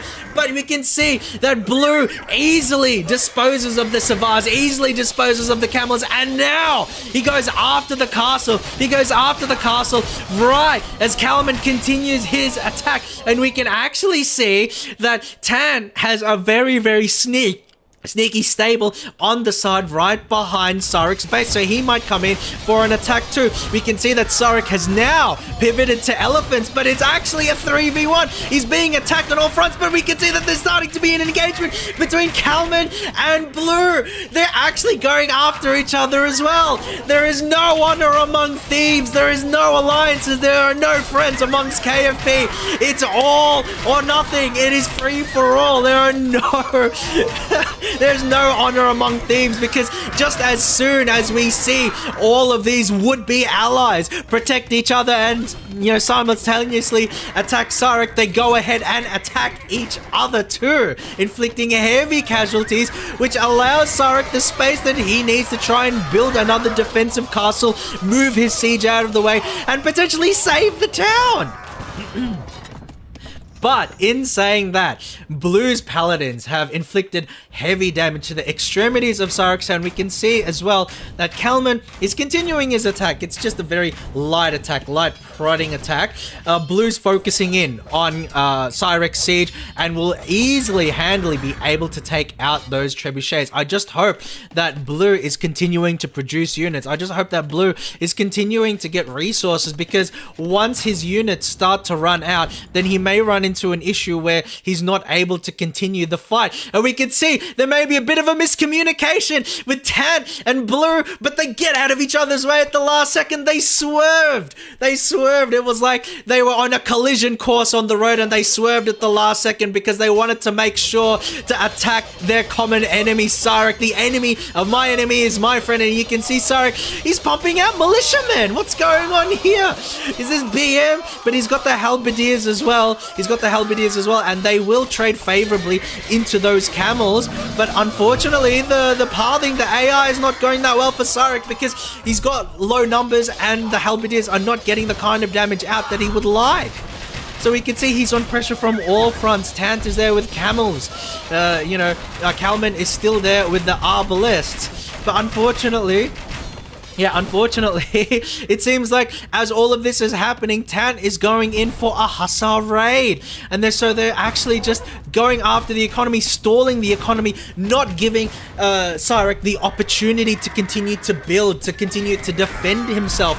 And that's probably, in my opinion, one of the big things at play here, that, they've forced Sarek to be on the defensive. That said, Sarek is getting a quick castle up. And unless Kalman has the capacity to be able to defend or to be able to take that castle out, then that castle is going to take out all of those arbalists with ease. Thankfully for Kalman, he does have the bombard cannon, and the bombard cannon is going to be able to take that castle out at range. That said, we can see that the flags are up on the siege workshop. I would 100% expect some sort of Onaga kind of unit to be able to mass take out those arbalistas, and we can see the Onaga comes out exactly as I predict, as we see the bombard cannon continue to fire away at the castle, continue to do damage. We can see that the Onaga is coming out, and unfortunately for these arbalistas, if a good volley does come out from Sarek, a lot of them will get taken out in the one shot. We can see they're going after the bombard cannon,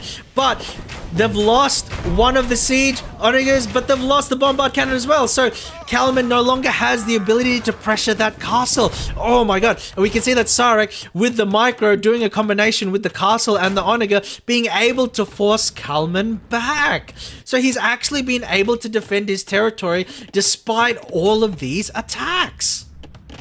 Incredible situation. We'll see what Blue is up to now. He's regenerating his paladin stack. He was able to get them out of there, and now he's starting to bring them back. I think that Blue's paladins, because of how heavily armored they are, were incredibly decisive in these battles. So, we need to get to a point. Where, all of them basically attack Sarek at once. I think that's the only way that they're going to be able to win, because Sarek has a really wide unit roster as being part of the Persians, and his economy has faltered a little bit, but it's still going pretty well. And he's done well enough to defend himself with castles.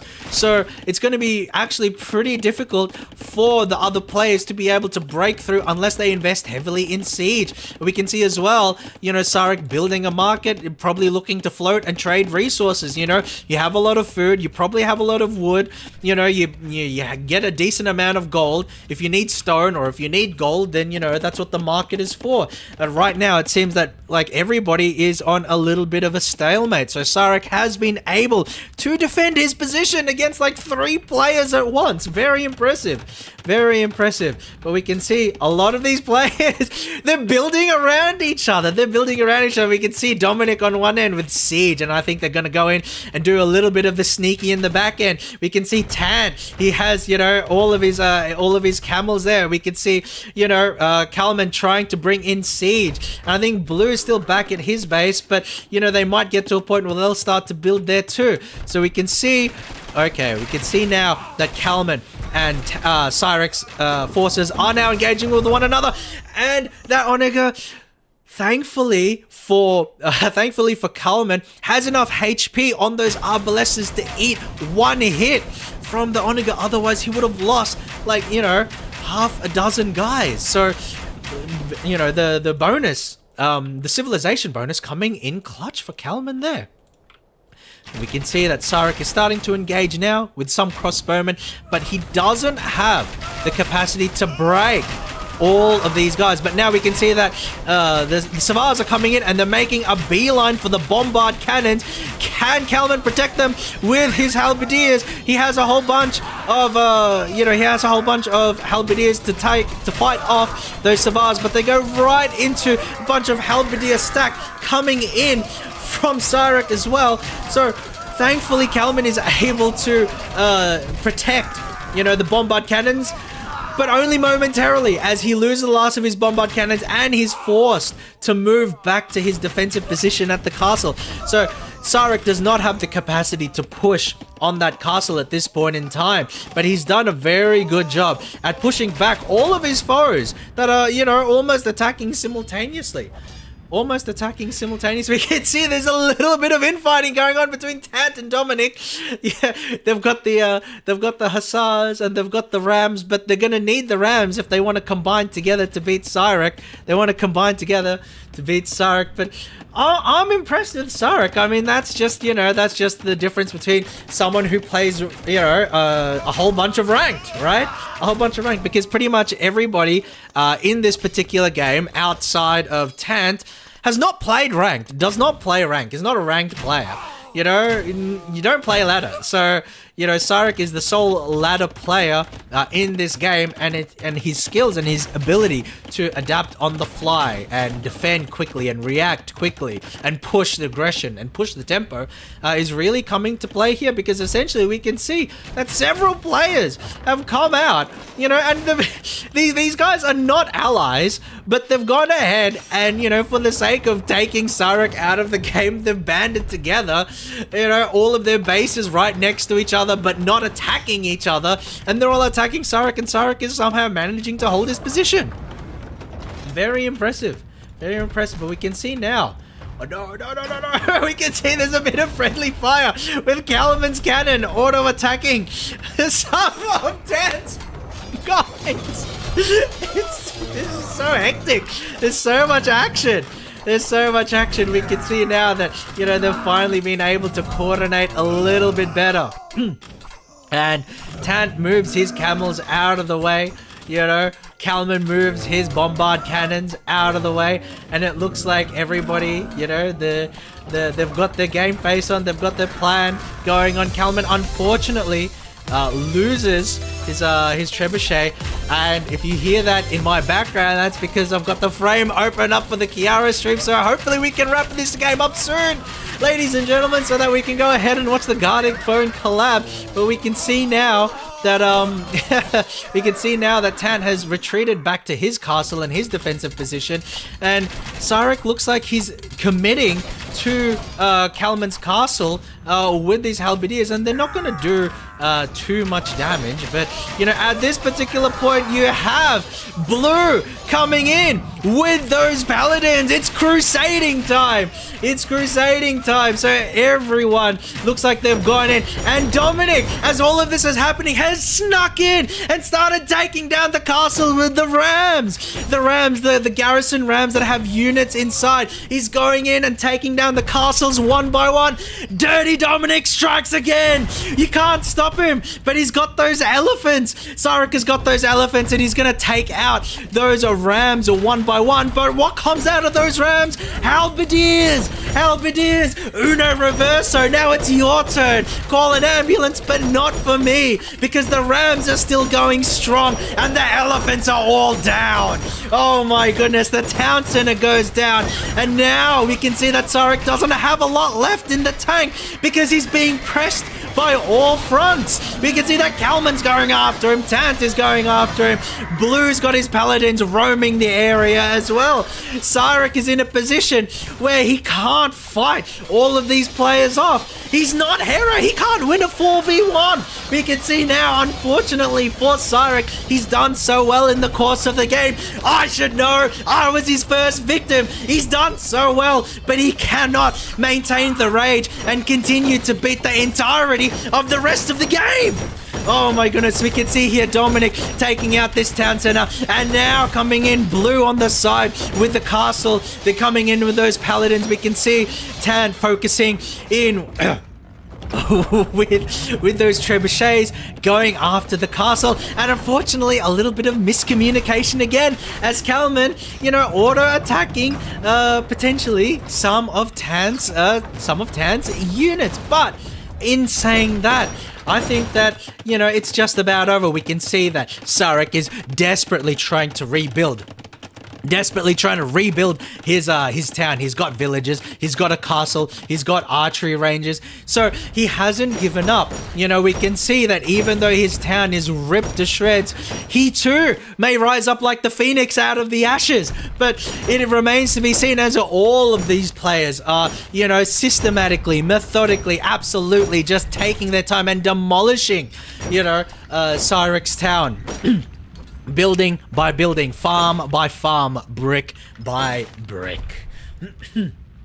So we can see here, various units, various, stacks of cavalry, heavy camels, the paladins, they're targeting different buildings. This is completely coordinated. And we can see on the other side here that Kalman is bringing his siege to bear on these castles. He's bringing his siege to bear on these castles. Now, the one question that I have is, who will be the first of these players to turn on one another once Cyrek is eliminated from the game?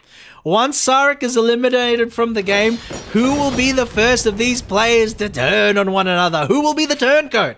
Who will be the turncoat? Look, I'm treating Cyrek going down as a given, which may be a little premature of me, right? Which may be a little premature, because there is obviously the opportunity that he can bounce back. We can see that he has developed a little bit of a core. He is building in the corner. He hasn't given up yet. There's still plenty of opportunity. There's still plenty of resources on the map for him to be able to, bring this game back. But his original town is literally falling to pieces as each of these players are picking apart the corpse of Cyrek's town. We Calvin with the militia. What's with the militia? I don't know. Maybe the champions and it's a bug on my end. I don't know. But I don't know why it's militia. Oh, jeez. We can see Cyrek also, trying to build up in the hollowed husk of Unity Chad's town, and that is not going to go to plan because Tan is coming in and just executing these units one by one. Blue has come in and he's attacking the castles. He says, I don't need siege, I don't need a bombard cannon, I don't need rams, I've got paladins. The crusade has come, and we can see that they are taking, Cyrek's defensive fortifications to task. One castle going down, the second one due to go down as well, because we can see that the trebuchet is firing heavy. We can see that the bombard cannons are firing heavy, and this castle is not going to last and stand for too much longer. For the interjection, but we might, if you look at the mini-map, we might see Dom attacking Blue in the corner. Yeah, I was about to say, I just mentioned, who is going to attack who first in terms of, in terms of units. It's just guys, I thought it was an attack on the wall, but they're just chopping wood. Yeah, no, it's just chopping wood. It's chopping wood. Or is it? Oh no, I think they're trying to chop wood, and then we'll see who will be the first to build a castle in that area. That's my question. Who will be the first to build a castle? But we can see now that Sarek has his secondary town built up, and he's actually done a pretty good job of defending it with, with units, with castles, with military buildings. But again, everybody else in the game is absolutely methodic about dismantling his town. We can see that Dominic is starting to advance a forward position. He's building stables. He's got those rams. Everybody's building a forward position. I think Kalman is starting to retreat a little bit. Maybe he thinks the battle is already won, or maybe he has his eye on future battles because, the borders between Dominic and Blue are thinning. As we speak, we can see that the lumberjacks have actually cut through, and we can see also Dominic as well, not very well defended, next to Tan's town. And we can see as well, like, a lot of these players are sharing the resources, so we're going to get to a point where more confrontation is going to be, just only natural. We can see here Tan building a market in the middle of the map. He probably wants to start to float a little bit of resources. Dominic and Blue seem to be peaceful so far. They haven't, attacked each other yet. My wood, our wood. So they're sharing the love. They're sharing the wood. And we can see that Blue and Dominic are now making a little bit of a forward push into this tiny corner where Sarek has been hemmed into. And as all of this is happening, we can see that Tant is coming in on the other side of things, but Blue, he's going to the same side as Tant. Are they going to attack each other? No, they're just going after the mining camp. Not a single structure of Tant can be allowed to survive. Everything must fall, everything must crumble, everything must burn. So we can see now that Blue, he has his paladins, he's weaving them in and out of the area. It seems like a lot of the other players are hesitant to really commit until Dom pushes through with his rams.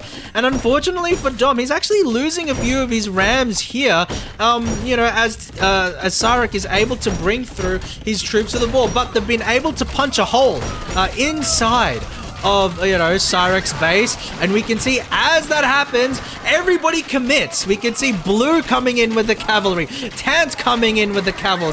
Sarek is heavy, he's heavy countering them with the halberdiers, but the weight of numbers may still prove to be a little too strong. Thankfully for Sarek, or somewhat positively for Sarek, is that none of these players seem to have the ability to get siege weapons out to the castle, so the castle will be able to defend that land, pretty well. We can see now, though, that Blue planning for the future. He's starting to build a wall around all of the lumber resources that he shares with Dom. So he recognizes that, hey, after this, there's still a war to win. There's still battles to fight.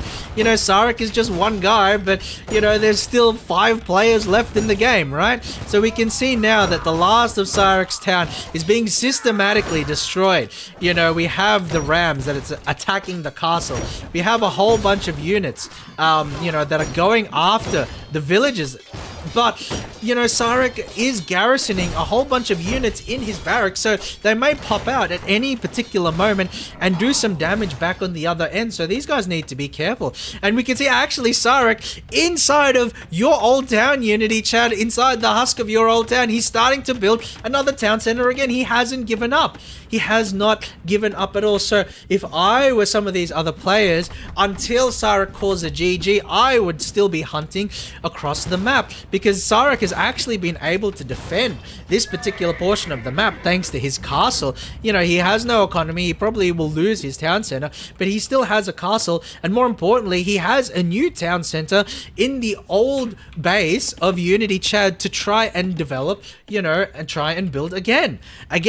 So if we talk about the spirit of the Phoenix, then Sarek definitely lives up to that, because his town has been shredded to pieces twice now, but he's still continuing to fight on. So I still think that, the other players need to coordinate a little bit better and make sure that Sarek goes down, and not just assume that Sarek is going to lose, because, he's got that never say die attitude.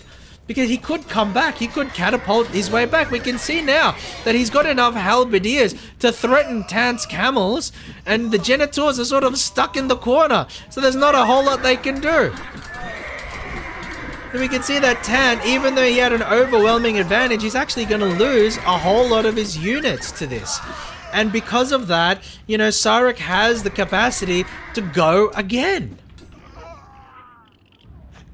He's traded very efficiently, very efficiently. And I think that some of these other players, you know, they're not committing because they want to prep for the next fight. But I think that that's a mistake.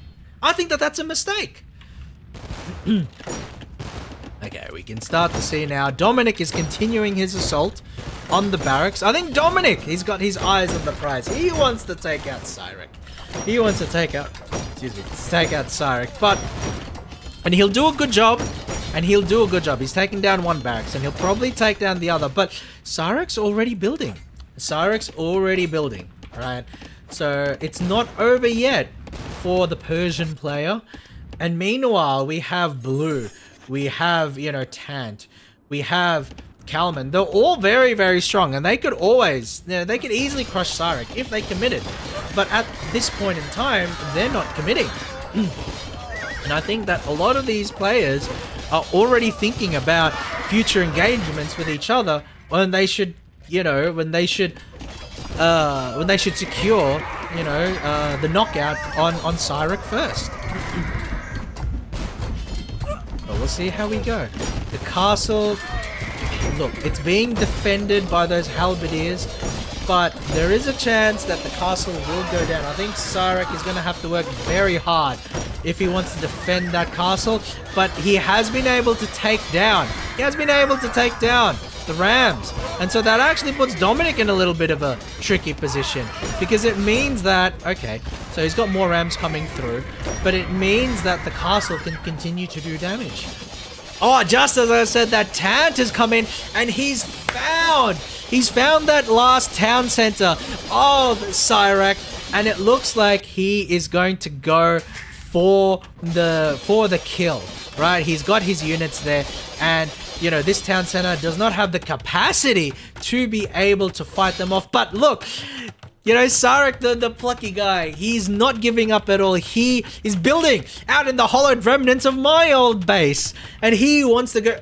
He wants to go for it. He is not giving up. He is not making it easy for everyone else. You know, they can gang up on him all they want, but he is not going to give them the victory. He's not going to gift it to them. If Dominic, Tant, Kalman, and Blue want to take Sarek out, they've got to earn it. They've got to earn it. And as Sarek starts to get pushed more and more to the edge, we can start to see, you know, there are fractures, cracks, if you will, in the relationship between the other players as they start to turn their eyes on one another instead of on Sarek. We can see that Sarek's town center goes down, his villages go down, Dominic's gonna take out this castle, and, you know, the town center in the corner of the map is soon to follow. So it seems like, you know, Sarek is in a position where it's almost impossible to come back from, but there is a chance. There is a chance. You can see he's still building stables. He's still got the town center. He's not giving up. He's still going to go for it. He's still going to go for it. And so no matter how much the others are going to, you know, attack him, they have to make sure that they can get rid of him. Otherwise, he's just going to come back. But now there is a little bit of tension going on here between Blue and Dominic, because Blue has built a defensive castle and it's automatically taking out some of Dominic's stone miners. So it remains to be seen whether their fragile alliance will actually manage to, you know, go the distance.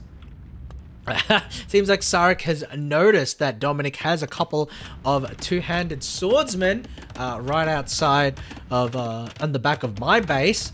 So he's rebuilding and repositioning some of his houses to try and make sure that, you know, nobody can spot him. And we can see he's actually building some hussars there. And, you know, we can see that, you know, Tant's base is pretty well walled up. It's pretty well walled up, but the Tant's army is out and about, right? So it's actually kind of undefended. So there is a possibility that, Sarek could inflict a devastating raid onto Tant. We can see, no wonder amongst thieves, you can see that Tant is starting to attack some of Kalman's buildings. I don't know if that's just the auto attack at play or whether that's intentional, but they're not giving each other, that much room to breathe. We can see now, Sarek not making it easy. He's going after Tant. We can see he's going after his villagers on the wood line, and he's scoring a lot of KOs, a lot of kills, a lot of attacks. Obviously, they don't have the capacity to push through this castle that Tant has built to defend his town. But it is to say that they inflicted a lot of economic damage on the villagers on Tant. And so that's something that they have to keep in mind, that Sarek is still very, very dangerous. That Sarek is still, capable of putting out attacks, still capable of raiding, and still capable of doing damage. We can see, I wonder where Dominic's sending his two-handed swordsman, and they might be just running around scouting and looking for where potentially Sarek's base might be, but he's gone the opposite direction. We can see Tant's found it. Tant's found the base, so he knows where they are now. He knows where they are now, and so Sarek is gonna try and defend his base, with the hussars. And he handily makes short work of Tant's scouting raid, but now that the scouts know where the enemies are, then the rest of, the rest of the army will come. We can see Kalman's bringing troops over, Tant is bringing troops over. They've got a bit of friendly fire, so they need to, maybe keep that in mind, but they've got a very strong position, and it does seem like this is potentially Sarek's last chance. He has a scout in the corner of the map, and he's taken out. He's taking out my villagers. My villagers are already dead. Leave him alone. Leave him alone. Leave him alone. It's over. Oh, Kalman's coming in, and he's got that heavy elephant stack. So it seems like Sarek is able to hold back some of this army. Oh no! My town center is inflicting significant damage to Tant. I'm sorry. Inflicting damage to Tant. And it's sniping his villagers. Oh, it happens. It happens. But we can see now Tant has made it to Sarek's town. Does Sarek have capacity? He does have villages. He does have villages. And so I wonder if he's going to build a town center or if he's just going to throw in the town here. Because we can see that his town, again, is under heavy attack. And unfortunately, as a result of this, so is mine. my town is under attack too. So we can see there, it does look like Sarek is going to go for it. He does have the villages, and he does have a few hussars. He wants to go in and play a little aggressive to try and score some more damage onto Tant's economy. So he's not giving up. He's actually still going for it right here and now. Right, so he's probably found and identified... Oh no, Kalman, please, that's my town. He's probably identified potentially a spot where he can go to. But he's doing heavy damage onto Tant's economy. I don't think that this should be underestimated in the least. I don't think that this should be underestimated in the least. Because we can see that Tant had to retreat his villages back, His economy is actually shot. So I think Tant might be in a weak position going forward. We can see that, Kalman's elephants and Dominic's rams have sort of, taken out the last of what Sarek can put out from that base. And so they just need to find, where Sarek may potentially try and build next, or take out like the last of his units. So we can see Sarek has a few units there. He has a few units there. I think he has like one villager there. So if they take it out, if they take them out, then Sarek will get eliminated from the game. But if they don't go after his villagers, he still has the capacity. He still has the capacity to rebuild. Oh, wait, we can see there's little flash fires going on between those two armies. They're saying, oh, wait, we need to make sure that, we can go ahead and, need to make sure we can go ahead and, defeat our common enemy before we go after each other.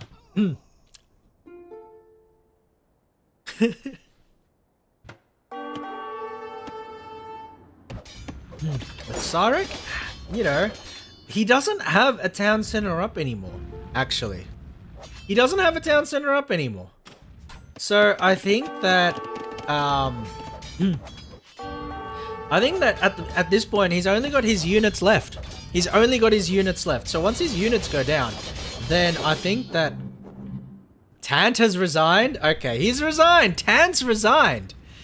Okay, because Tant's economy got completely wiped out. But he still has his units there. So what's going on? Wait, why did Tant resign? Did he crash or something? What's going on?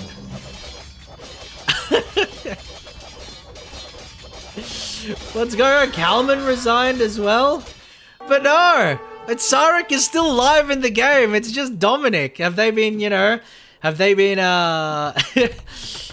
they planned it out? So Dominic and Blue will, take out Sarek? Is that how they've planned it? Because Blue and Dominic are still playing. But Kalman and Sarek have left. I'm not sure what's going on. Sorry, not Sarek. Sarek is like, he's waited. He's roached out. He's got his thing there.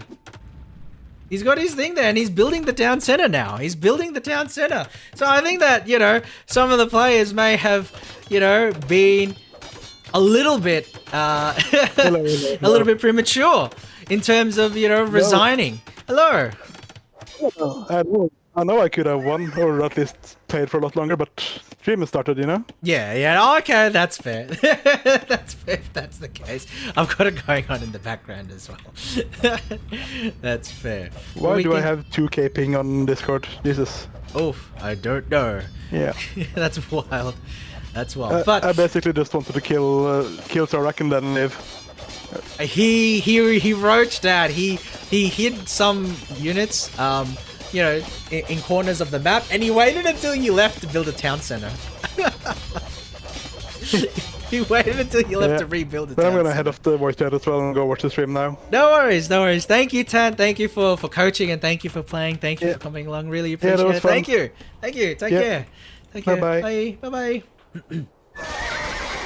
Oh, we can see now it's all out war between Dominic and all between Dominic and Blue. Like there's no mercy left. There's no mercy left. They're just going at each other. So I don't know if that was intentional or not. Was that intentional or not? They've sort of turned on each other.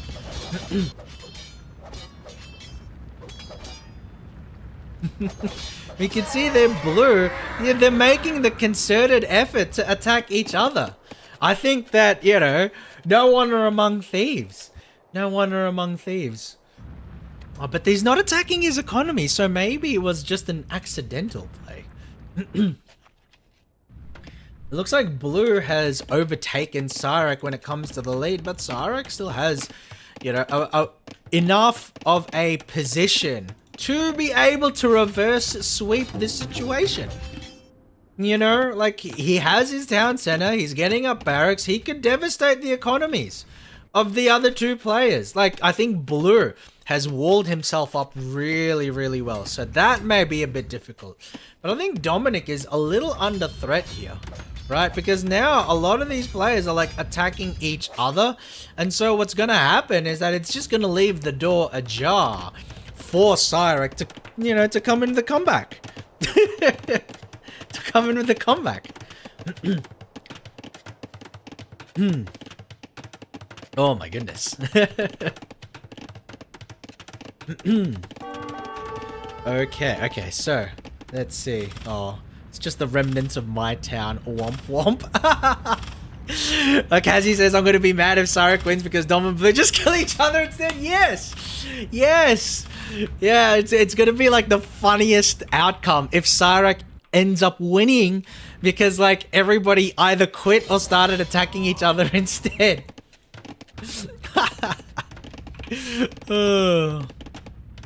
That will happen. I wouldn't doubt it.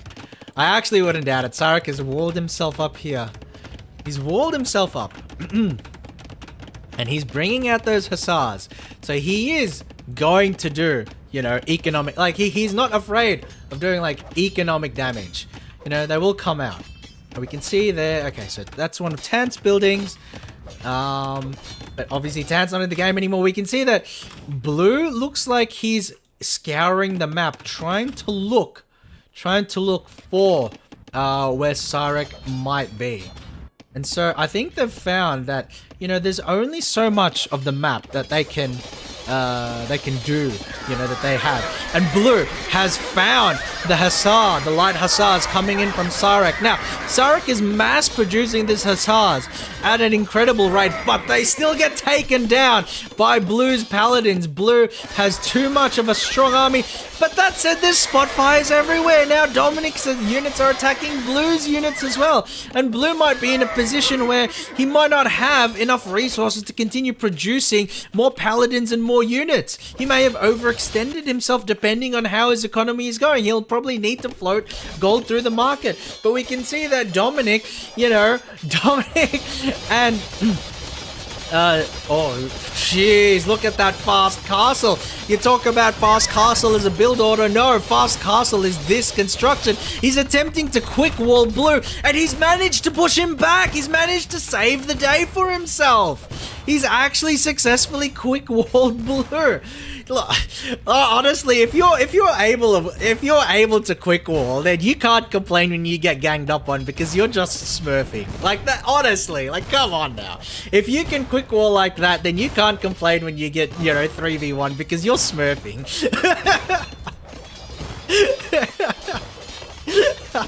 So we can see now that Blue has changed his attack, going for the side now this time. You know, potentially trying to prod and trying to poke holes elsewhere in the formation, but I'm not sure what exactly Dominic is doing at the moment. Like he has units in and around and all over, but you know, they're not being sent there to aid Blue. It looks like he's just been sort of left on his own. Now Sarek has been able to better defend his, you know, his town. Obviously, the Hussars are not going to stand up against the Paladins one-on-one, but, you know, the fact that he's being able to build through this means that he is able to survive long enough to potentially, you know, snowball the game in the other direction if some of, you know, the other players don't actually take the initiative here.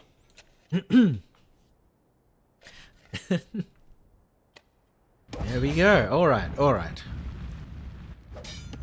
So we can see there, the Paladin stack is still very strong.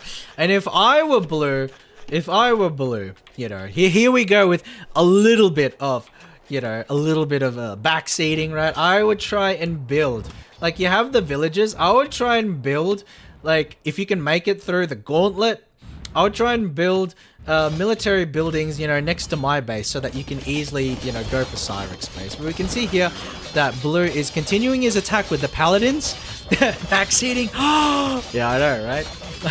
Blue is attacking it, you know, he's continuing his offense with the Paladins. But we can see that Sarek is actually pretty proficient at walling himself up.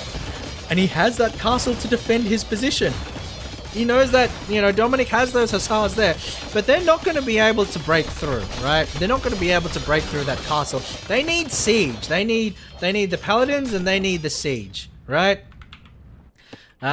We can see though, Dominic actually, he has a bit of an he has a bit of an open path, but he doesn't see it yet.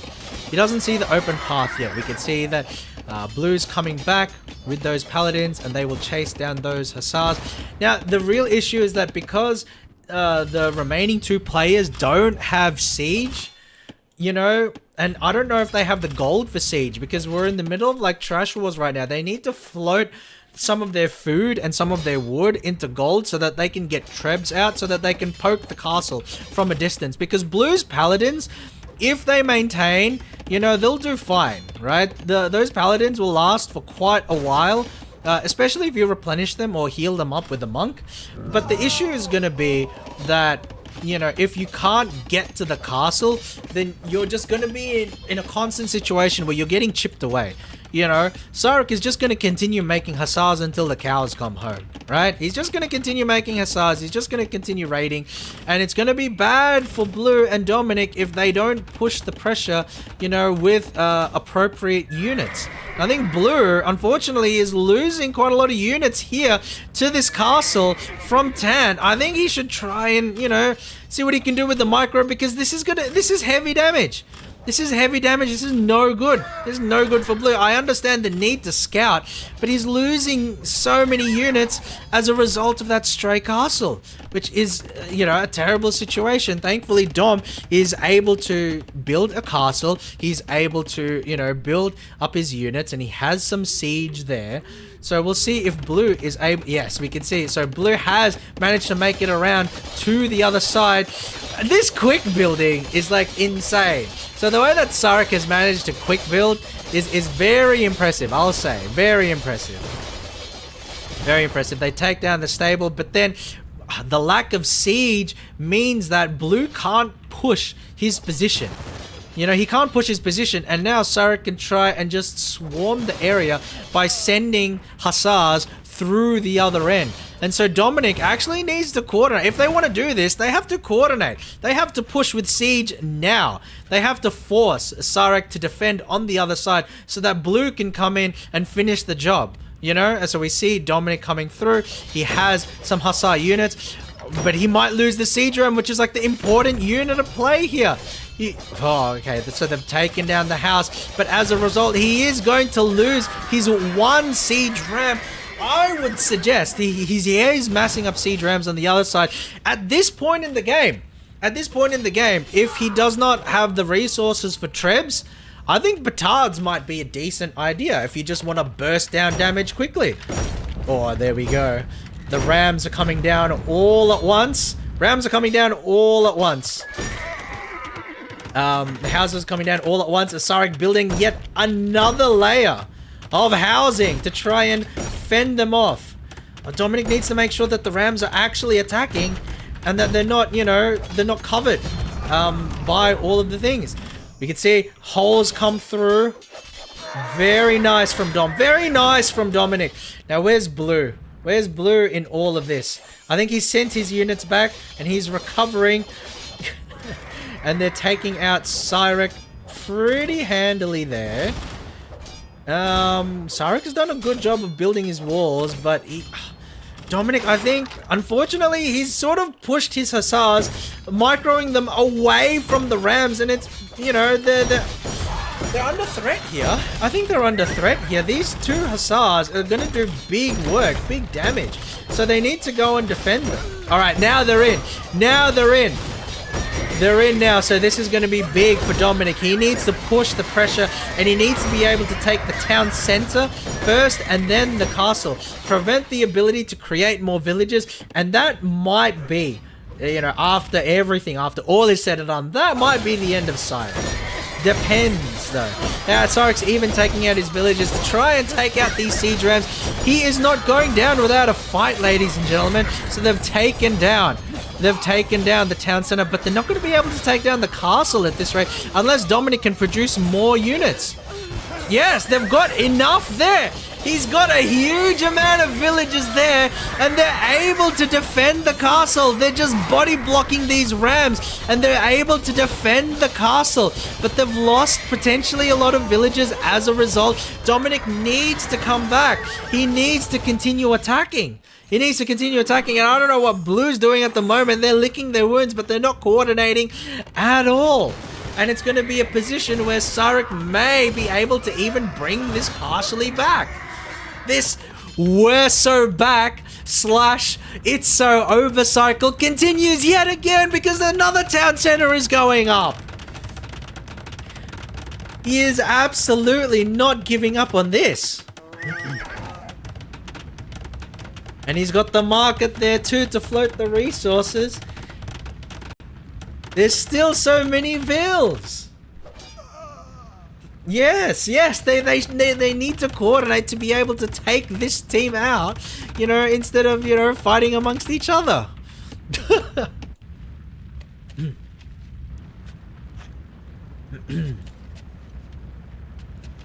All right.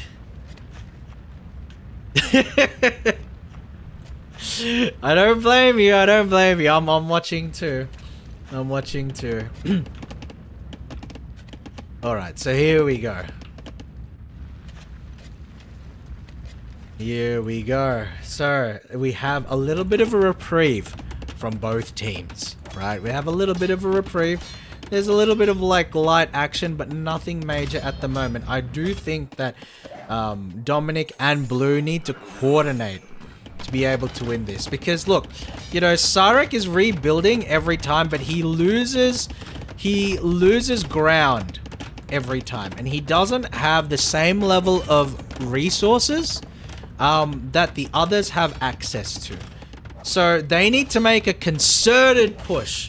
They need to make a concerted push to be able to carry this game. We can see Sarek's already saying, all right, I'm moving on to the next spot. So Blue needs to start, you know, he needs to get something here, because Sarek's just going to build all over again and we'll be back to the beginning, right? They need to be more proactive with this. Dominic understands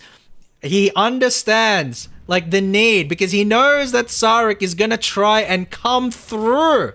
But does he notice? Does he notice with his... He doesn't notice.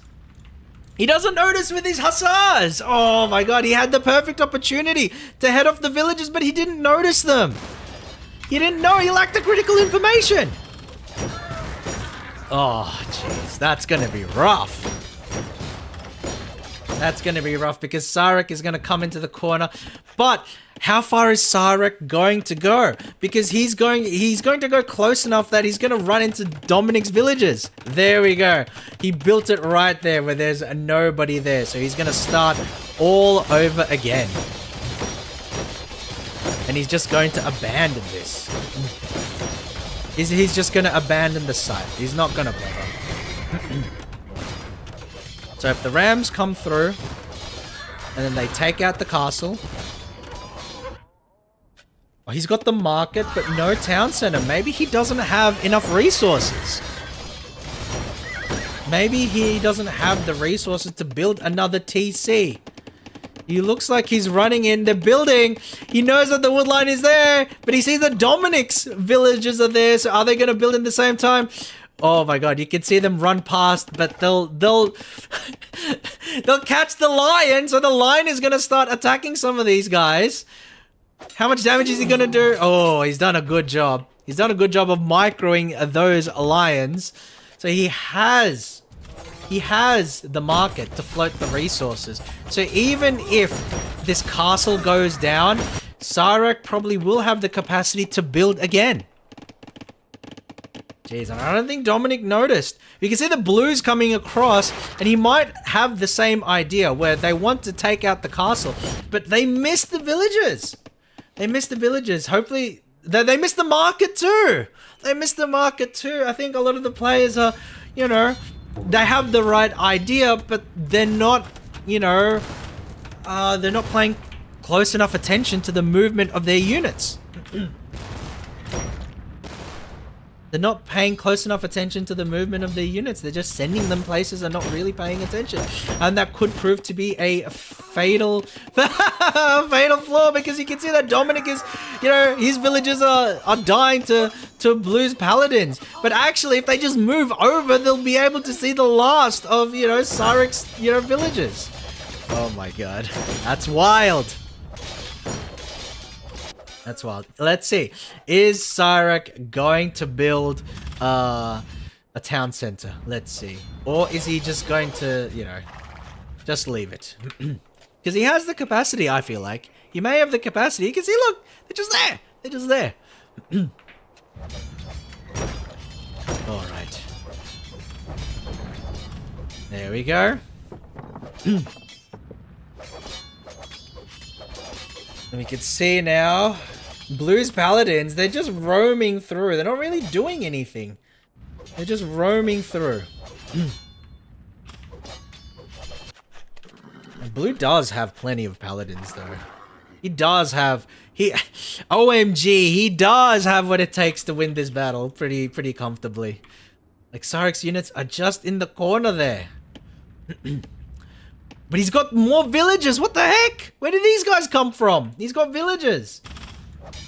So where is he going to rebuild? Where's the rebuild happening? Where's the rebuild happening? On, guys, be a bit more proactive with like your units. Okay, so he's got an empty area here.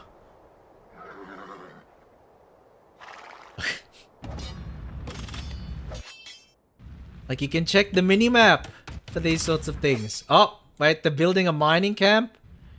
But he's not committing to it. What is Blue and Dominic doing? Civil war. Civil war. Yeah, if we take a look at Cyrek, he doesn't have anything else on the map except for... So they're going for stone. Oh, wait, Dominic... He's moving his halberdiers out. Will he notice? Will he notice? Alright, it's not enough to send your unit somewhere. You know, you have to pay attention to what they're looking at as well. Or, you know, or attack move. Oh, Dominic's found them. Dominic's found the villages in the middle of the map. They're taking it out. Okay, so the Hussars going out, and then they're taking them out. And we can see... Hold on, let's see. So that villager... has been taken out, but this villager still survives. So there's one villager left in this particular area, and we can see that he's, you know, he's moving, he's schmoving. But where is he going?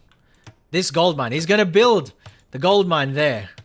Oh my God, Dominic! If he just moves his, hussar to like here, then you know, then it's good. Okay, so now, Oh no, Sarek has his plan of action, but they can be seen by Blue's trading carts. These guys, they're so close. And Sarek understands, he knows, so he's gonna move, but then he's gonna move it into the range of the Paladins, maybe?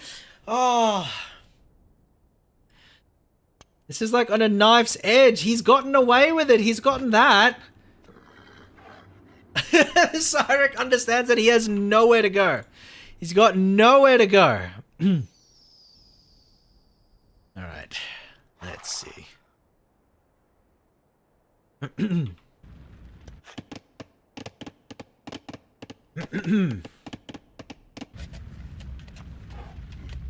Okay, let's see. So, Sarek successfully moved his units into the corner. Into the corner.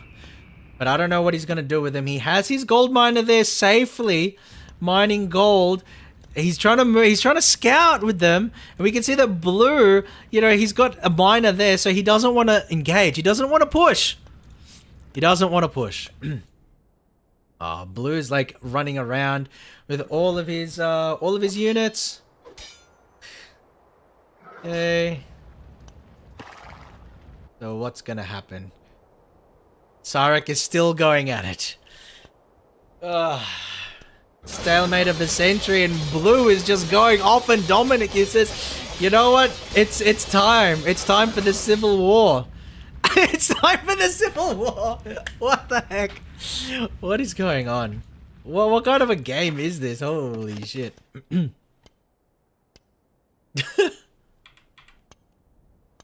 All right.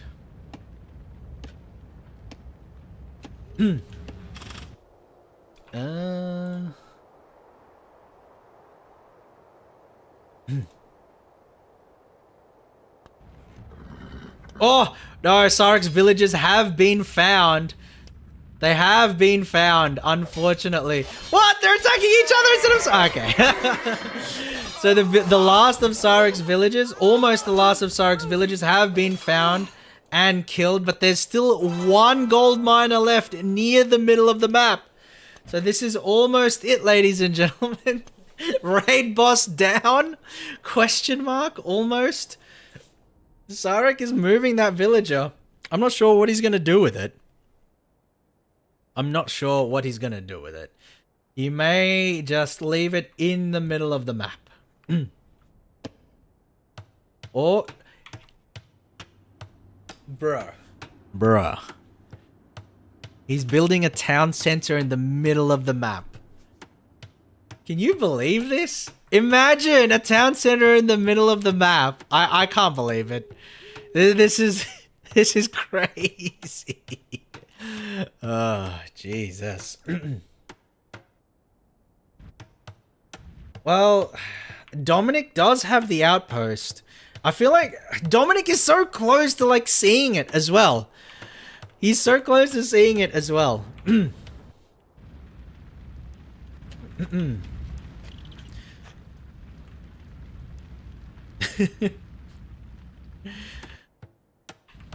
Oh my goodness. Oh, wait, I heard something. I heard something. Oh, Dominic and Blue are fighting each other. Oh, jeez. He's gonna build it. He's gonna build it and he's gonna come back. And these guys are not gonna know what hit him. These guys are not gonna know what hit him.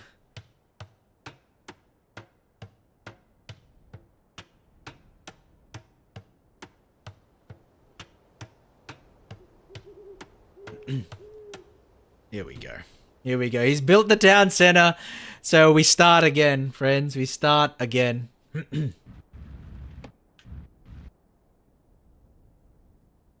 I would love to see what his resources look like. I mean, I guess we could.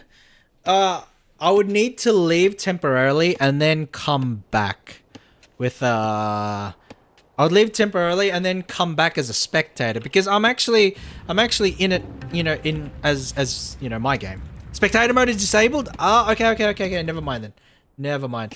But he's obviously getting food so that he can you know, he can build more villages. Okay, if spectator mode is disabled, then never mind.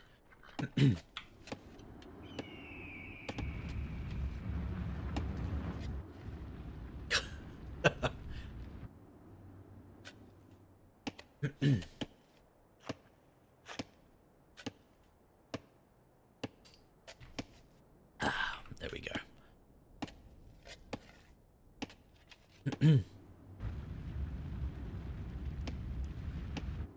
All right. So at the moment we just have like these two players and they're not really doing a whole lot at the moment, which is really unfortunate because they have the capacity to just like eliminate him straight away, but they're not doing anything. They're not doing anything. I wonder if they're just out of resources as well. But we can see, like, he's making the comeback. He will actually be able to recover. He will be able to recover at this rate. It's just gonna take a while. Like, a long while. Cyrek is now playing Farming Simulator. Yeah, and he's doing a good job of it too. It's like the others aren't, you know, the others aren't clued in. They don't know he's there.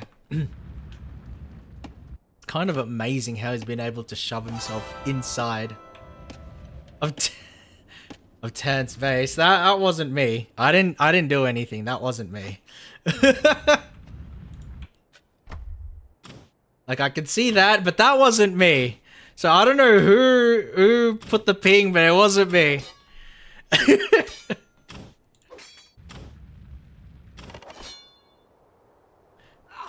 There we go, dead.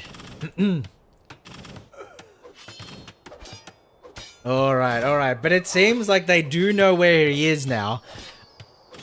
They do know where he is. And it seems like Blue is not going in for the kill. He's choosing to go around, whereas Dominic is attacking the town center directly. And the town center is all they have left. The town center is all they have left. So if they take down the market, and they take down... Where are these guys running to? They're just completely going up in a different direction. If they take the town center, it's over. Okay, so they've taken out the I market. assume they think there's still a villager running around there somewhere. Yeah. Kind of crazy where they're going. They're running, they're just auto-attacking into like Kalman's old units. Okay, but now Dominic has to, like, Dominic and Blue have to, like, you know, make sure that this town center goes down because Sarek has snuck out. He's snuck out another villager. Like, these guys need to pay attention. My God. And Dominic has, like, a farmer there. He should be able to see. Oh, no. Wait, let's see what happens. The unfortunate thing for Sarek is that if he runs through here, he's gonna get demolished by that castle, but it looks like he's going around it. Oh my God, he's weaving! He's ducking and weaving! What's going on? Oh, wait. Blue's paladins might catch him.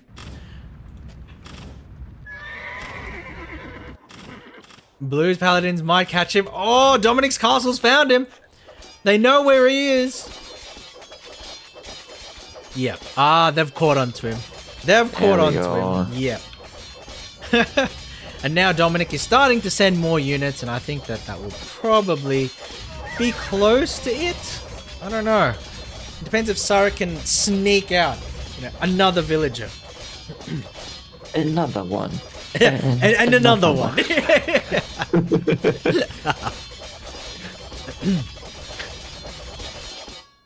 All right. Alright, there we go. I think, yeah, villager being ejected. He's got taken out. Alright, I think this might be it. He's gone. That's it. It's over. Sarek is done.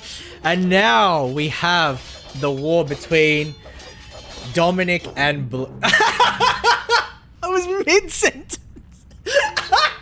I was mid-sentence. Oh, that's funny. That's hilarious. Amazing.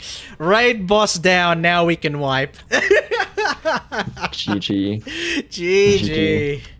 GG to everyone. GG. GG. Alright, so. So, what I'll say is that went a lot longer than I thought it would, but we have our winners, right? We have Kalman. Hello. We have our winners. We have. I will just change back to the other so we can all enjoy the. Let me just cite Cybek. Dom, come on! What the fuck? Yes. Yeah, but we do have. Oh, wait, what? You went back in? Wait, what? Hello. Hello. Wait. Wait, were we going in that chat or were they coming in here? What was happening? I'm so confused. Last time I just Dom just said, "Oh, let's jump in gaming," and then I jumped in gaming. And then he went out. Yeah. Oh, okay. So we go into general. Okay. Hello. Yeah, welcome back. Yeah. Welcome back. Like Cybek has one complaint which I can definitely understand. Like fighting till the end, I have no time left. It's already 1 a.m. and it's like not like I have to wake up early tomorrow. So yeah.